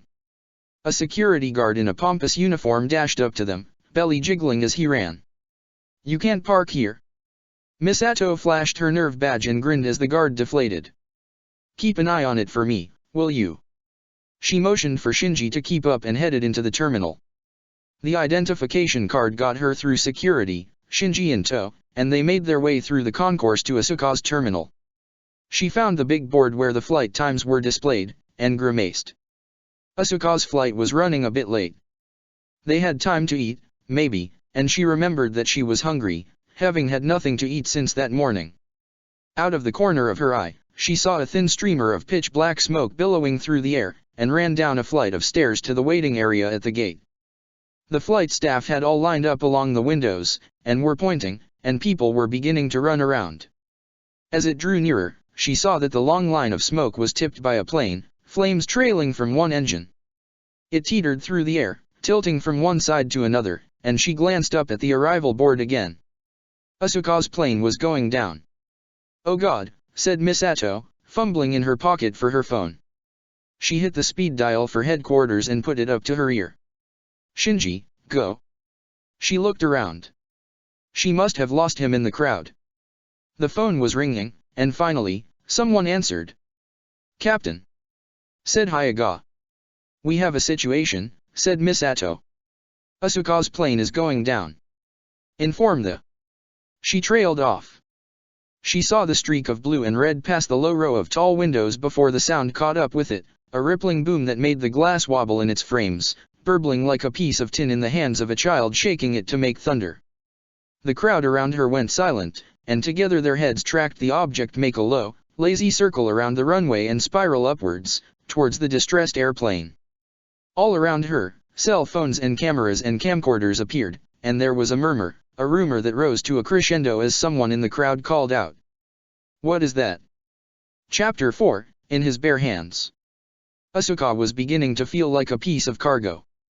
This was the fourth airplane, with nary a bit of rest between them. She'd gotten to think she would never escape the stink of an airplane cabin again, the peculiar mixture of some foul-smelling industrial cleaning fluid, sweat and old vomit soaking into her very bones. So-called first class was an insult, as it only meant she had a slightly wider seat at the front of the plane, and the foul-tempered stewardesses wouldn't give her a glass of wine to calm her nerves, since outside of the civilized world, one had to be much older to drink alcohol of any kind. She wondered how people survived. She had her pick of seats, which made sense since, as far as she knew, the entire complement of passengers was her security detail. The obvious ones sat around her like crows on a wire in their black suits and sunglasses and wired earpieces, but everyone else she saw when she rose to go to the lavatory or just stretched and looked around in her seat was obviously security, wearing 2 heavy coats and big purses that obviously had guns in them. She watched the world slide by under her, and that was the only thing in its proper place. Beneath the thin streamers of clouds, tinged pink in the afternoon sun, she could see the lush greenery of Japan unfolding beneath her. The fastened seat belt light binged on, and she huffed and quickly worked the latch around her waist and tightened the belt and watched from the corner of her eye as the Section 2 men sharing her row did the same, struggling to work the narrow belts around their wide bellies. She put her chin in her hand and smirked out the window, wincing a little in the bright sun. The clouds were drifting by now, and the plane had tilted paradoxically backward, leaning away from itself as it slowed to descend, the ground gradually working its way closer, inch by inch. The captain babbled something about the last fortress of mankind and the splendor of the countryside and whatnot, but to her it was all endless green pockmarked here and there by ugly, industrial gray. She could sort of see the city, but it was mostly flares of light against the glass, the sunlight pulled into the huge mirrors that carried sunlight down into the cavern below. It was an engineering marvel, and it was boring. She yawned. She glanced at her watch and realized there was another half hour of flight time, and so leaned back and put her head against the seat, and instantly regretted it. She would have to wash her hair, for certain. She had just barely closed her eyes when there was a thump. She heard some murmurs and sat up, and glanced out the window. She felt a cold, dense feeling in the pit of her stomach when she saw thick black smoke trailing out behind the wing. She strained to crane her neck, and by almost pressing against the glass, she could see the acrid black vapor pouring out of the engine, the blades of the turbine fixed in place and grinding against themselves. The plane suddenly took a wild dip, dropping at least 50 feet, and put her guts up into her throat. She found herself clenching the arms of the seat, and her eyes widened when a mask dropped down in front of her. The agent seated next to her, in ignorance of standard procedure, ignored his own mask and went for hers, trying to force it onto her head, the elastic bands splayed out with his fingers. She slapped him away and tried to snap at him, but the air was too thin and the effort made her dizzy. Instead, she pulled the mask over her head and took a deep breath out of the oxygen bag, and her gaze cleared in a haze of sparkling lights. There was a massive groan, and the airplane shifted, the wrong way. She felt the torsion roll through the body, the deck beneath her feet becoming uneven, slightly curved, for just a moment. All of these details fed into her mind and formed an unavoidable conclusion, like the light at the end of a tunnel that's probably a train. She had trained her entire life for combat. The possibility of injury or death was never hidden from her. She would be piloting a complex technological thing that no one truly understood, against creatures from beyond the Earth, incomprehensible in and of themselves. If she survived the unstable technology and the combat, it would not be without injury, without suffering. Until this moment, when she saw her airplane begin to yaw earthward and the ground tilt at a strange angle and get too large, too fast, she had never even really considered the inevitability, the finality of death. The conclusion was inescapable. The plane was going to crash. She was doomed to die. She could only hope it would be over quickly. She leaned back into the seat, closed her eyes, and spoke a single word. "Mama," she said. The plane became strangely silent. She felt a press of attention, a sudden focus in the bodies around her, and opened her eyes. She was just in time. Everyone, all the secret agents and security men in black suits, were staring out the window, open-mouthed. It took her a moment of processing, but then she saw it, too. A tiny stake of red and blue blurred past her window, and the plane rocked, tilting from side to side. The object looped around in a lazy circle, and slowed. For a moment, she thought she'd gone insane, that the lack of oxygen was making her hallucinate, but if she was imagining what she saw outside the window, she wasn't alone. "Okay," said Shinji, "don't panic." It was easy to say, but difficult to hear. Drifting through the air sideways, the words were lost in the howling wind. The plane was going down, hard and fast, and the right engine was both out and on fire, and from the way it was losing altitude, the other engine must have been damaged, and the hydraulics out. He could hear the flaps and control surfaces grinding against themselves in tune with the pilot's grunting as he worked futilely at the controls. He saw the pale faces pressed against the glass, staring at him, and looked down the length of the plane. He had to slow it down, and steer it somehow. He took the only logical route, and headed for the tail. He schemed over the fuselage, through thick cloud of black smoke, and tried to land next to the tall, sloping tail, only to fall right off, his boots skidding on the slick surface. He tumbled a bit and came along beside it. The rudder twisted feebly in place, snapping and grinding against the lack of pressure trying to turn it. Shinji put both his hands on it and pressed, trying to loosen it or direct it somehow. He straightened it out and the plane shuddered and began to ease out of its turn, and so he pushed it a bit more, hoping that working it in the opposite direction would straighten it out completely. It promptly snapped off in his hands and slammed into his face, rolled over his shoulder, and went tumbling gracefully through the air behind him. The severed lines sprayed him with sticky hydraulic fluid. He shook his head and wiped the gunk out of his eyes, and yelped as the plane began to yaw harder, the wing with the damaged, smoking engine beginning to shudder. There was a great grinding metal sound, a shriek of metal stretching and giving way, and the wing loosened, pressing back against the body of the airplane like a bird's wing. It began to roll, and the other engine let out an agonized wail and burst forth a great belching gout of black smoke. Shinji swallowed a gulp of air and rocketed past the smoke. He would never be able to straighten it out without the wing, so he grabbed the ragged, sharp edges of the wing and the stump where it had come loose from the fuselage, trailing fuel and fluids, and pushed it until it snapped loose and tumbled through the air. The plane began to turn, and he shouldered into it, and the impact shoved it out of its course, to the side. He put both hands and arms against the body and pressed his chest into it, and grunted with the turn. Shuddering under his grip, the plane began to straighten, and he put out his feet and started pushing in the opposite direction, trying to slow it down. He felt the metal giving under his fingers and heard a squeal, and it suddenly turned against him, pulling in the opposite direction. He looked over the fuselage and saw why. The other wing lifted, turned, and with a great shriek and groan, tore free and tumbled off into space.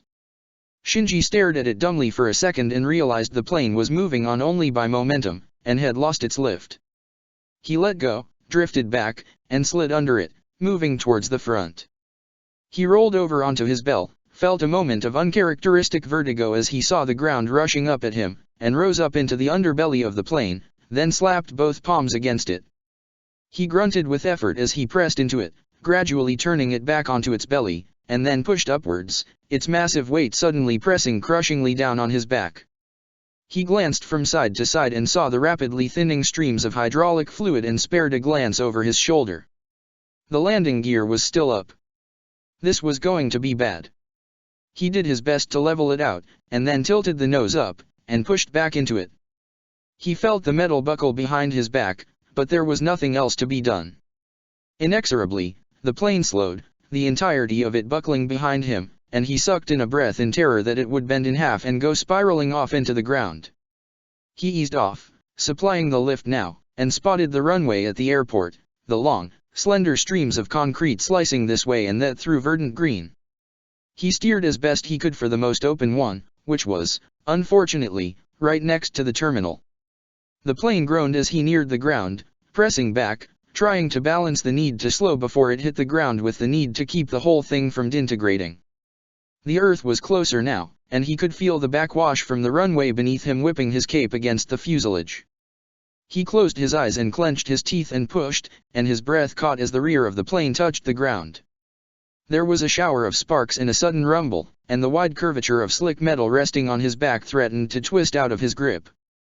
He leaned forward, letting it level out, and crawled up to the nose. He threw his arms over the anodized black cap, and glimpsed the shocked cabin crew staring back at him as he pushed into the plane, slowing it. It began to turn again, and he slid back down, spreading his arms to keep it from rolling onto its side. The terminal was suddenly much, much closer, and he fought not to look at it, for fear he would lose his concentration. Most of the plane was touching the ground, now, the ground easing by underneath him, and he let it come down on top of him, slowly working his way forward until he could turn, put his feet against the ground, and dig in his heels. His feet tore long furrows in the concrete until finally, at last, the whole mass came to a slow, screeching stop. Panting, he stumbled to the side, and almost fell onto one knee. At the rear of the plane there was a low whomp, and hot, almost invisible flames licked out from under the tail. He stared at it, wide-eyed. "You gotta be kidding me." There was no time, no room for theatrics.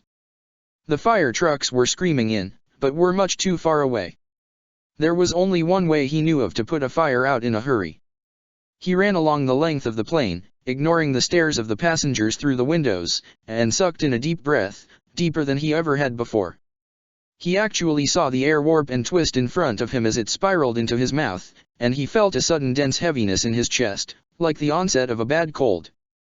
As soon as he had it in, he pushed it out as hard as he could, leaning into it, and the air blasted from his lungs in a concentrated cone that washed over the flames and pressed them out, as if a giant had squeezed a great wick between his fingers. He expelled the air until he was leaning on his knees, and to his surprise, when it was done there was a thin sheen of ice all over the back of the plane, hanging down in little icicles from the charred tail section. He took a moment to compose himself, leaning against the back of the plane, and sensed a sudden, new attack. After the barest instant, he relaxed, realizing he wasn't being attacked at all. They had come to rest not 50 feet from the terminal, and he was being photographed. Everyone had a phone or a camera in their hands, snapping picture after picture. Realizing he was being watched, he stood up, put his chest out, and somewhat shakily lifted up. A few of the cameras drooped as the owners forgot what they were doing and stared, open-mouthed, at him. He moved along the side of the plane until he found the forward door, dug his fingers under the rim, and pulled it out with a crunch. He dipped his head and drifted inside, and stumbled a little bit as the solace of his boots bit the carpet, but not too much. He moved past the little partition and into the first-class section, and looked around. 100 faces in 3 aisles stared at him, a universal look of shock plastered across them. He let his breathing slow a bit. "Is everybody okay?" In response, a rather burly man in a black suit in the front row pulled his mask off, hastily pulled open a paper bag, and loudly vomited. He found his gaze drawn to the front row. He didn't realize he was staring at the girl sitting there until it was too late, and she at him. Tall and long of leg, she had on a yellow sundress that left her pale shoulders bare and her lithe legs, like a dancer's legs, exposed up to the knee. He blinked when he realized she was wearing some kind of variation on the little clippy things needed to pilot an Eva, bright red and holding her hair out of her face. Her eyes were the deepest blue he had ever seen, and she had sharp, regal features, the slight tilt of her eyes revealing a mixed heritage. He remembered that he was staring at her and did his best to recover. He walked over to her. "Miss? Are you all right?" She nodded, and then fumbled at her oxygen mask and pulled it off. Who are you? I'm SH. He looked around. Think, Shinji. I'm here to help. Oh, she said. He scratched the back of his head before he realized he was doing it. Come on, Shinji. Well, he shrugged. I'll see you around, I guess. She blinked twice, and before she had a chance to reply, he strode to the exit, found the lever, and tugged it. With a thump of compressed air, the yellow emergency slide unfolded beneath him, and he stepped off into empty air. He waved at the terminal and rose up, turning as he did, and put his hands to his sides as he picked up speed and headed off into the horizon. Misato held her nerve badge over her head and half-muscled her way through the crowd, shouting words that turned into a sort of growl, lost in the din.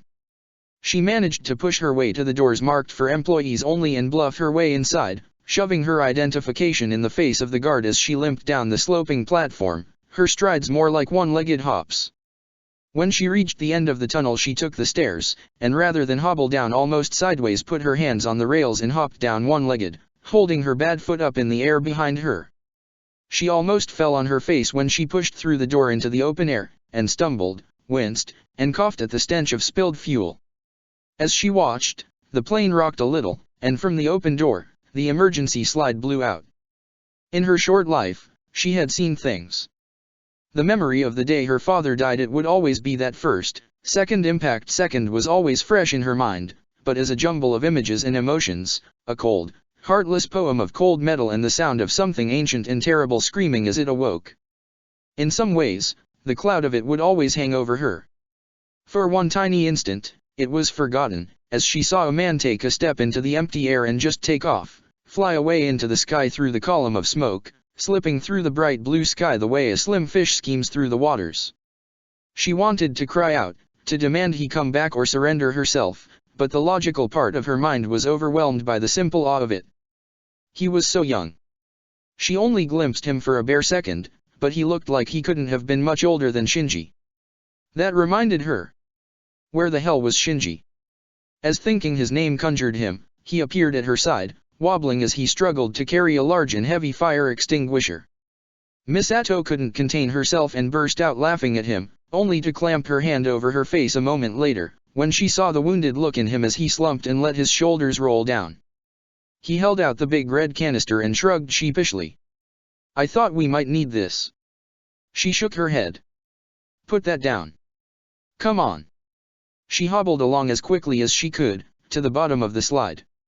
A rather sickly-looking pilot put his head out through the opening and looked down, scanning the tarmac as the big fire engines rumbled forward, sirens blaring, and started spraying fire suppressant on the tail of the plane.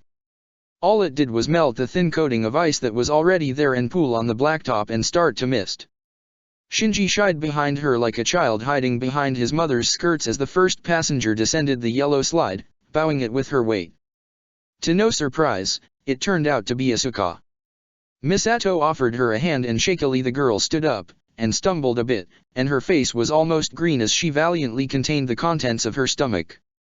She finally managed to right herself by clenching her fists and then closing her eyes, and she took a deep breath. Misato waited patiently. Are you okay? Said Misato. Fine, Asuka snapped. My plane crashed, how do you think I am? Misato smirked. You sound like yourself.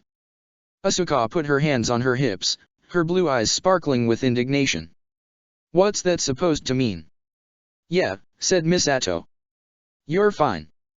Asuka huffed again, and folded her arms. She nodded at Shinji. Who's that? My assistant, said Misato. Come on, let's get out of here. As she glanced around, she saw a great number of cameras pointed in their direction still, and the girl was still wearing those damned nerve clips on her head. She might as well have tied on a headband with a bullseye on it. Misato resisted the urge to grab her and, to her relief, spotted a number of dark-suited men moving in the crowd behind the glass, and a few more running towards them. At their head was Goro Yoshida, the head of Section 2 himself. Misato slowed and naturally adjusted herself. Yoshida reminded her of her drill instructor from her days in the JSSDF, and the reminder was uncomfortable. A great solid block of a man, he carried his bulk with a surprising grace and speed that spoke of years spent training for function over form. He watched everything at once through mirrored glasses and said something softly into his wrist, just out of her earshot. Shinji craned his neck forward a little, and then quickly stared at the ground, and dedicated himself to watching the feet of the two women walking in front of him. Katsuragi. I see you recovered the pilot for us. Misato's eyes narrowed. Yeah. We're just on our way to my car. We need to debrief her. I'm standing right here, Asuka snapped. Yoshida ignored her. She's a valuable asset. She needs to be secured. Hey, Shinji interjected. I don't think you should dash. Yoshida glanced at him disdainfully and gave him a little shove. Quiet, runt. That's the commander's son, Misato snapped, squaring herself up. Yoshida snorted. Your point being? I outrank you, Misato said as she crossed her arms. The pilots are under my authority. She's coming with me. The big man considered her for a moment. Fine. I have other matters to attend to. You let the civilian authorities approach the plane. Misato rolled her eyes, dismissed him with a wave of her hand, and motioned for the kids to follow her. She felt an instinctive urge to avoid limping around the Section 2 men, to avoid showing weakness in front of a predator. Asuka knocked her out of her contemplation. Where are we going, exactly? Misato sighed. Right. My car, then my apartment. They told you dash. Yeah, Asuka hissed. I'm living with you. The walk back to the car was awkward, to say the least. The Section 2 men cleared a corridor through the terminal for them, and the trip was surprisingly swift. Misato slumped a little, having planned to show off her car. There was always an unspoken competition between her and Asuka, and a lot of little digs and subtle resentment. Asuka disliked Misato for an incredibly silly reason, but to Asuka, everything was gravely serious, no matter how minor, every perceived imbalance or compromise an assault on her honor.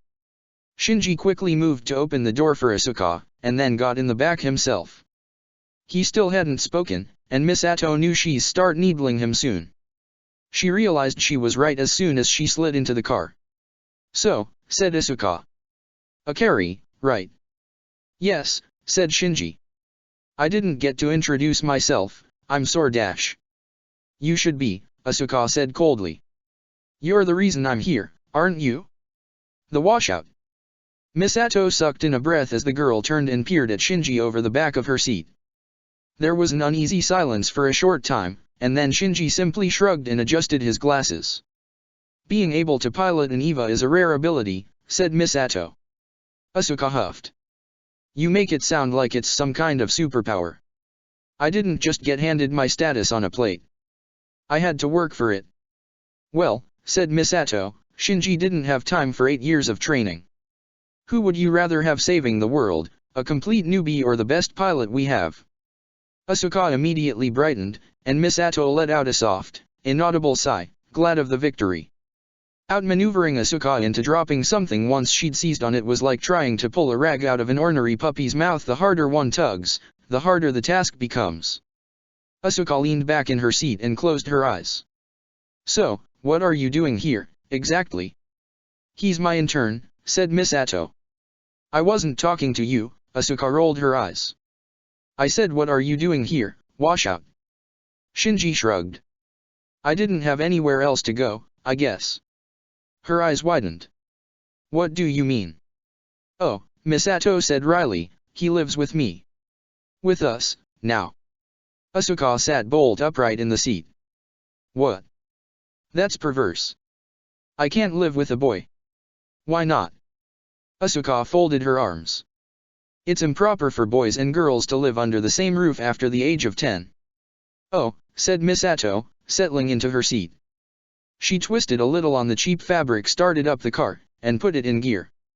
You don't have to worry about him stealing into your bedroom at night. I saw him first. Misato grinned. Asuka let out an annoyed squeak, turned a deep shade of red, and was matched by Shinji, whose eyes went wide. He started to say something but quickly and smartly snapped his mouth shut before whatever it was could go tumbling out and get him in more trouble. Don't even think about it, Asuka snapped, rounding on him. I was kidding, Misato sighed. He's a perfect gentleman. You'll hardly notice he's there. Once it's lights out, it's like he disappears, he's so quiet. Asuka had 3 goals. One was to get the world put back to its proper place, to put her things in their proper order in her new room. The mere fact that she had a small segment of her previously available space was a grave insult, especially since she had been living on her own since she was 13, first with frequent visits from Misato and later Kaji and then completely on her own. She saw the DHL truck pulling away from Misato's ugly little brutalist apartment building and smiled inwardly. She wouldn't have to go shopping. Yet. She despaired to think of all of the relationships she'd cultivated with the boutiques in Berlin, now lost to the wind, and the bizarre choices she'd have in regards to food and fashion. She eyed Misato up and down covertly and decided she would not be wearing that/I uniform. The woman looked like a stripper. She could have at least bought clothes that fit. The boy sitting behind her puzzled her. Once their little tiff ended, he studiously began ignoring her, instead preferring to stare out the window as if the sights of the city were the most magical thing he had ever seen. As Misato pulled into the parking lot, she twisted, making as if it stretch and pop her back which needed it, by the way, and looked back at him. Hey, you. He crinkled his nose a little, and his glasses slid down. My name is Shinji, Miss Soryu. Asuka smirked wickedly and pushed his glasses back up his nose, and he jerked back, startled. You act like you've never seen any of this before. Don't you live here? He shook his head. I just got here. I lived with family, out in the country. Oh, said Asuka. So you're kind of some country bumpkin, then. Firm. Asuka. Misato deadpanned. Smallville, said Asuka. Some little podunk Smallville. That will do. It was a nice place, Shinji shrugged, and got out of the car. He had the good sense to open the door for her. It took longer than she liked to get up to the apartment, with Misato limping on her injured ankle. She'd have to ask the older woman what happened there. The reaction on Shinji and Misato's faces was amusing as they saw the twin rows of boxes, stacked 4 high, that ran down the hallway leading up to Misato's apartment. She strode past them both. Well? Are we going in, or not? Misato mumbled something and opened the door for them, and Asuka looked at Shinji expectantly. Well. He shrugged, picked up a stack of boxes, and started carrying it in. He quailed and struggled under the weight, bending his knees as he walked in shaking. Asuka stifled a laugh. Misato gave her a wry look as if she understood some kind of a secret. Shinji quickly, and perceptively, picked up on it and straightened with a sigh, walking the boxes towards what was to be Asuka's new room without the mock tourists, though he looked a tad nervous for some reason, his eyes constantly flitting back to her when she wasn't looking. She narrowed her eyes at him, and followed him through the apartment. It would have been a good size for her alone, but was cramped for the 3 of them. She absently remembered to kick her shoes off at the door as she entered, and slid the door open for Shinji to carry the first load of boxes into her room. Once inside, she felt sick at how tiny it was.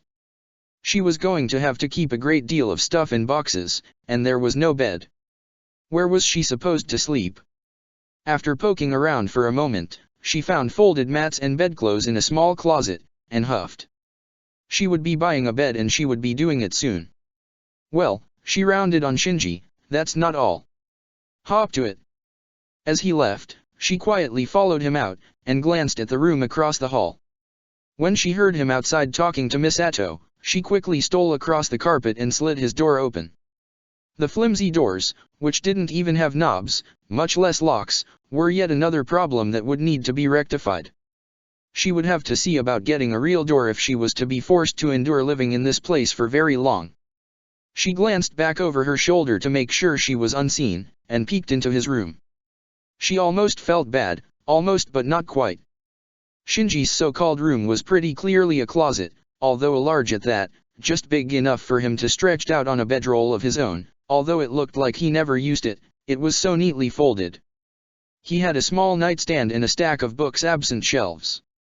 To her surprise, they were not all in Japanese, in fact, most of them weren't. She couldn't make heads or tails of the squiggles these people called writing, but she could guess from the size and covers that some of the Japanese texts were cookbooks or textbooks. The others were in English and French, also cookbooks, some physics textbooks, and a book of poetry. To her surprise, he had a beginning German phrase book tucked in with the others. Lying neatly folded, wrapped in plastic, was his plug suit, tucked away in the corner. She felt another pang of almost regret as needling him for his failure. She might have gone a bit too far. She sighed, heard footsteps, and tried to quickly and quietly bump the door shut. She spun around to find Misato standing behind her, hands on hips, a wry look on her face. "I didn't think you'd be the one I'd find sneaking around." Asuka turned her nose up. "I am not going to sink to your level, and dignify your immaturity." Misato snorted derisively. "Oh, really? I was curious, is all. I have to live with him, I want to see what kind of person he is." Misato smirked. "Wait until he starts cooking. You could help him, you know." Shinji teetered past, a stack of 4 boxes leaning drunkenly in his hands. He navigated the small space expertly, keeping them balanced with a sort of jocular ease that belied the quiet way he'd taken up since she met him. He set the stack down and quickly went to fetch the next one, making a neat line along the wall in Asuka's new room. "What is all that stuff, anyway? Do I go around picking at your things?" "Yes," said Misato. "Bah," said Asuka. "I bought my own perfume. I can if I want, I'm an adult." Misato stared at her blankly, and Asuka resisted the urge to growl. "You do have a bathroom, don't you? I need to use the facilities, and shower, and I want some sleep. Have your manservant make me up a bed." Misato rolled her eyes, but didn't argue, instead calling for Shinji. He didn't mind, really. For Shinji, carrying the boxes was less than annoyance. Nothing, really, was heavy to him, and he had to devote a small degree of his attention to making sure he didn't move too quickly, lift too many boxes, or balance a 50-pound stack on one hand while someone was looking. Misato called his name as he was setting down his latest load. He dutifully walked over to her and waited. He felt like an insect in a terrarium. The older woman and his new housemate were both staring at him, all the while flicking glances at each other. Misato, he understood, she was casting about for some opportunity to tease him. Asuka, on the other hand, was a complete mystery. Compared to every girl he'd ever met, she was some kind of alien, a bizarre creature in human skin whose behavior was so shockingly different that it startled him at every turn. His eyes found the polished nerve conductor clips fixed in her hair, and he found himself wondering how she would look without them. "Will you make up Asuka's bed?" said Misato. "We'll need some dinner, too." "And quit staring at me," said Asuka. "Sorry," he sighed, and went to roll out her sleeping mat and mattress. He stood up and quickly scanned the boxes, looking for bed linens. Being able to see through them made the task easier. He blushed furiously, even though he was alone, when he spotted the box, actually the boxes, containing various garments, and realized what he was doing. Instead of putting himself in a situation where he was explaining how he found what he was looking for, he found a set of unwashed sheets in the closet and finished making up her bed. Once done, he craned his neck around the doorway and saw Misato's back hunched over the kitchen table. He glanced back out into the hallway and hurriedly moved, just slow enough not to attract attention. Precariously balancing the piles of boxes in either hand, he quickly jogged lightly back and forth from the hall to the bedroom, lining the walls with the containers. After a few minutes, he was finished, and went into the kitchen and washed his hands. Misato looked up. "You're done?" He nodded. "Oh," said Misato. "I have to." He heard a scream, immediately tensed, and as it always did when he felt danger, the world slowed. Misato moved with ponderous, tired surprise, her raven hair swirling around her head. He could count the individual strands. He watched the bathroom door open and slam against the wall, and instinctively turned away and slapped his hands over his eyes. He caught the briefest flash of red hair, darkened and heavy from water, and the long, drawn-out YAA arc that told exactly what was happening. With his back turned, his eyes clamped shut, and his hands over his face, he held his breath as the flow of time returned to normal and bare feet padded across the kitchen floor. "What the hell is that?" Asuka shouted. "Work. Oh, that's just Pen Pen. What the hell is it doing in the bathroom? Trying to take a bath." Shinji snickered. "You." Asuka snapped, "Don't laugh at me." He heard her stalk over to him. She grabbed his shoulder and shook him. "Look at me when I'm talking to you." Said Misato. "Asuka. I think you forgot something." "What?" She trailed off. Then, she shrieked and ran from the room. Misato sighed, stood, and followed her. Shinji peered out between his fingers, and made sure he was alone before turning around and falling against the countertop as he forced out a deep sigh. He looked down and saw a steam-dampened Pen Pen staring back up at him. The penguin tilted his head to the side. "Did you do that on purpose?" "Work," said Pen Pen. Misato poked her head into the kitchen. "She's dressed. You can relax now." Shinji nodded. "Dinner. See if Asuka wants anything. I just got called into work." With that, she disappeared, leaving Shinji alone with the penguin. Pen Pen slapped his thigh and gestured towards the empty food bowl. He took a quick look around and, making sure no one saw, yanked the top of the sardine can free in a fluid motion and shoved it down into the recycling bin after he'd emptied it out. Pen Pen went to his meal hungrily, and Shinji gingerly walked out into the hall. "Asuka. Go away," she murmured. Curled up on the mat in her bedroom, she was already tucked into the fetal position and halfway asleep, her wet hair spilled over her face and shoulders. Shinji hurriedly looked away, guiltily realizing he'd used his abilities to peer into her room without opening the door, and blushed reflexively. He listened, and heard Misato limping across the parking lot, and the sound of her getting in the rental car and starting it up. He concentrated and his hearing expanded, and in the distance, he heard a scream. Quickly, he ducked into his room, pulled out his backpack with his uniform and boots, and threw it over his shoulder. He scribbled a quick note about going out for food in case Asuka woke up, and left it on the table. He tiptoed past her room, then ducked out through the front door. Pen Pen watched him, head tilted to the side, and he pressed his finger to his lips in a gesture of silence.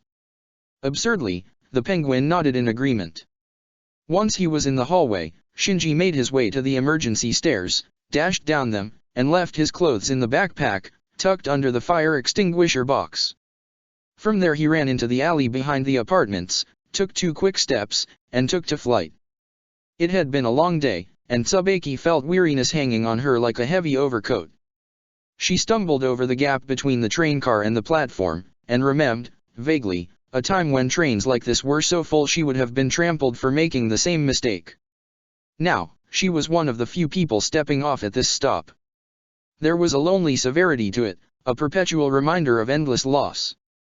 Her keys were already in her hand as she half-jogged the short walk from the station to her apartment block.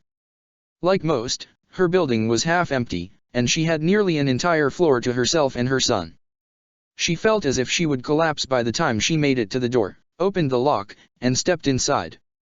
When the door opened, she froze. The window in the living room was wide open, and the evening breeze, a slight chill in comparison with the heat of the day, swung the thin curtains inward. She looked around frantically, ducking into the kitchen and bedrooms, but found them empty. A tightness in her throat, she put her head out the window and traced the thin ledge that ran under it with her gaze. Jiro. She froze. The cat, the damned cat, was perched at the edge of the building where the ledge wrapped around the corner, and there was Jiro, clinging to it, one hand wrapped around a drainpipe running down the plain concrete wall. He glanced over his shoulder. Mom. Mom, I'm stuck. Don't move. She sat on the windowsill, starting to swing her feet out, and thought better of it, kicking off her high heels first. His stalking slick foot slid off the thin protrusion of the ledge into empty air, and vertigo swirled through her, shoving her stomach upwards. She pressed her eyes shut and took a deep breath, hanging halfway out the window, and closed her eyes to steady herself. Mom. Don't move. She opened her eyes again and saw something impossible. There was a man standing next to her, and beneath his feet was only empty air. She stared at his half-laced boots for a moment, dumbstruck, as the limply hung into the void. He tapped her on the shoulder. "It's all right, ma'am. I've got him." The flying man drifted down the length of the ledge and put both hands out to Jiro. Her son stared at him, dumbstruck, and then glanced at the ground, far below, with a wince. The strange motioned with his fingers, and gently cradled the boy under the arms even as they wound tightly about his neck. With his other hand, he plucked the grey tabby from the ledge by the scruff of its neck, and then drifted back to the window. "Ma'am." With a start, she slid back into the apartment. The flying man dropped the cat in first, and then gently handed Jiro over to her through the window. They both stared at him, speechless. The cat licked at its paws, raised its tail in indignation, and stalked off. "Well," said the stranger, "I guess I'll be going. Next time, just let the cat come in on its own, okay? Cats land on their feet, but little boys don't, and it's a long way down." They both nodded. Slowly, trembling, Tuzbeki closed the window and put her son down. The flying man waved before he took off into the night, and Jiro waved back. Misato wanted a drink, and she wanted her bed, and she'd been denied them both. After the trouble at the airport, she should have known they would call her in, but couldn't it wait until the morning? Besides the embarrassment of driving this lame little hatchback into work, she'd have to suffer through some security briefing or report or something that had surprisingly little to do with her. She made no effort to hide her limp as she flashed her badge and stumbled into the elevator, resting on the railing that ran around the inside to take some of the pressure off her feet. Ritsuko joined on the next floor. There were bags under her eyes, and the lipstick on her bottom lip was patchy and uneven from cigarettes rolling around on it. "You look like shit," said Misato. "Thanks," Ritsuko deadpanned. "You here for the briefing?" She nodded. "Yoshida has something up his ass," Ritsuko shrugged. "Insisted we do this tonight." "There's an image." Both women snickered. "Something to do with the whole plane thing." "The whole plane thing?" Misato repeated. "You saw him?" "Yeah. I didn't get very close." "He can fly." "Yeah," said Ritsuko, motioning to bring a phantom cigarette to her lips. "That he can. It's weird. I don't even know how it works. It wasn't like he flapped his arms or something, it was like gravity decided to just stop working for him." "I've been thinking about it," said Ritsuko. "The apparent invulnerability, levitation. It could be explained by an Atfield." "You mean, you think this guy is an angel?" Ritsuko shrugged. "An infiltrator, maybe.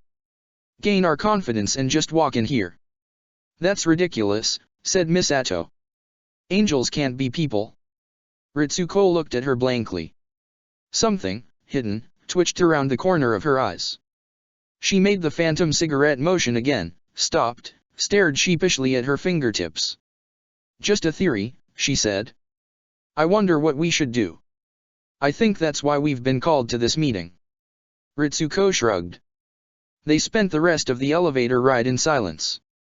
Finally, the doors parted, and Ritsuko led the way, sparing a glance at Misato's ankle as she hobbled after her. "Is that still bothering you?" "I'll be fine. Come on, I want to get this over with." The walk to the commander's office was long and quiet. He was on a level of the complex by himself, probably to build up a sense of anticipatory dread in any who came to visit him. For all this glaring, Misato wasn't quite sure exactly what he did all day. As the two women entered his office, they found him behind his expansive, and utterly empty, desk, perched behind his own hands. Beside him was the sub-commander, Fuyatsuki. Yoshida was standing to one side, his arms crossed over his broad chest. "Reporting as ordered," said Misato. Ritsuko managed an amused grunt, and looked at the floor. "Dispense with pleasantries," said the commander. Yoshida straightened and put his arms at his sides. The second child's plan was sabotaged. Misato felt the color drain from her face.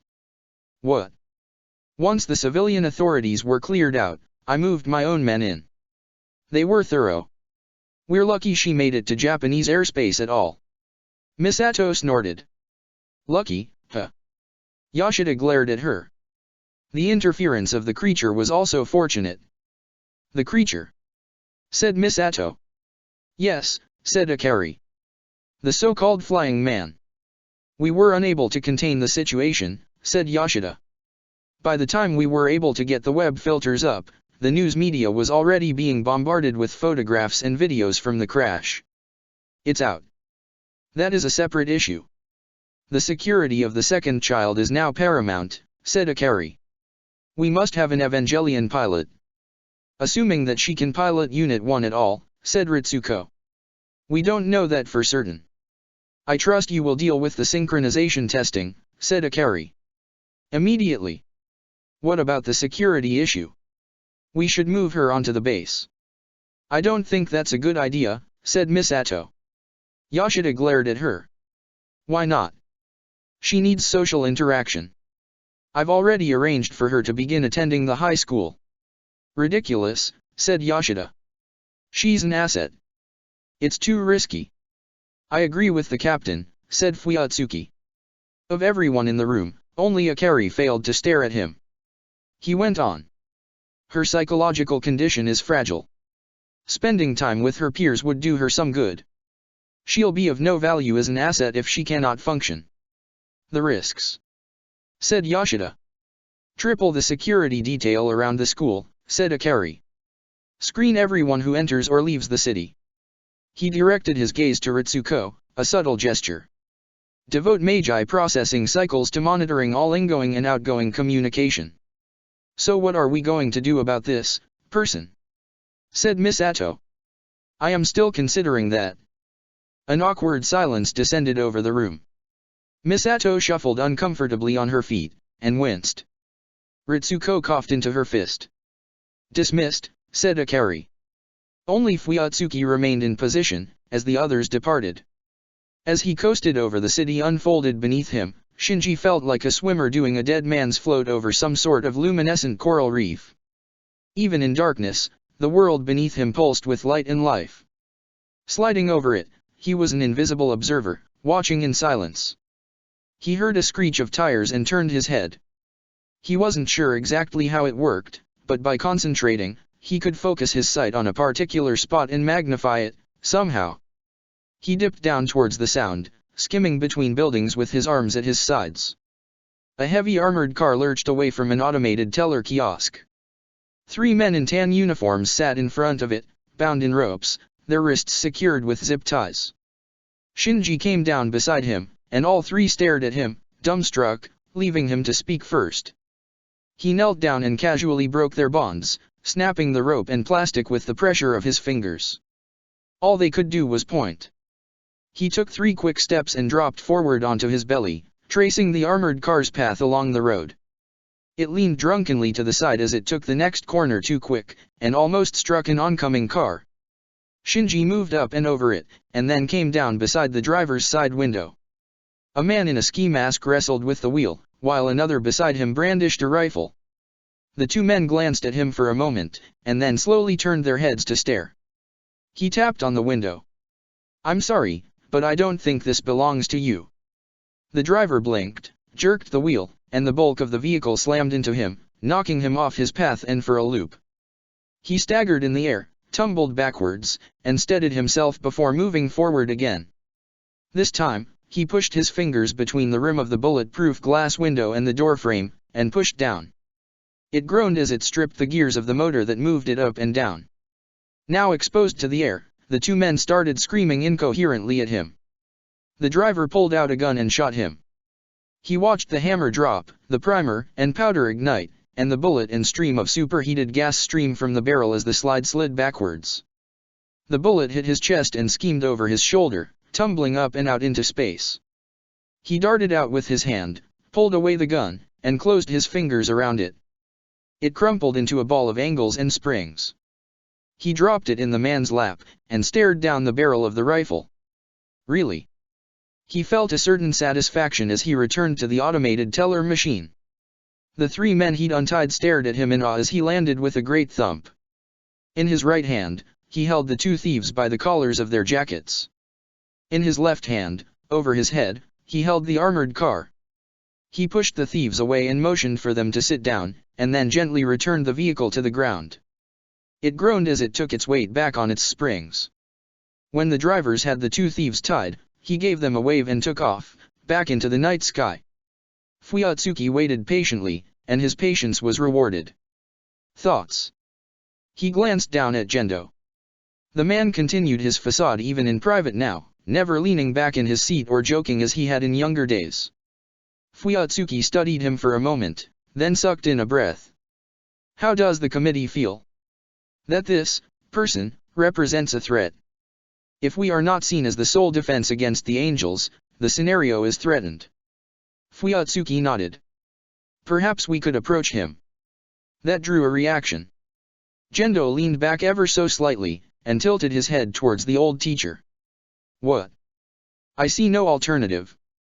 How do you propose we stop him? Gendo leaned forward again. I don't. My only concern is that the angels are defeated and the scenario proceeds.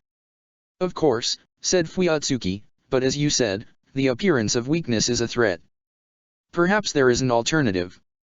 Such as? Fuyatsuki shifted on his feet. Public relations. Again, Gendo seemed surprised. What? We could release a statement. Appeal to the press. Attempting to lock this down now will only make it seem that we're afraid of this person. You must be joking. Why make fools of ourselves fighting a potential ally? As you said, defeating the angels is our top priority. True, said Gendo. I must consult with the committee. Fuyatsuki took that as a sign to leave. He unfolded his hands from behind his back and walked out of the room, without glancing over his shoulder. Asuka awoke with a start, and quickly clamped her mouth shut. It wouldn't do to let her new roommates hear a girlish scream, the product of the disorientation of waking in a strange place. She sat up slowly and rested on her knees, trying to force the cobwebs from her head. The last day had been like a dream. She could still feel the sensation of the airplane torquing under her feet. Everything else had a sort of hazy quality to it, like a dream. Slowly, she got to her feet and stretched, and slid the door to her bedroom open. She immediately remembered how light it was, and grimaced. Quietly, she walked out into the hallway. It was still dark outside. She could hear Misato snoring. Quietly, she crossed the hall and pressed her ear to Shinji's door. There was no sound inside. She tapped on it with her fingers. Hey, she whispered, are you in there? There was no response. Listen, I'm only going to say this once. She forced herself not to clench her teeth. I'm sorry about the way I acted earlier.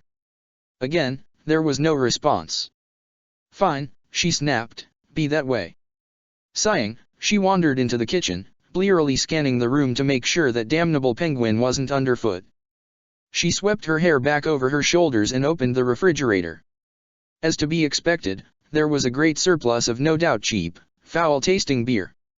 Asuka had tasted beer before, but never liked it too much. She preferred wine, and once spent 6 weeks learning about the finer points of viticulture. Unfortunately, her attempts to get Kaji to share a bottle with her ended, to put it lightly, poorly, and she'd stuck to water after that. Finding no actual bottled water in the house and disdaining the tap, she rooted around in the refrigerator until she found a bottle of what she assumed was some kind of soda. The kanji eluded her, and the stylized script on the bottle might as well have been in Greek. She set it on the counter, and searched out a glass. The contents of the kitchen cabinets stunned her. Given how Misato kept her quarters in Germany, this must have been Shinji's doing. Everything was in its place, neatly stacked, every piece of glass or flatware professionally buffed. The glass she chose had such a high mirror shine she stopped to admire herself in it. She had bags under her eyes, no doubt from the fatigue of her travel. She poked at her cheeks, shook her head, and poured herself out a glass of soda. She found herself staring at the open cabinet, pushed it shut, and surveyed the kitchen, sipping from her glass. There was a curious, almost artistic neatness to it, like a formal garden. She almost felt bad soiling the cup she drank from. She could only imagine what this had been like before the boy arrived, and almost found herself admiring his resolve in cleaning up after Misato. If it hadn't been such a pathetic, housebroken act, she would almost have found it admirable. Almost. She tipped back the last of her drink, washed out the glass, and set it next to the sink. For some reason, she felt the need to adjust it until it occupied an aesthetically pleasing position. Satisfied, she walked back to her bedroom and despaired of getting back to sleep in a reasonable time. Just as she slid her door shut, she heard the front door to the apartment close, and froze in place. She could hear Misato snoring, and if Shinji was in his room. It turned out to be Shinji himself. Looking quite satisfied with himself, he lazily walked through the living room and down the hall to their bedrooms, making not a sound as he walked. He his school bag over his shoulder, heavy with, well, something. She glanced at her cell phone. It was 4:30 in the morning. She'd been asleep for over 12 hours, and still felt tired. She shook her head to rid herself of those mundane thoughts and watched Shinji. He seemed different, somehow. There was a quiet way about him, a change in his gait and his manner. The way he stood, with his shoulders back and his belly pulled in and his chest proud, reminded her of one of the dozens of statues she'd seen in Berlin, some general preening in stone over a medieval victory. Yet, at the same time, he was so casual, without a care in the world. He ducked into his room, and she heard him unzip the bag and ruffle with some cloth, followed by 2 quick thumps. She hid behind her wall and peeked through the crack between the door and the jamb as he came back out, yawning. He'd left his glasses in his room, she realized, and she only caught a glimpse of his eyes free of the thick lenses, blue and gleaming. She dared open the door a little wider as he walked through the kitchen into the bathroom. She heard him turn on the shower, yawn again, and hurriedly ducked back inside as he walked back to his room, oblivious to her. He muttered something to himself about his glasses, slipped into his room, and came back with them in hand, the earpieces pinned between his fingers. Asuka gasped involuntarily and blanched, wondering if she'd given herself away. Apparently planning to take a shower, he'd taken off his shirt and was walking around in his school uniform pants. She didn't expect the quiet boy she'd been snapping at earlier to be, well, buff. He really did look like a statue, like someone tapped a Greek sculpture on the forehead and brought it to life. She slid the door shut and dropped onto her bed, holding her breath. She rolled onto her side and let out a long, quiet sigh. She'd forgotten how sleepy she was, and was quickly drifting off into a quiet, silent sleep. Shinji felt like he should be tired. A sort of vestigial fatigue hung around him, the sort of haze that falls over us just before we become drowsy, but the actual tiredness never came. Once he made sure his other clothes were secured, he showered, and started working on breakfast. The quiet routine of preparing food eased his mind. The only thing out of place was a glass resting by the sink. Pen emerged from his little refrigerator and poked anxiously at Shinji's leg, pointing at his food dish. With a sigh, he fished out a can of sardines, yanked it open, and poured them out for him.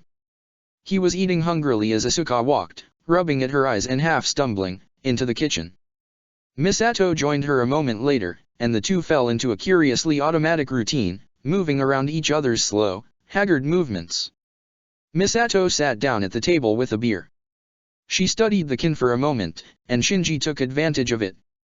Ever so slightly he turned, lifted his glasses, and focused. There was a soft ping of expanding aluminum, and he turned back to his work. Misato cracked the can open and took a long pull on it, and immediately sputtered and coughed as she forced it down. "Black, it's warm."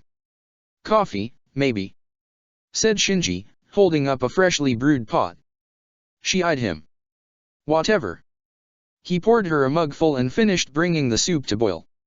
Misato stared into her cup for a few minutes, taking brief sips here and there. Asuka emerged from the bathroom, her hair wet from the shower, wrapped up in a fluffy robe. "That was quick," said Misato. "I'm not going to spend an hour shampooing if I have to get that rancid gunk in my hair." Shinji shuddered, remembering the feeling of breathing in a mouth full of the LCL. Asuka walked over to him and peered over his shoulder. "What is that?" "Soup," said Shinji. She crinkled her nose. "What is that, fish? Some kind of grass or something? Don't you have any real food?" Said Shinji, "Toast." Asuka rolled her eyes. "Fine, I'll have that." Shinji dutifully prepared the toast. She snatched the plate out of his hand and hurriedly began eating it, working her way around the outside to eat the crust first. "I've got to get going," said Shinji. "School, and all." Have a good day. Misato smiled, a little half-heartedly, still staring into her coffee.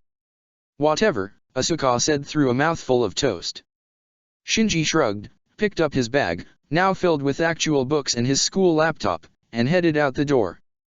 He walked slowly, watching the long black car parked in the corner of the parking lot. A tall man in a dark suit muttered something into his wrist. Shinji pointedly looked away, all the while listening. The Akari kid just left. A tinny voice from the agent's earbud replied, "Don't worry about him." Shrugging, he walked on. The journey to the school was quick and uneventful, and he put his head down and joined in with the crowd of students working their way to their morning classes. Being one of the first to arrive, he took up his preferred seat at the back of the room and sat back to watch the birds flit back and forth in the morning sun. As the appointed hour drew nearer, more and more students filed in. Hikari had just arrived when the trouble began. Toji, holding a stack of newspapers over his head, ran into the room, Kensuke in tow, huffing and puffing to keep up. "He's real!" Toji cried, "He's real, he's real! I told you, he's real!" Shinji froze. Toji slammed the stack of newspapers down on an empty desk, and the rush of students moving forward drowned out Hikari's cries for order. Shinji reluctantly got up and made his way over, not wanting to stand out from the crowd. He was confronted by a whole slew of grainy, black and white pictures of himself, either standing near Kasuka's plane, or, in one particularly good shot, lifting off from the top of the emergency slide.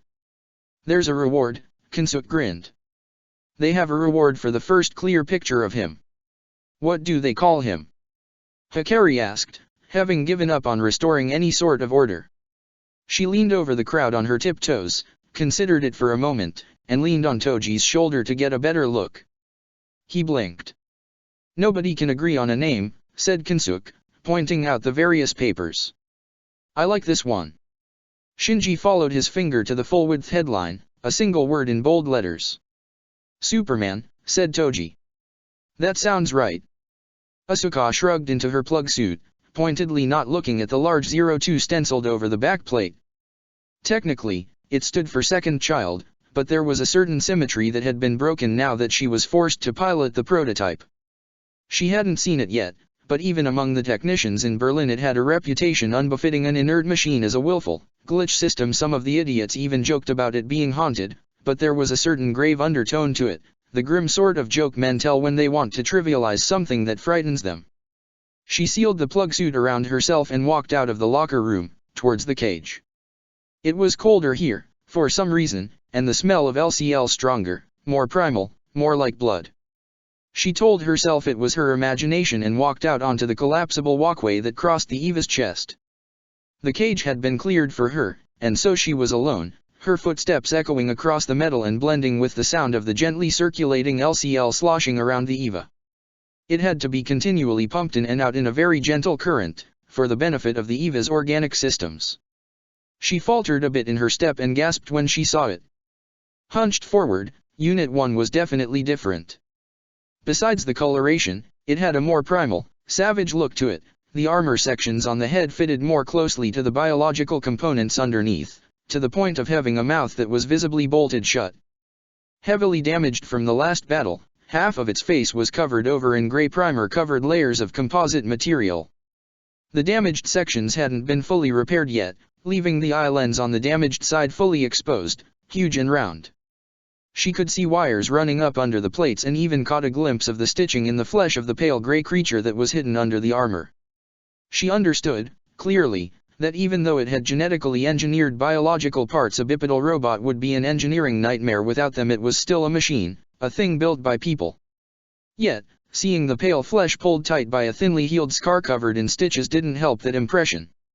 She realized she was staring at it, coughed, and started working her way up the gantry. The plug was exposed and ready. All she had to do was sit on the edge, swing her legs in, and drop into the LCL. It was freezing cold around her legs, and she gasped as she sank up to her hips.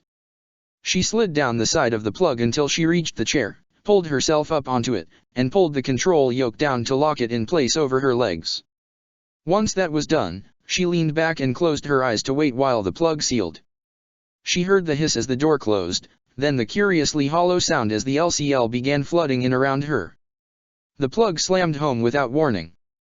It rocked her in her seat, and she sputtered, still working in the first breath of LCL, and it turned into a cough. "Hey. Hold on," a female voice said, ringing hollow in the plug. "What?"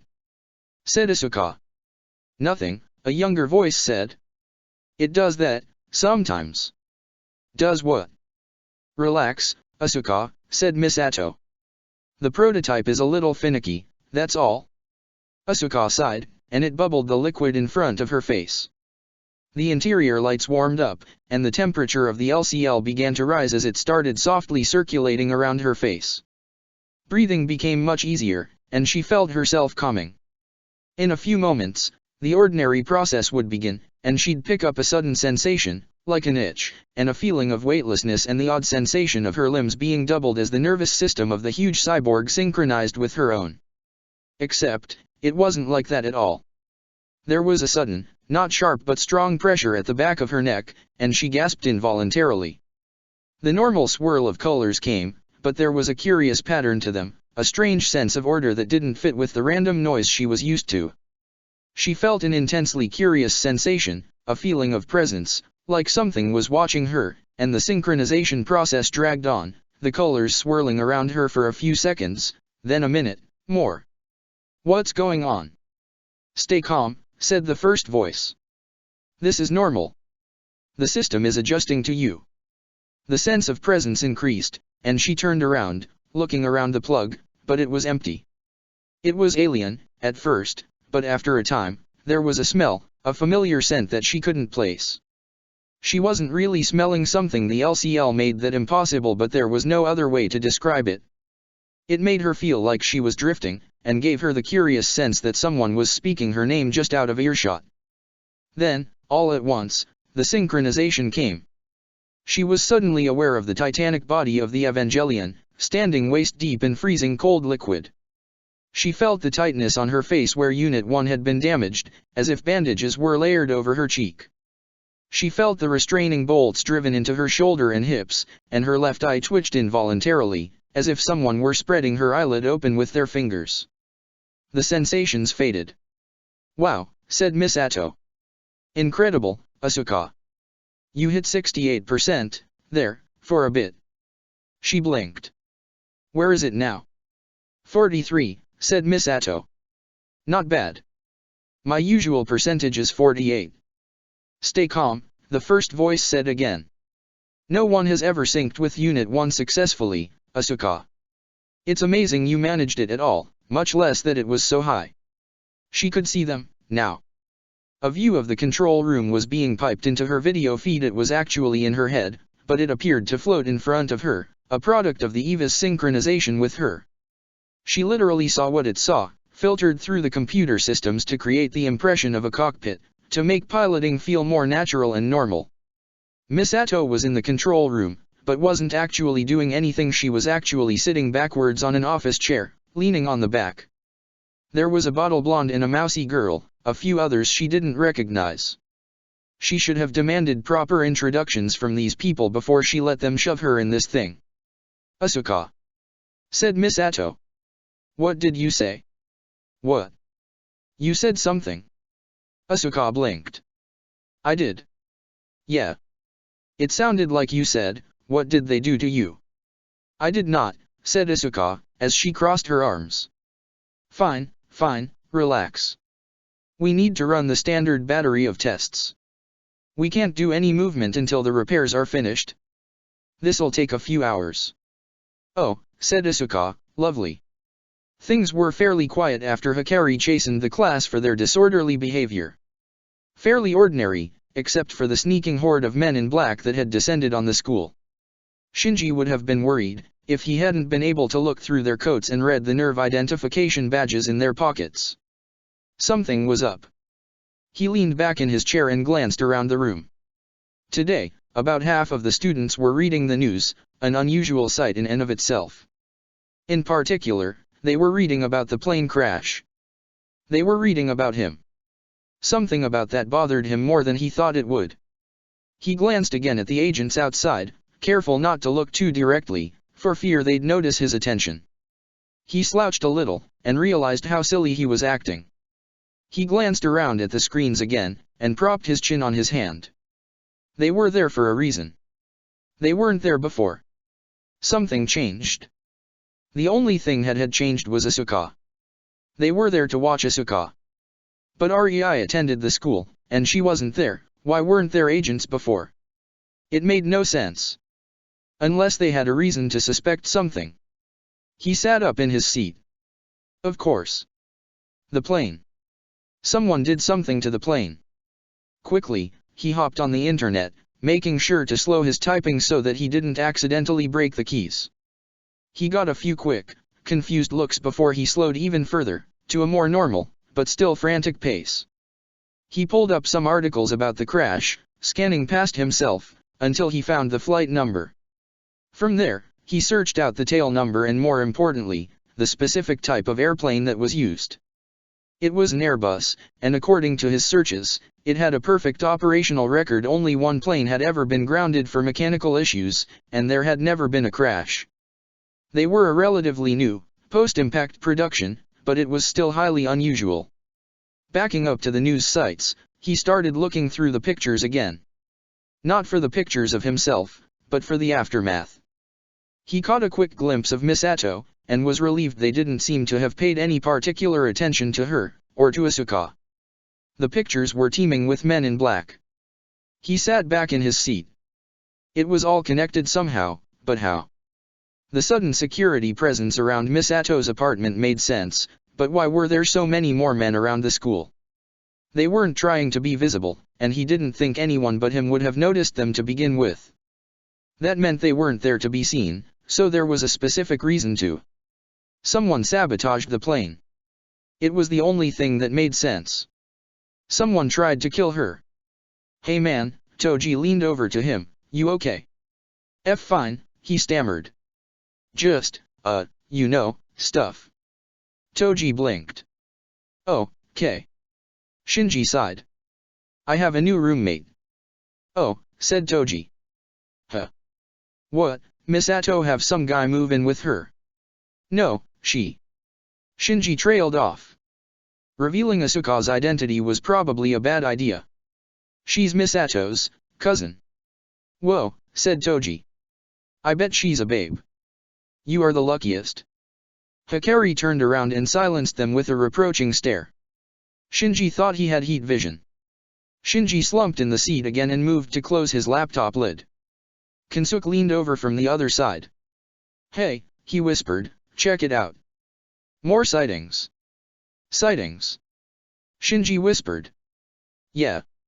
Superman. He was all over the place last night. Look.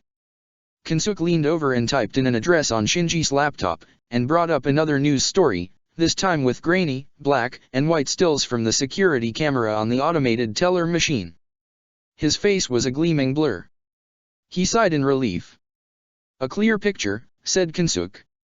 A clear picture, and I'll be. Hikari turned around again. Kensuke quickly shriveled into his seat. Shinji glanced up at the clock. He never thought he'd be eager to go to work. Asuka was more than happy to finally get out of Unit 1. It wasn't as bad as she expected, but it was still unnerving. When the plug opened, she quickly slid out and onto the deck, careful to keep her footing on the slick gantry. She held onto the railing as she walked down to the deck, and gave the Evangelion a final, wayward glance as she passed it on her way to the locker room. She nearly jumped out of her skin when there was a great groan of metal and synthetic flesh, and the Eva's head turned, ever so slightly, to follow her. She stood on the bridge, panting, and fought a powerful urge to run. They say it's haunted. She spun on her heels and nearly fell. The blonde woman was approaching her. She had on a lab coat over a fairly scandalous outfit, and all the mannerisms of a smoker who was trying to hide it. She folded a pair of glasses and slipped them into her pocket. Ritsuko Akage, MD, PhD. Head of Project E. Asuka Langley Soryu, B.A., Asuka said, wryly. I know you by reputation. Gave you a little fright, did she? What? Akage snickered. The ONI system. Unit 1. Asuka raised an eyebrow. Word is, she's haunted, said Ritsuko. They say she moves on her own, that she's watching us. Asuka put her fists on her hips, puffed out her chest, and did her best to look like she was doing neither. That's ridiculous. The profanity didn't faze her. Good girl. Asuka's eyes narrowed. The scientist went on. It's a thermal expansion effect. Whenever we run a test, an overload in the neck joint heats up the armor plating and makes the head turn. It's a little more pronounced with some of the armor off. I knew that, said Asuka. Then why the jump? I'm a little drowsy. Jet lag. Well, we're done with you for today. Misato will take you home. You did an excellent job. Thank you, Asuka said sweetly, forcing herself to smile. She let her grimace return when the Akage woman was past her. Once she was in the locker room, she quickly dispensed with the plug suit, tossing it on the floor with a wet slap. She would have kept it on to shower, but it felt too confining today. She made a quick job of that, too, mostly focusing on getting her hair clean. It still smelled of the LCL, but not badly enough to bother her, and another, longer shower at home would take care of that. Once she was dressed, she headed out and nearly jumped out of her skin. Again. Misato was standing in the locker room. What are you doing in here? Nothing I haven't seen before, she smirked, brandishing a bizarre-looking costume in a plastic bag. What the hell is that? It's your school uniform. My what? Keel leaned forward, towering over the miniature hologram of Gendo Akari planted in the center of his desk. He rather enjoyed positioning himself so, but made sure not to make it too obvious. Just obvious enough. For his part, Akari remained motionless in that damnable pose of his, as if covering his mouth somehow made him inscrutable. Did it work? No, said Akari. We have apparently underestimated his abilities. It didn't break the skin. Keel leaned back and refused to grunt from the pain in his back. I see. What then? We will have to wait for one of the angels to injure him. That may take too long. I took a risk convincing those other fools to sabotage her plane. An immense risk. If he hadn't intervened, our only viable pilot would be dead. I'm sure whatever lie you spun them will leave them none the wiser, said Akari. We cannot proceed without a viable sample. The fourth is due in a few days. We will have to wait. Indeed, said Keel. Without ceremony, he reached out, shut down the projector, and for good measure, tossed a fine silk handkerchief over it. The boy moved from the shadows, his crimson eyes catching the light from the fireplace, like two hot coals in a lantern. Unit 2 will be moved soon. You will be parted from me, my child. Do you stand ready? Of course, said the boy, in his sweet, lilting voice. How wonderful a child he was. He will test you. Akari, you mean? I will deal with him. Keel smiled a thin smile. I'm sure you will. Chapter 5, One Clear Shot. Shinji awoke to the lilting song of summer birds and the atonal screech of Asuka demanding the bathroom from Misato. He immediately flicked his eyes closed again and willed himself to sleep, but sleep did not come. Though he may have been bulletproof, the sound of a catfight outside his door was more than enough to fight off any hope of catching the last few moments of rest before his alarm clock went off. He drew in a breath and waited, listening to the wires in the clock radio warm as the speaker let out the first blaring squeal. Are you done yet? Asuka shouted. No. Misato sang back, obvious glee in her voice. Hey, can I use your shampoo? What? No. I'm using your shampoo. Shinji groaned and jumped to his feet. He silenced the alarm with a tap and stretched. He still had yet to get used to waking up without feeling groggy or tired. He was beginning to think any sleep he got was more out of habit than necessity, and he was beginning to forget to eat, too. He made a point of looking about for food as he made his way into the kitchen. Asuka ignored him as he walked barefoot across the cold floor. She stood in her pajamas in a commanding pose, fists on hips, back squared, her hair fluffed up like the plumage of some kind of tropical bird. She glanced over her shoulder. Aren't you going to make breakfast? I don't want any seaweed or whatever this time, either. Shinji shrugged by way of reply, and started heating a frying pan.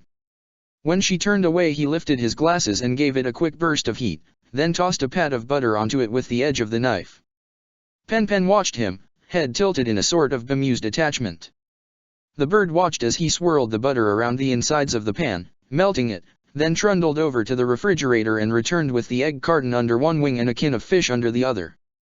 Shinji nodded appreciatively and opened the can, actually using the can opener this time, and dumped out his morning meal. Asuka walked over to him. Eggs. He nodded. Over easy. He nodded again. Better than seaweed, she mumbled, heading for the refrigerator. When she turned her back, he quickly plucked 2 eggs from the carton, took them between his fingers, cracked them, and plopped them into the pan in a quick, easy motion, then tossed the shells in the compost bin. He sighed as he watched the eggs sizzle around the edges. Pen started gulping fish down in great sloppy beakfuls. There was a quiet tempo to it all, and it surprised him how common, how ordinary it all felt. The only element of place was Asuka. His eye kept wandering to her. She had on an oversized t-shirt, yellow. It must have been a favorite color of hers, since she seemed to wear it a lot. An oversized t-shirt and jeans that were cut off so short they might as well not have had legs. She stood with her heels together and bent at the waist while she rummaged in the refrigerator, and Shinji found himself studying the tightening of her hamstrings and the pale skin of the small of her back, exposed as the hem of her shirt slipped forward. She stood up with a can of soda and he started in surprise. He recovered quickly, turning the sudden movement into a flourish with the frying pan. The eggs tumbled through the air and landed neatly back in the pan, yolks unbroken. Asuka was unimpressed. What were you dash?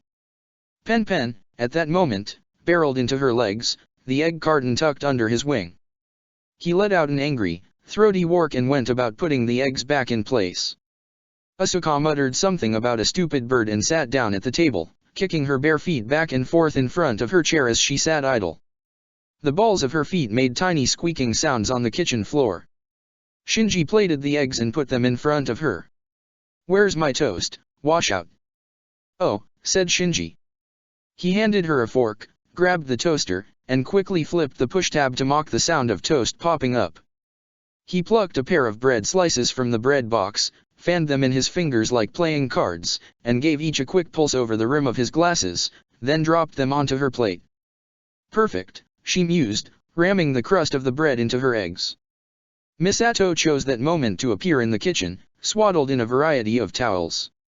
Held in one hand was a school uniform under a plastic bag. Asuka eyed it as if it were a thing alive, and batted at the hem with her hand. I told you, I am not wearing that. I think you'll look good in it, Misato smirked. She grabbed the skirt and wiggled it for emphasis. It's stupid, she snapped through a mouthful of toast. What pervert came up with that? You'll look good in it. Won't she, Shinji? He froze. I dash. Of course he agrees with you. He is a pervert. How else could he stand living with you? Misato snorted. Whatever. Bathroom's open. Now where's my beer? Asuka took a final bite and jumped to her feet. I called it. Shinji took her plate as she left without thanking him. She will look cute in that uniform, said Misato. Work, said Pen. You'd better get ready when she gets out of the shower. You're walking her to school. Shinji groaned. Kaji was a little nervous. There was something innately uncomfortable about disguising one's self in a bright orange jumpsuit. Yet, there was no real alternative.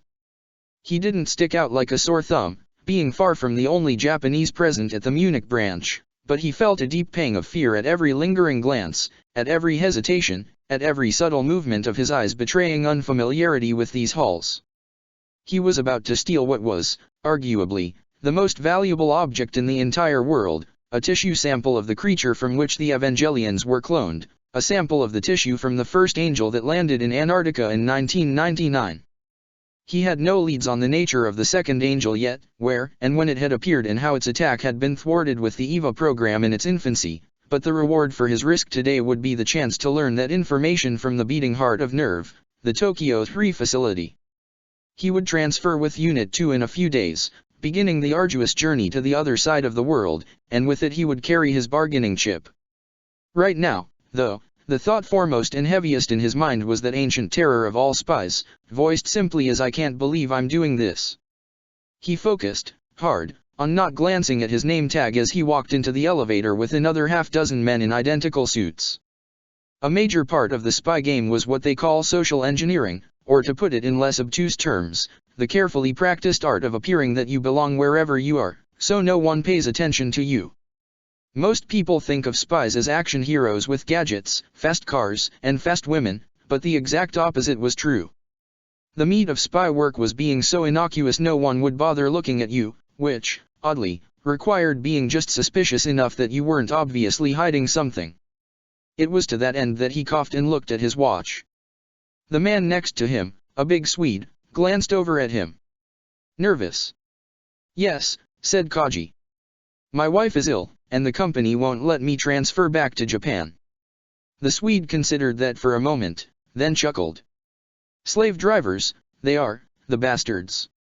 Kaji nodded, grinned, and sighed theatrically as he directed his gaze at his feet. He waited as the elevator car slid from stop to stop, disgorging the men inside in twos and threes. He checked his watch again, making sure the time was right. He was relying on a number of factors, most importantly that Gendo Akari would benefit more from this theft than from deliberately exposing him to curry favor with his superiors in SEAL. There was a non-zero chance that he would end up standing in place like an idiot while large men with guns appeared from everywhere at once. The blood-red second hand on his watch ticked, and when it hit the 12, the lights went out with a great thump of opening circuits. He took a breath, reached into his jumpsuit, and retrieved the pair of night vision goggles he'd stored there. The virus would give him 3 minutes without power to make the extraction, and he had to be quick. He ducked along the wall through the Evangelion cage where the first mass-produced unit was being built. Looking at it was a mistake. It hunched forward, a great red-lipped mouth filled with razor teeth. It seemed more alive than the others, and by far less cosmetic, the disgusting thing that lived inside the armor closer to the surface than in the prior production model. SEAL was never intending to build an army of Unit 2s, he knew that, but to see this thing in its great iron prison, shackled to the wall with honest-to-God chains, filled him with dread. Biological though it was, they were building it in the truest sense of the word, and patches of its pale skin were horrid, bloodless open sores of white flesh where it hadn't finished growing yet. Its right arm was just a stump, the flesh slowly working its way out from the shoulder joint over a white-sheathed internal structure of artificial bones. It looked like its arm had been taken and flayed apart, revealing the skeleton and thin strands of wet nerve tissue underneath, livid and repellent. He pulled the brim down over his cap and went on, trying to make up the time he'd lost gaping at the thing. There was another cage between him and the prize. This one was empty, and to his surprise, brightly lit. He had to pull his goggles off to pass through it, and when he did, he saw why. The entire room was a giant solar collector, a series of mirrors spiraling sunlight from outside down into it, bathing everything in a harsh, weirdly artificial glare. It was overcast outside. He realized with a start that if it had been a sunny day, he'd practically need a welder's mask to take the intensity of the sunlight in here. The vault was on the other side. He was close. He didn't dare carry the combination inscribed on a piece of paper, since if he'd been discovered, they would recognize it. The vault was surprisingly small and surprisingly plain. He expected a complex system of redundancies, maybe a dedicated power supply and a keypad, but the damn thing had an actual mechanical dial. The process of dialing in 10 numbers was cumbersome, but it worked. The handle turned, and the vault door moved on light hinges, not much bigger than a standard door in any house. Inside, at the far end of the dim interior of the vault, was a small box, not much bigger than his fist. He swallowed in anticipation, found his mouth dry, and reached for it with trembling hands, then froze. There was something odd about the metal interior of the vault. The color was off. The surface was tarnished, and where it was clean, a bluish white that didn't look like steel at all. He almost touched the metal and froze, suddenly holding his breath. He wasn't in some impenetrable vault of layered steel. He was in a room made entirely out of lead. Radiation shielding. He swallowed again, and began to feel his lungs burn. He took the box from the pedestal, and wasn't surprised at all by its weight. It was coated in rubber, probably to protect whoever handled it from exposure to the lead itself. It was an innocuous thing, unremarkable in appearance. He made sure it was securely latched. It looked like it was meant to split in half, sealed with a rubber O-ring and clamped down tight, probably airtight. It had never occurred to him that the thing would be radioactive. He realized now why Akari had set this up. It would be easy to hide radioactive materials on a voyage by nuclear-powered aircraft carrier. He glanced at his watch again and realized he was running out of time. The box was small enough that he could palm it, and he did so, afraid it would visibly drag on his coveralls if he put it in his pocket. He headed out into the brightly lit, cavernous cage, and towards the pre-planned escape route that would get him out of the complex before anyone noticed his precious cargo was gone. Ritsuko found herself unnerved often in her work. It seemed that coming across things no one should know was a condition of her employment, and it took a grand effort, fueled by coffee and cigarettes, to keep it going. In truth, she had no idea which was more disconcerting, that the commander was in unusually high spirits this morning, or REI. Standing in an empty, blank hospital room, she decided that the crimson-eyed albino was the more disturbing of the two. As she approached the girl's hospital room, she shivered involuntarily. A farcical pretend examination was required to maintain the ruse that she was injured. She had many reasons to avoid it, first and foremost overseeing the continuing repairs to Unit 1. The girl fixed her gaze on Ritsuko. Dr. Akagi. REI. How are you feeling today? I am uninjured. I should leave now. Ritsuko sighed. Not until next week. Closing the door behind her, Ritsuko walked into the room. She had to spend at least 10 minutes in here, to make it seem as if she were actually checking on REI's condition. The tittering nurses outside annoyed her. It was surprising how the highest of security clearances didn't preclude a total lack of maturity. REI was sitting up in her hospital gown, her arm slung in the fake sling. Around her was a fan of printed paper sheets, carefully cut into strips and shapes with a pair of scissors. Ritsuko tilted her head. For the last few days, the girl had been doing nothing but staring at the walls. What is that? I am collating. Collating what? REI paused in mid-cut, looking up through the fringe of her hair. Information. What information? She looked guarded, almost embarrassed. Information about Superman. Ritsuko started. How did you? It was on television. I asked the nurses for the newspapers.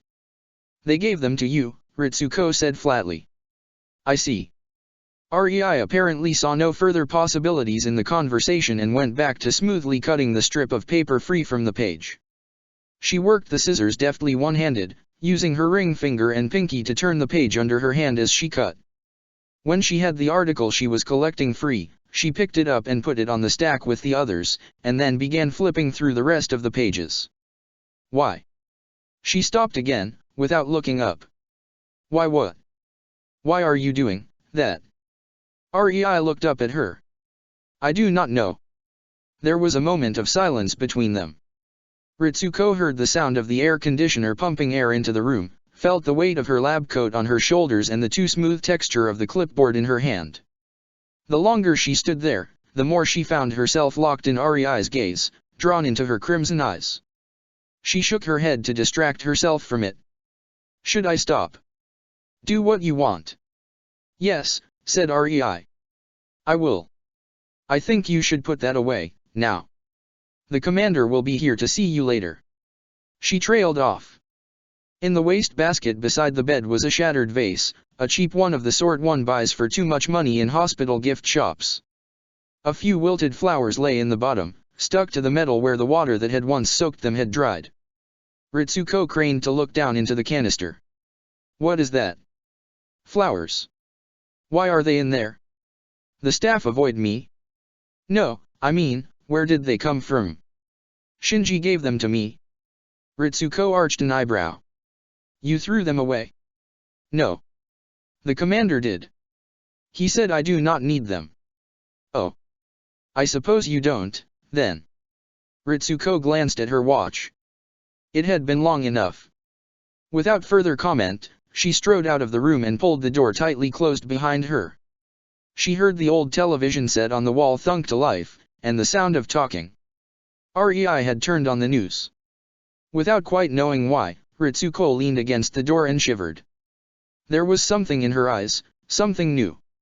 Asuka was trying to approach the situation clinically, to avoid giving into the animalistic fury welling deep within her. She wanted to start screaming.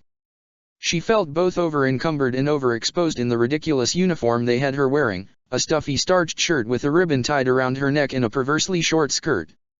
She looked like she was wearing some sort of fetish costume, and the stares she got from a few salarymen trundling to their train stops in the morning heat only infuriated her further. Only the conspicuous swarm of security goons trailing her and Shinji kept her from unleashing her fury on the nearest available outlet. For his part, Shinji was useless. His idea of walking her to school appeared to be following a few steps behind her, staring at the ground and nervously glancing at the alleys and doorways they passed as if he expected something to leap out and swallow him. It amazed her how his demeanor had shifted from the first night she was in Tokyo 3, the way he swaggered into the apartment and seemed so at ease, so comfortable in his own skin. Now he managed to fidget even while walking, exuding an air of pathetic banality that oozed out of his very pores. He shifted his backpack over his shoulders as if the weight bothered him and awkwardly tried to settle into position next to her as they boarded the train. The security men ghosted into position around the doors and windows. They probably had snipers watching her. It was ridiculous. Something about the situation caught her eye, though. Shinji somehow seemed to pick them out even more easily than she did, weigh them up, and shy away from them. His eyes naturally fell to the bulges under their coats where they wore shoulder holsters. It seemed peculiar, since he'd had no training at all. Who had taught him to? The wave of molten fury that flowed through her actually managed to outrun the sensation of fingers closing around her rear end. The man standing next to her idly looked away while he got in a good squeeze, cupping her and lifting with his fingers for full effect.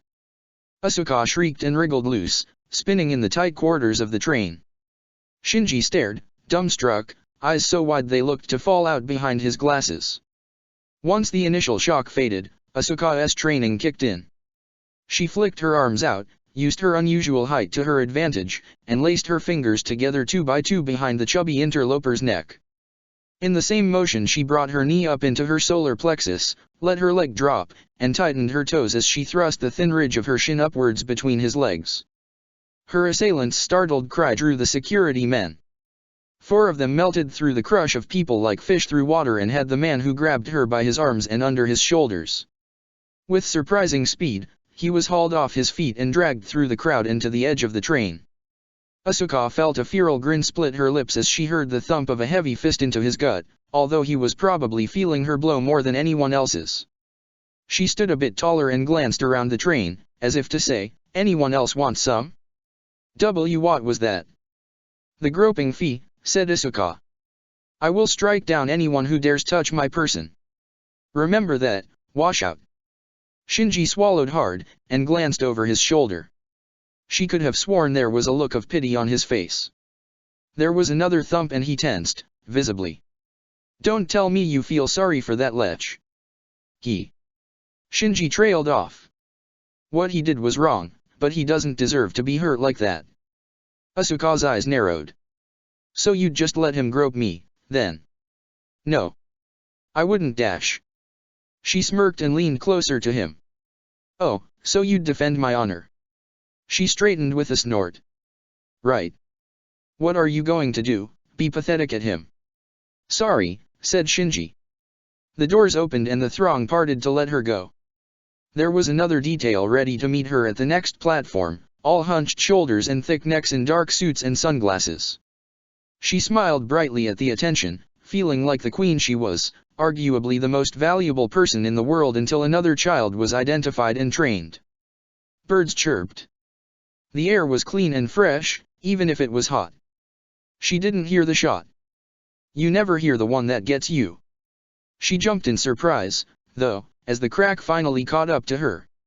She heard a tiny tink-tink sound on the pavement in front of her, and saw the pristine bullet rolling to the patent leather of her shoe, as if someone had plucked it from the cartridge and dropped it there. The chest of the agent closest to her bloomed with bright red blood, rolling paradoxically outward as he went backwards, bending at the waist. 3 men were running at her with guns. The security detail was shouting. One of them pulled Shinji away from her and shoved him aside. She thought she saw him fall off the platform, but was quickly distracted as the barrel of a gun met her face. Then, there was a wind. No, not a wind. A blur of motion. She heard a curious sound, the squealing cry of metal folding over itself. A ball of sundry gun parts dropped on the pavement with a thunk and rolled until a protruding bit of barrel stopped it, and it came to rest. She didn't remember falling to her knees, was suddenly aware of the sharp pain of scraped skin. She was clutching her chest. Her heart was pounding, trying to beat its way through her ribs. For a moment, she thought she'd been shot herself. Then she heard the sound. Click after click after click, flashes drowned in the morning sun. Phones. Cameras. Superman stood over her wounded guard, his attention turned from the 3 men now bound with their belts tightly looped and knotted around their wrists and ankles, tied in a small circle. He leaned down and then stood back up and looked into the crowd. What are you doing? This man is hurt. Call an ambulance. His words seemed different than before. Clearer. He didn't sound the same as he did on the plane, as if he'd grown into his own voice. His call rolled over the platform and suddenly the phones taking his picture were pressed to ears as a shouting cacophony of people called for help. He reached down and took her around the waist and helped her stand. She put her hands on his chest instinctively to steady herself. It stunned her how warm he was, how the tight muscles under his weird shirt felt warm, human. She blinked. Miss? Are you okay? Get away from her. The security men came charging at her, 2 or 3 peeling off for their wounded comrade. Superman started in surprise. A hand clamped around his upper arm and he looked shocked, but at ease. There was an instant of tension as the guard stared at him, and he was reflected back in the sunglasses the man wore. What are you, stupid? Asuka snapped. Superman pulled his arm free. It was a gentle motion, harmless, the way an adult withdraws their hand from a child's grasp. His feet stopped touching the ground and he lifted up into the air, and he was gone. Asuka stood there, shaking. We're driving you to school. The car is this way. Let's go. She walked in a daze. Wait, where's Dash? Here, said Shinji raising his hands in surrender as he approached the guards ringing her. I went to get help. I'll bet you did. Just abandoned me like that, Asuka snapped. Sorry, said Shinji. Are you okay? Her fingers were trembling. Her knees hurt from when she'd fallen, and her heart was still fluttering. She swallowed, and her throat was suddenly dry. I am fine, she said, her brows scrunching as she realized what happened. Someone tried to kill her. She suddenly found herself floating along, her feet barely seeming to touch the ground. Her world was a ring of beefy bodies in black suits, but it seemed thin protection if someone meant to do her harm. They ushered her to a long black sedan, opened the door for her, and all but pushed her inside. Shinji sat down next to her, across a narrow field of carpet from a Section 2 man facing the opposite direction. Shinji blinked nervously and adjusted his glasses. He dropped his backpack on the floor and opened it up. To her surprise, he pulled out a first aid kit in a small white case, laid it on the seat next to him, and opened it up. He fished out a pack of sterile wipes and held the package in his lips while he took out some other things and laid them aside. What are you doing? Your legs, he mumbled, gesturing at her knees. Oh. He said, your skirt is kind of... Absently, she slid the starched fabric up over her knees. Gently, he opened the first pack of sterile wipes and, cupping her calf in one hand, gently wiped the scrape clean. His hands were shaking, and he stopped to steady himself a few times. Once he'd disinfected the cuts, he carefully bandaged them with sterile pads and gauze. As he ministered to her wounds, she leaned back in the seat, suddenly tired as the wave of adrenaline reached its peak and receded, like a great wave crashing on rocks and then washing back. Her breathing slowed and she started trembling harder. There was something soothing in the way Shinji attended to her, the way he touched her like she was made out of glass. When he was done, he adjusted her skirt to hang naturally over her legs and started putting his things away. She turned to him and caught the corner of his eye as he fumbled around in his backpack. He slowed, almost expectantly. He winced, as if expecting a reprimand. "Thank you." Misato walked into her office, coffee in hand but longing for beer, to find Yoshida sitting in her desk. It was as if a gorilla had snuck into her office and seated himself in her creaking task chair. She already felt like a secretary, and had little tolerance for this further insult. She was about to unload on him for his presumption when he cut her off. 10 minutes ago, there was an attempt on the second child's life. Misato blinked. What dash? It was clever. An advance man groped her on the train, so the other three would know which car she was on. They took a pot shot and ran at her with guns after her, and that other kid stepped off the train. "Shit," said Misato. "I hope, at this point, you're prepared to reconsider your ridiculous insistence that she attend the high school." Misato's eyes narrowed. "Does the commander still plan to have REI attend?" "That isn't your dash." "Yes it is, I'm the operations director and the pilots are my direct subordinates." "You're not telling me something." "Fortunately," said Yoshida, skipping the subject, "the Magi system was anticipating an influx of photographs and censored them all. This so-called Superman was there. He intervened." "You mean he saved her life?" "That's one way of looking at it. I want every available agent on the school." "Did you secure her?" "Done and done," said Yoshida, standing. "On my authority. I don't take orders from you." "You're a slob, Catus Raggy." Misato stiffened. "Will there be anything else, Section Chief?" "Yes. The Secretary General of the United Nations is here to see you." Misato blinked. "What?" Yoshida stomped out of the room with a smug grin plastered across his face, brushing her aside. Misato was barely able to contain the coffee slurping over the side of her mug, and yelped as it stung her fingers. She hurriedly put the cup down on a random stack of papers to soak up the spill, then cleaned her hand on yet another sheet, and ended up smearing her hand with ink. She set about furiously trying to make the random pile of papers on her desk look somewhat presentable when the nominal leader of the free world walked into her office. Misato stiffened, and then bowed. "Madam Secretary." The Secretary General of the United Nations was a short, prim, elderly woman in a conservative suit, whose steel-gray hair was tightly drawn into a bun, pulling her tanned face tight into a perpetual expression of shock. Misato swallowed.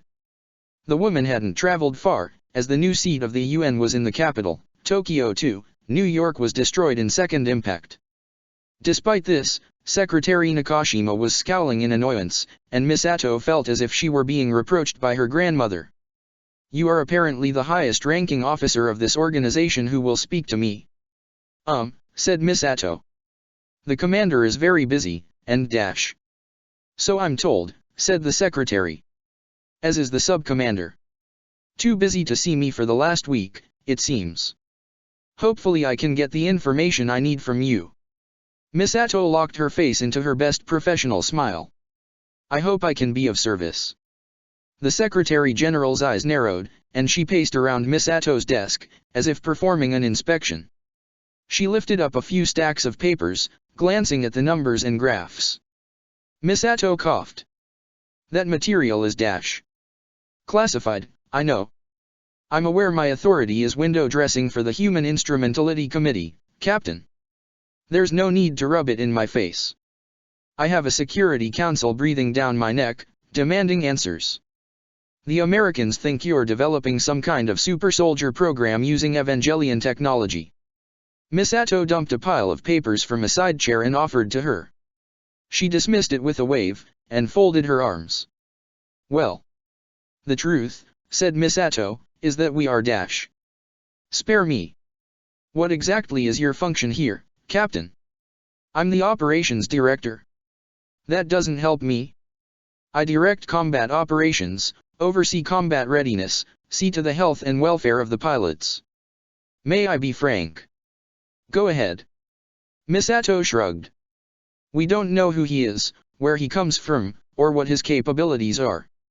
He just showed up, and no one here had any idea he was coming. We have some theories about how he can fly and manipulate huge weights, but they're all based in what we know about the angels, which is really just guesswork. I see, said the Secretary General. Speaking of the health and welfare of your pilots, I heard what that man was talking to you about. Is there anything we can do? I can pass your concerns to the Japanese government, if you like. Miss Atto shook her head. Our own internal security will handle it, but thank you. I see. If you do discover something we'll disseminate any important information through appropriate channels. I suppose that's the best you can do. Goodbye, Captain. Shinji tried his best to look as though he weren't looking in every direction at once, which he was. He craned his neck and stood on tiptoe to look over Asuka's head as they stepped out of the nerve staff car, looking everywhere at once and through everything at once. There was nothing that looked threatening in the immediate area, and more men in black suits and sunglasses had already swarmed around the school. Speaking of swarms, there was a gaggle of students watching him. No, they were watching Asuka as she clenched her teeth and walked up the front steps to the school. Shinji sprinted up to her side, taking the steps 2 at a time. You don't have to do this. She rounded on him. Do what? He lowered his voice. Go to school. If we call Miss Atto, she'll dash. I am not calling for help, Asuka hissed. I am going to school. I thought you didn't want dash. That, she snapped, is not the point. He sighed. If you wanted to go home after what happened, I think she'd understand. She poked his collarbone for emphasis. I am not going to run away, do you understand me? I am not going to run off and hide. He trailed off. Sorry. She snorted, turned her nose up at him, and stomped into the school as if she were going to face a hostile beachhead. The students in front of the doors parted to let her pass, and he almost called after her, wanting to warn her about picking up the folder and laptop, but his mouth clicked closed and he said nothing. He shouldered his bag, shoved his hands in his pockets, and started after her. Almost immediately, Toji and Kensuke appeared, walking on either side of him. Toji elbowed him. Hey, Shin-man. You didn't tell us you were getting married. Shinji groaned. Who is she? Said Kensuke. Why did the nerve goons drive her here? I tell you what, said Toji. She's great to look at, but she ain't got much for her personality. She always like that. Her name is Asuka, said Shinji, give her some room. Someone tried to shoot her this morning. Wait, said Kensuke. What? What do ya mean, tried? Said Toji. Superman stopped Shinji muttered, embarrassed to use that ridiculous name. They both grabbed his arms and stopped him in his tracks. He started in surprise. What? You saw him? Said Toji. Did you get a picture? Kensuke said, almost hungrily. What? Why ? Because, said Kensuke. There's a reward. A huge reward. More money than I'd ever make selling. He trailed off. Selling what? Nothing, said Toji. Shinji arched an eyebrow. What? Nothing, Toji repeated.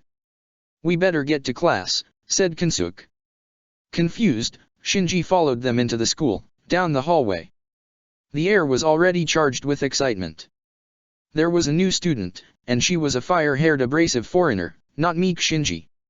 Asuka was already striding triumphantly into the classroom, hands on hips.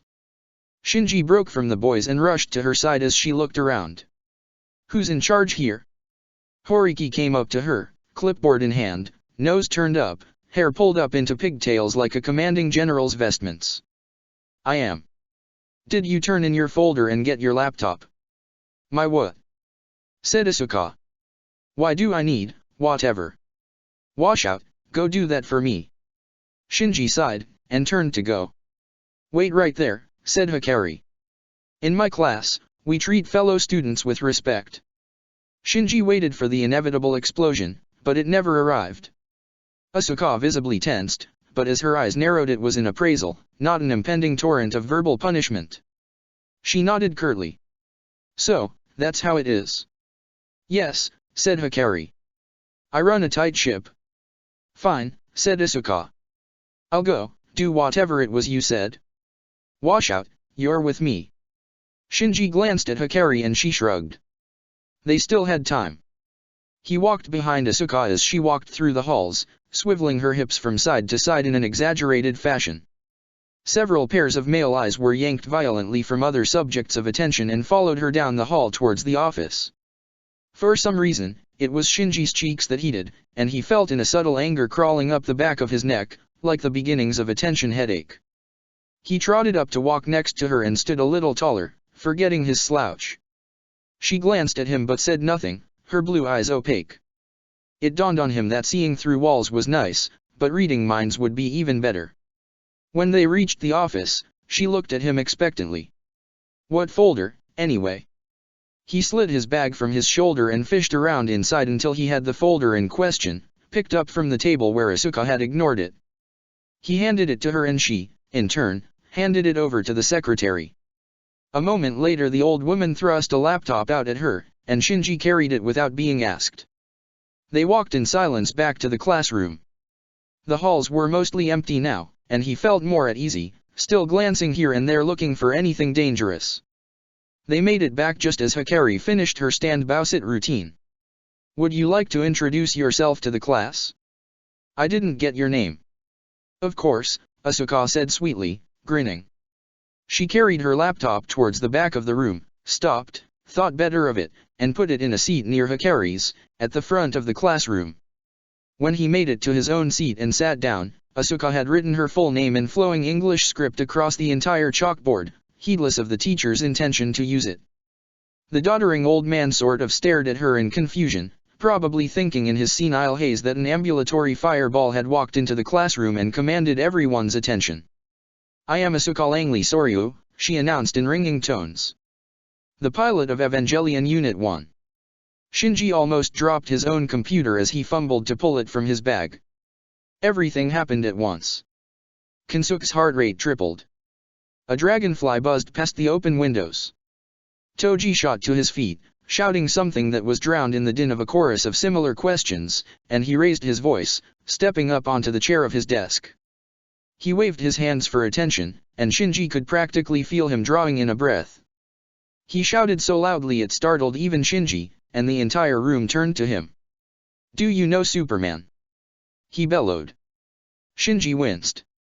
The look on Asuka's face was somewhere between shock and incoherent rage. He could see her reddening already, her mouth drawn into a thin line. She got control of herself quickly, and stood stone still, blue eyes like ice chips focused on Toji. He slunk back down into his seat, squirming, and Shinji almost admired how she forced him down with her gaze alone. The room had suddenly gone quiet.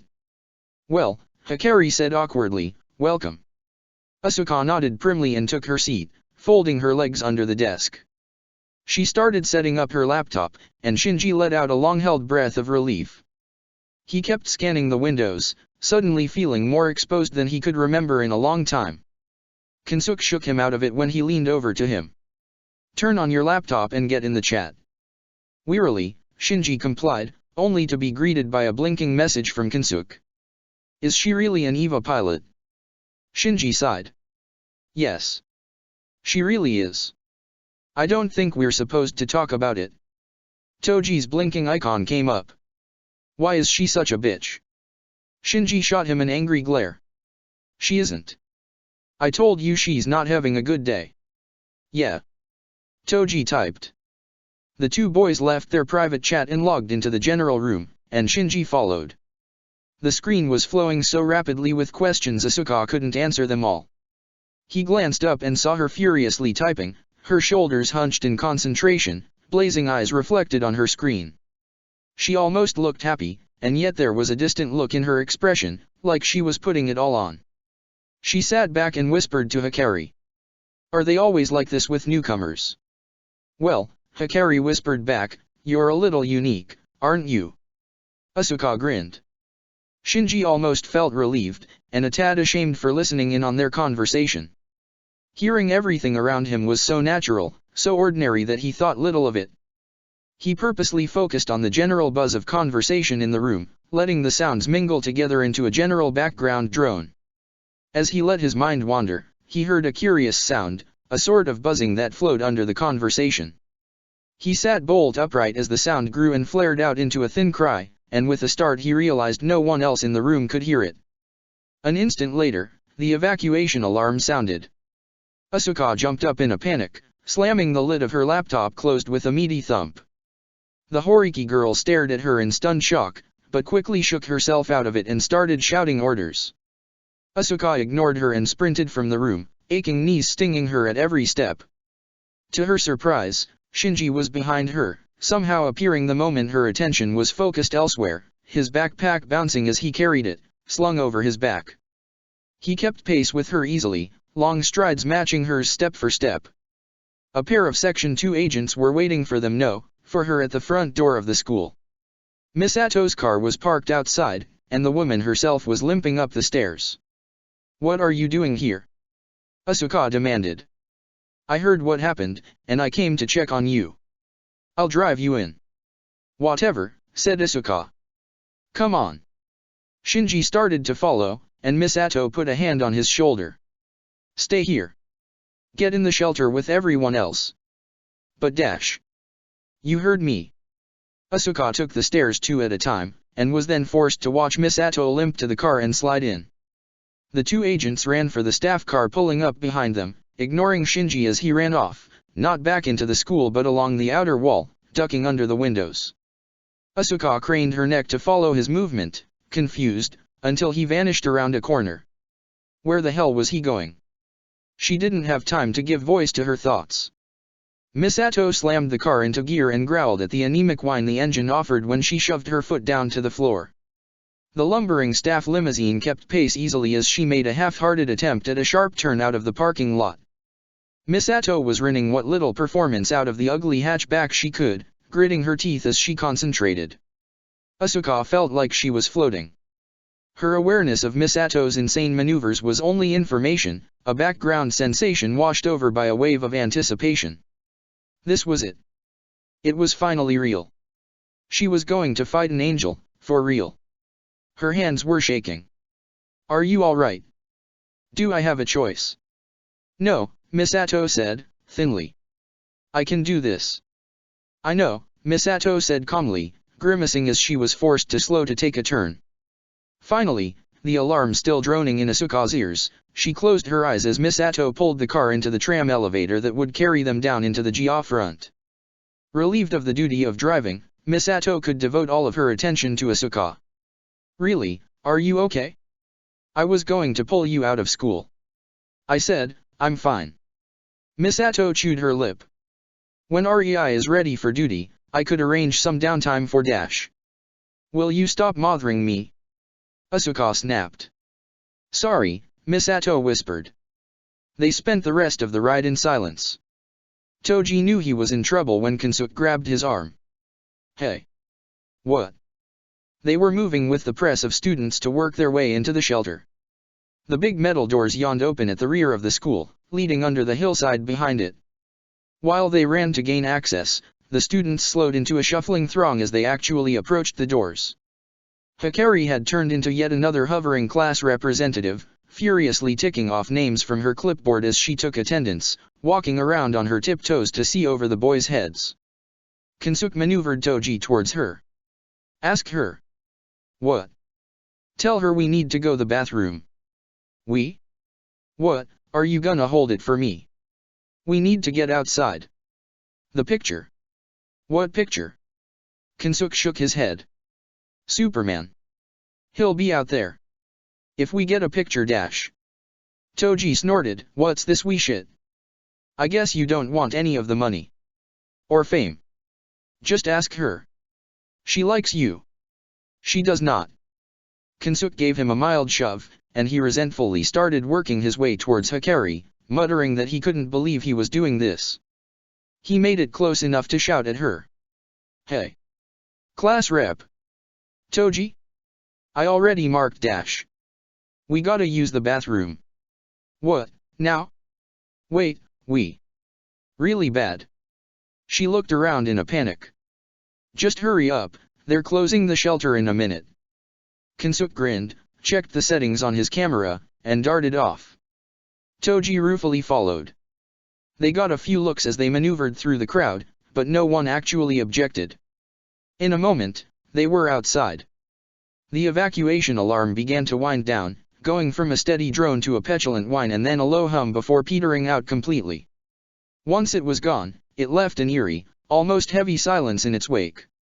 The normal background noise of people, of human habitation, was gone, and Toji noticed its absence.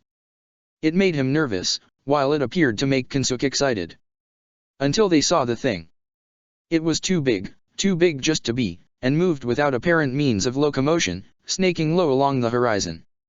The movement was unnatural, too fast and yet too slow. It looked like a blend of serpent and insect, its long exoskeleton body carrying a dangling, riding mass of spindly legs with too many joints, waving feebly at the air. The forward lengths of its great body resembled a battering ram, and hanging from it, curled on themselves, were glowing filaments, like the after effects of a light bulb just turned off. It made a strange almost sound that Toji could feel more than hear, and it turned his stomach. He could see Kensuke starting to sweat. "We should go back inside." Kensuke ignored him, instead raising his camera. He clicked off the first shot. "Any minute," he whispered.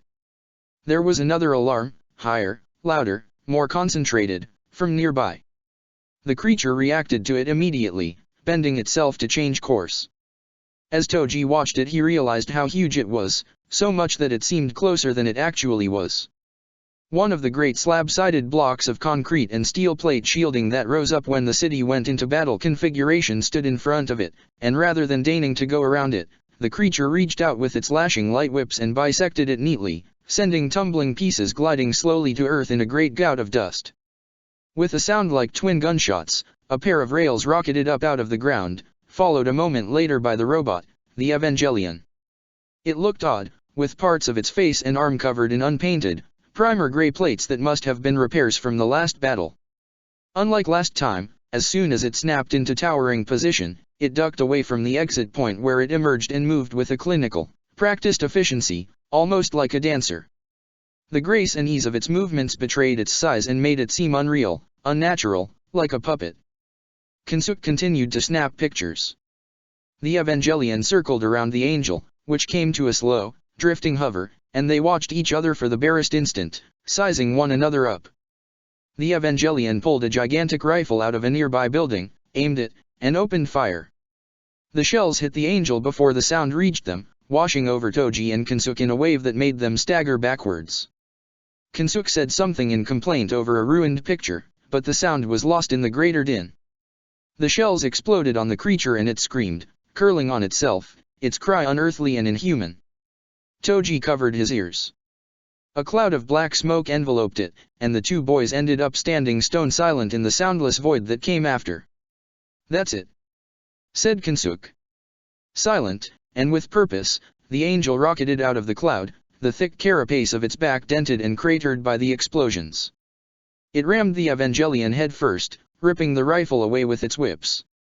The gun split, the mechanical innards of it falling out as it slid apart in two unbelievably cleanly cut pieces and crashed to earth with a great roar.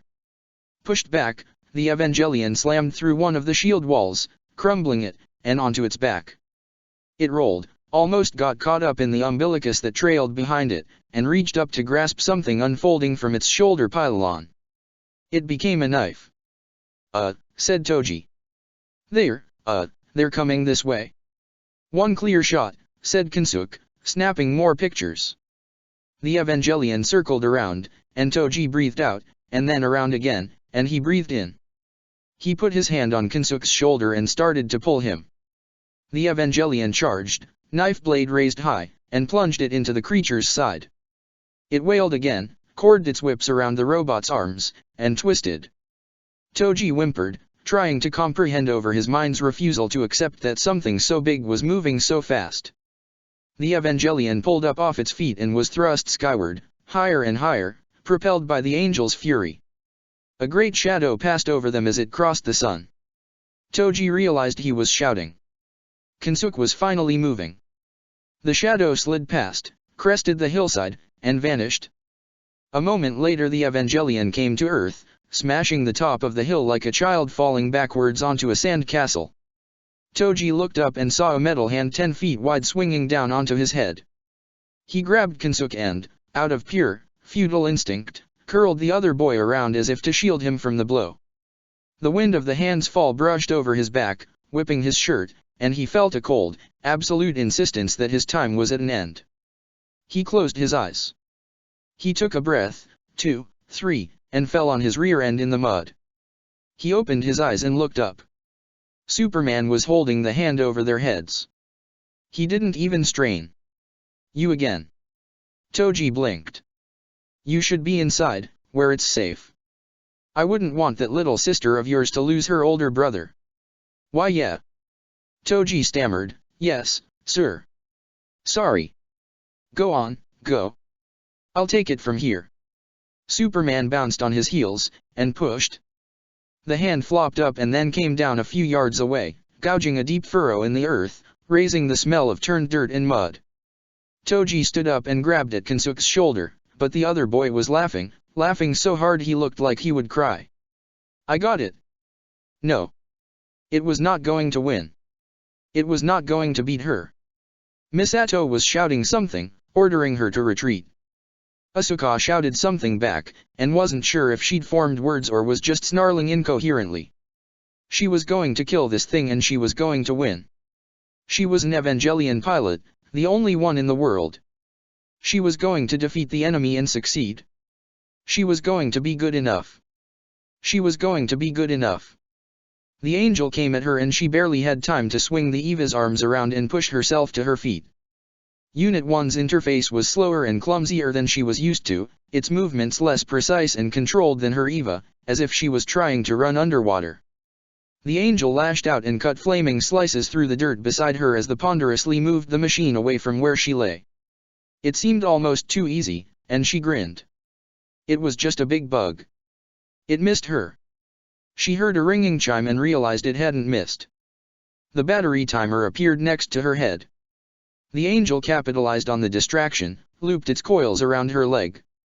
She felt a sudden sharp burning, lines of heat drawn around her calf as it pulled her feet out from under her, turned its entire body to torque the whips around, and hurled her back into the city.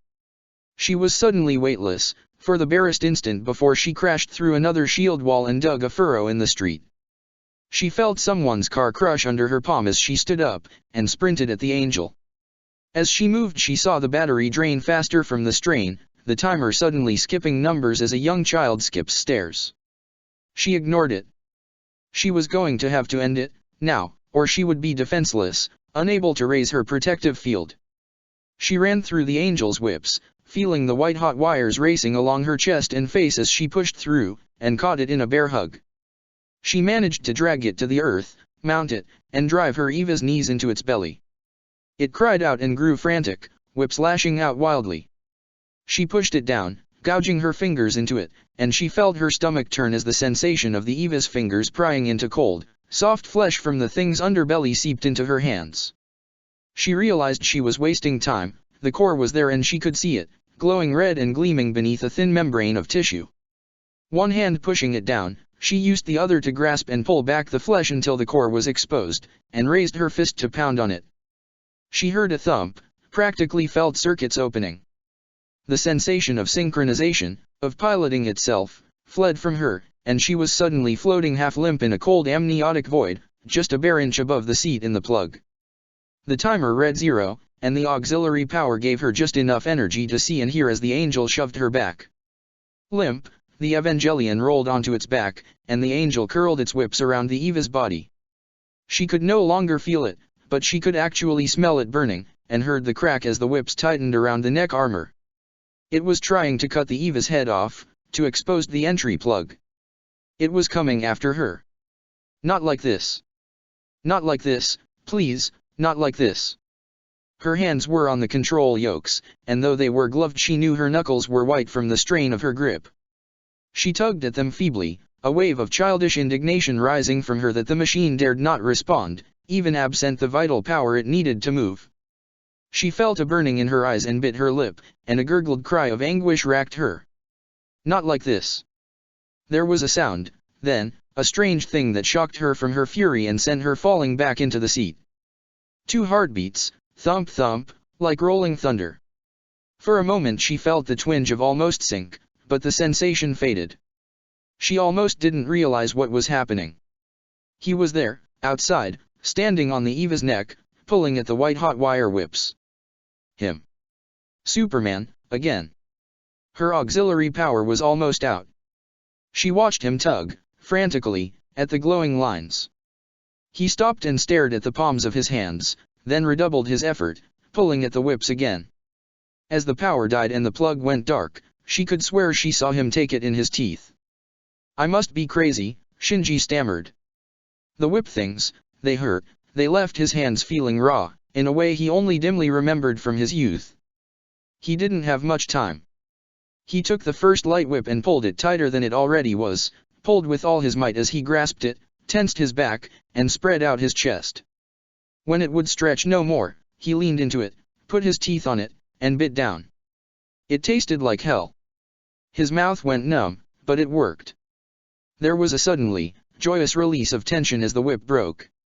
It pulled back with a great cracking sound, and the segment left attached to Unit 1 instantly cooled, smoldering, and smoking, cracking from the uneven change in its temperature. The other whip slid free, the tension released, and came at him.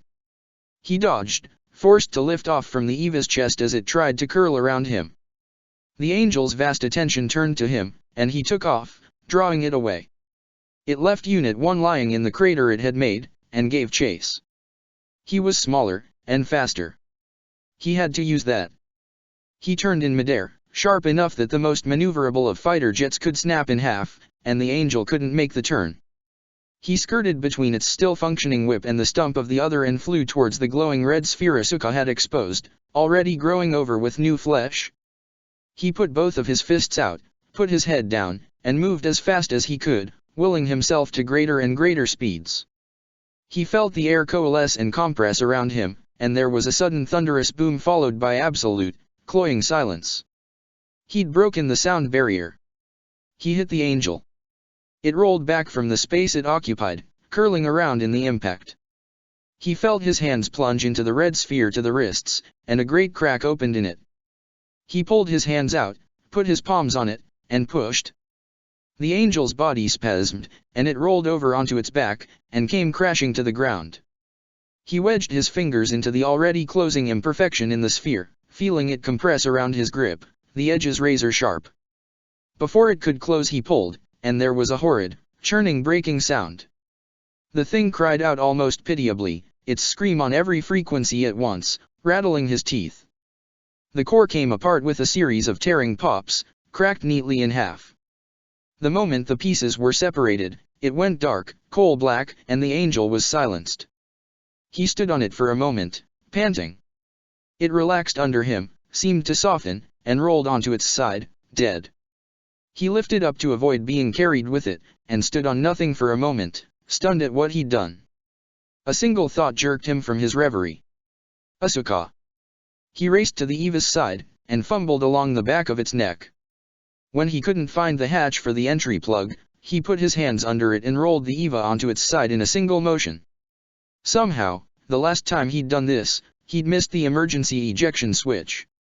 It was buried under the heavy plate that shielded the plug, a handle that had to be turned and pulled to relieve the pressure and eject the plug.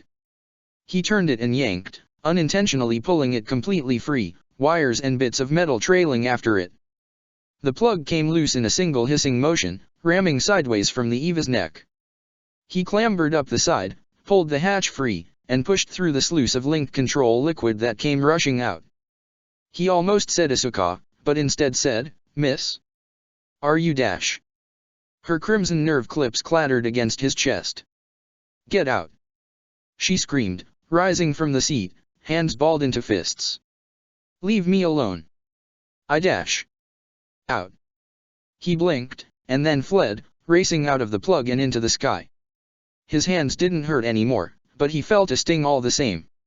When Misato arrived, thankfully driven in a staff car this time, Asuka was sitting next to Unit 1, her forearms resting on her knees, drawn up to her chest. She looked away, her eyes unfocused and distant. Misato walked over to her slowly and, wincing, sat down in the rubble beside her. Asuka didn't look up or acknowledge her, and so she just waited. A medical team rushed towards them, and Misato waved them off with a hand.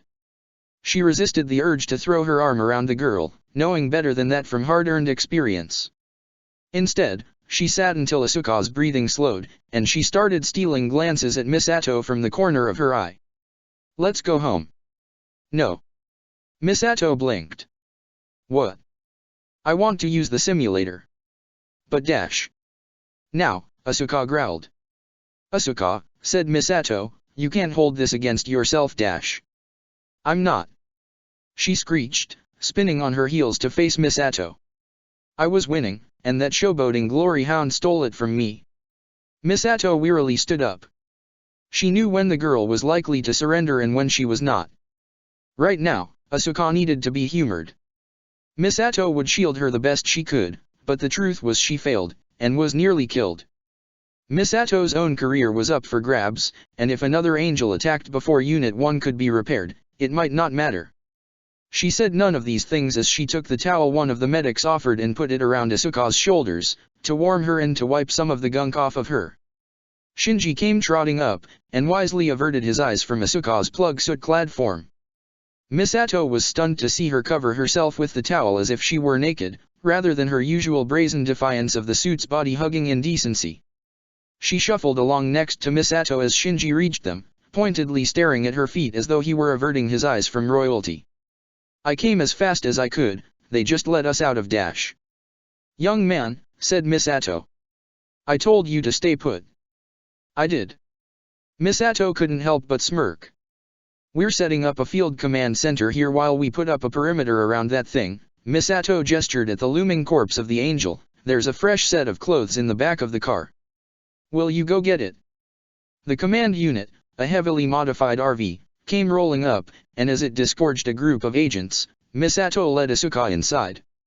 Having cleared the interior, she helped Asuka peel off the wet plug suit and step into the shower. Shinji was standing outside, his back deliberately turned from the entire vehicle, holding Asuka's clothes in his hands. Misato limped around to his side and took them from him. "You can go home, if you want. I think we're going to be a while." Shinji shrugged. "School's out. I don't have much to do. I can help out." "You're not really supposed to be here." He shrugged and his shoulders slumped a little. "Go get a box of chocolate." "I used to buy Asuka a box of chocolates when she was having a bad day." "What kind?" "Oh," said Misato, "there was this little shop she liked, Fassbender and Roche." "It doesn't matter, you can't get that stuff here. Just find something." He nodded. "I'll see what I can do." As he trotted off, Misato dropped off Asuka's change of clothes, and came back outside. She could hear construction vehicles pulling up, and reflected on the strangeness of dissecting an alien monster with a backhoe. It was probably best not to think about it. She spotted Ritsuko, fiddling with some piece of the Evangelion. It was a canister with a grip handle on one end, striped with black and yellow for caution. Ritsuko swabbed something from the grip with a cotton swab and slipped it into a little canister, and then pocketed it. "What was that?" "Nothing," Ritsuko said brightly. "How is she?" "Like you'd expect." "Ouch. We're going to be running some simulations later." "You in?" "I'll need coffee." "Yeah," said Misato. "Join the club." Gendo Akari hunched over his desk and stared down Yoshida as he placed a camera on the broad expanse of his desk. He flicked his gaze from the camera to Yoshida and back again, and waited in silence for the explanation. "Some kind got a clear picture near the school. I had the camera confiscated. It's contained." "Excellent." There was a buzz and the office door opened. Akage came in, nervously palming a small cylinder in her right hand. Yoshida gave Gendo a knowing look and left without further comment, having delivered his report on the day's events. Ritsuko waited for him to leave and then gently set the container on his desk. It took every ounce of his concentration not to snatch it from her. He considered it, so small, with a screw-on lid like any pill bottle. He could see the swab inside, leaning against the wall. "Begin extracting it immediately." She nodded, and turned to leave without comment. When you are finished, be in your apartment. She shuddered, try as she might to repress it, and a thin smile crept across his face. He waited until she had departed to flick the switch that remotely locked his door. A circle of light appeared around him and his desk, and he waited patiently as it began to blink off-white, waiting for the connection to be made. It turned blue, and a shimmering, transparent image of Keel appeared in front of him, at the other end of an illusory conference table. Well. Yes, Gendo said, a bit of hunger edging into his voice. Excellent. Has he taken the bait? More than taken it. The hook is set. The second has found a use. I see. I will call off the next attack, then. In all likelihood, her incompetence would have done the job for us, anyway. Indeed, said Gendo. You will of course send us samples of the material for the hybrid project. Of course. Akagi is preparing it for you now. Very good, said Keel, and then he vanished. Misato should have felt some relief that Asuka had fallen asleep in the car. It meant a brief reprieve from her glares. The girl's head was resting on the window, and she was snoring lightly. Misato almost thought it funny, and would have been smirking but for the butterflies in her stomach. A bad thing had happened today, and it was weighing on her. When she pulled into the parking lot of her apartment building, swarming as it was with Section 2 agents, she felt ill at ease. Thankfully, Asuka woke up on her own. What? She said, dully. We're home. Come on. Silently, Asuka got up and shuffled along beside her.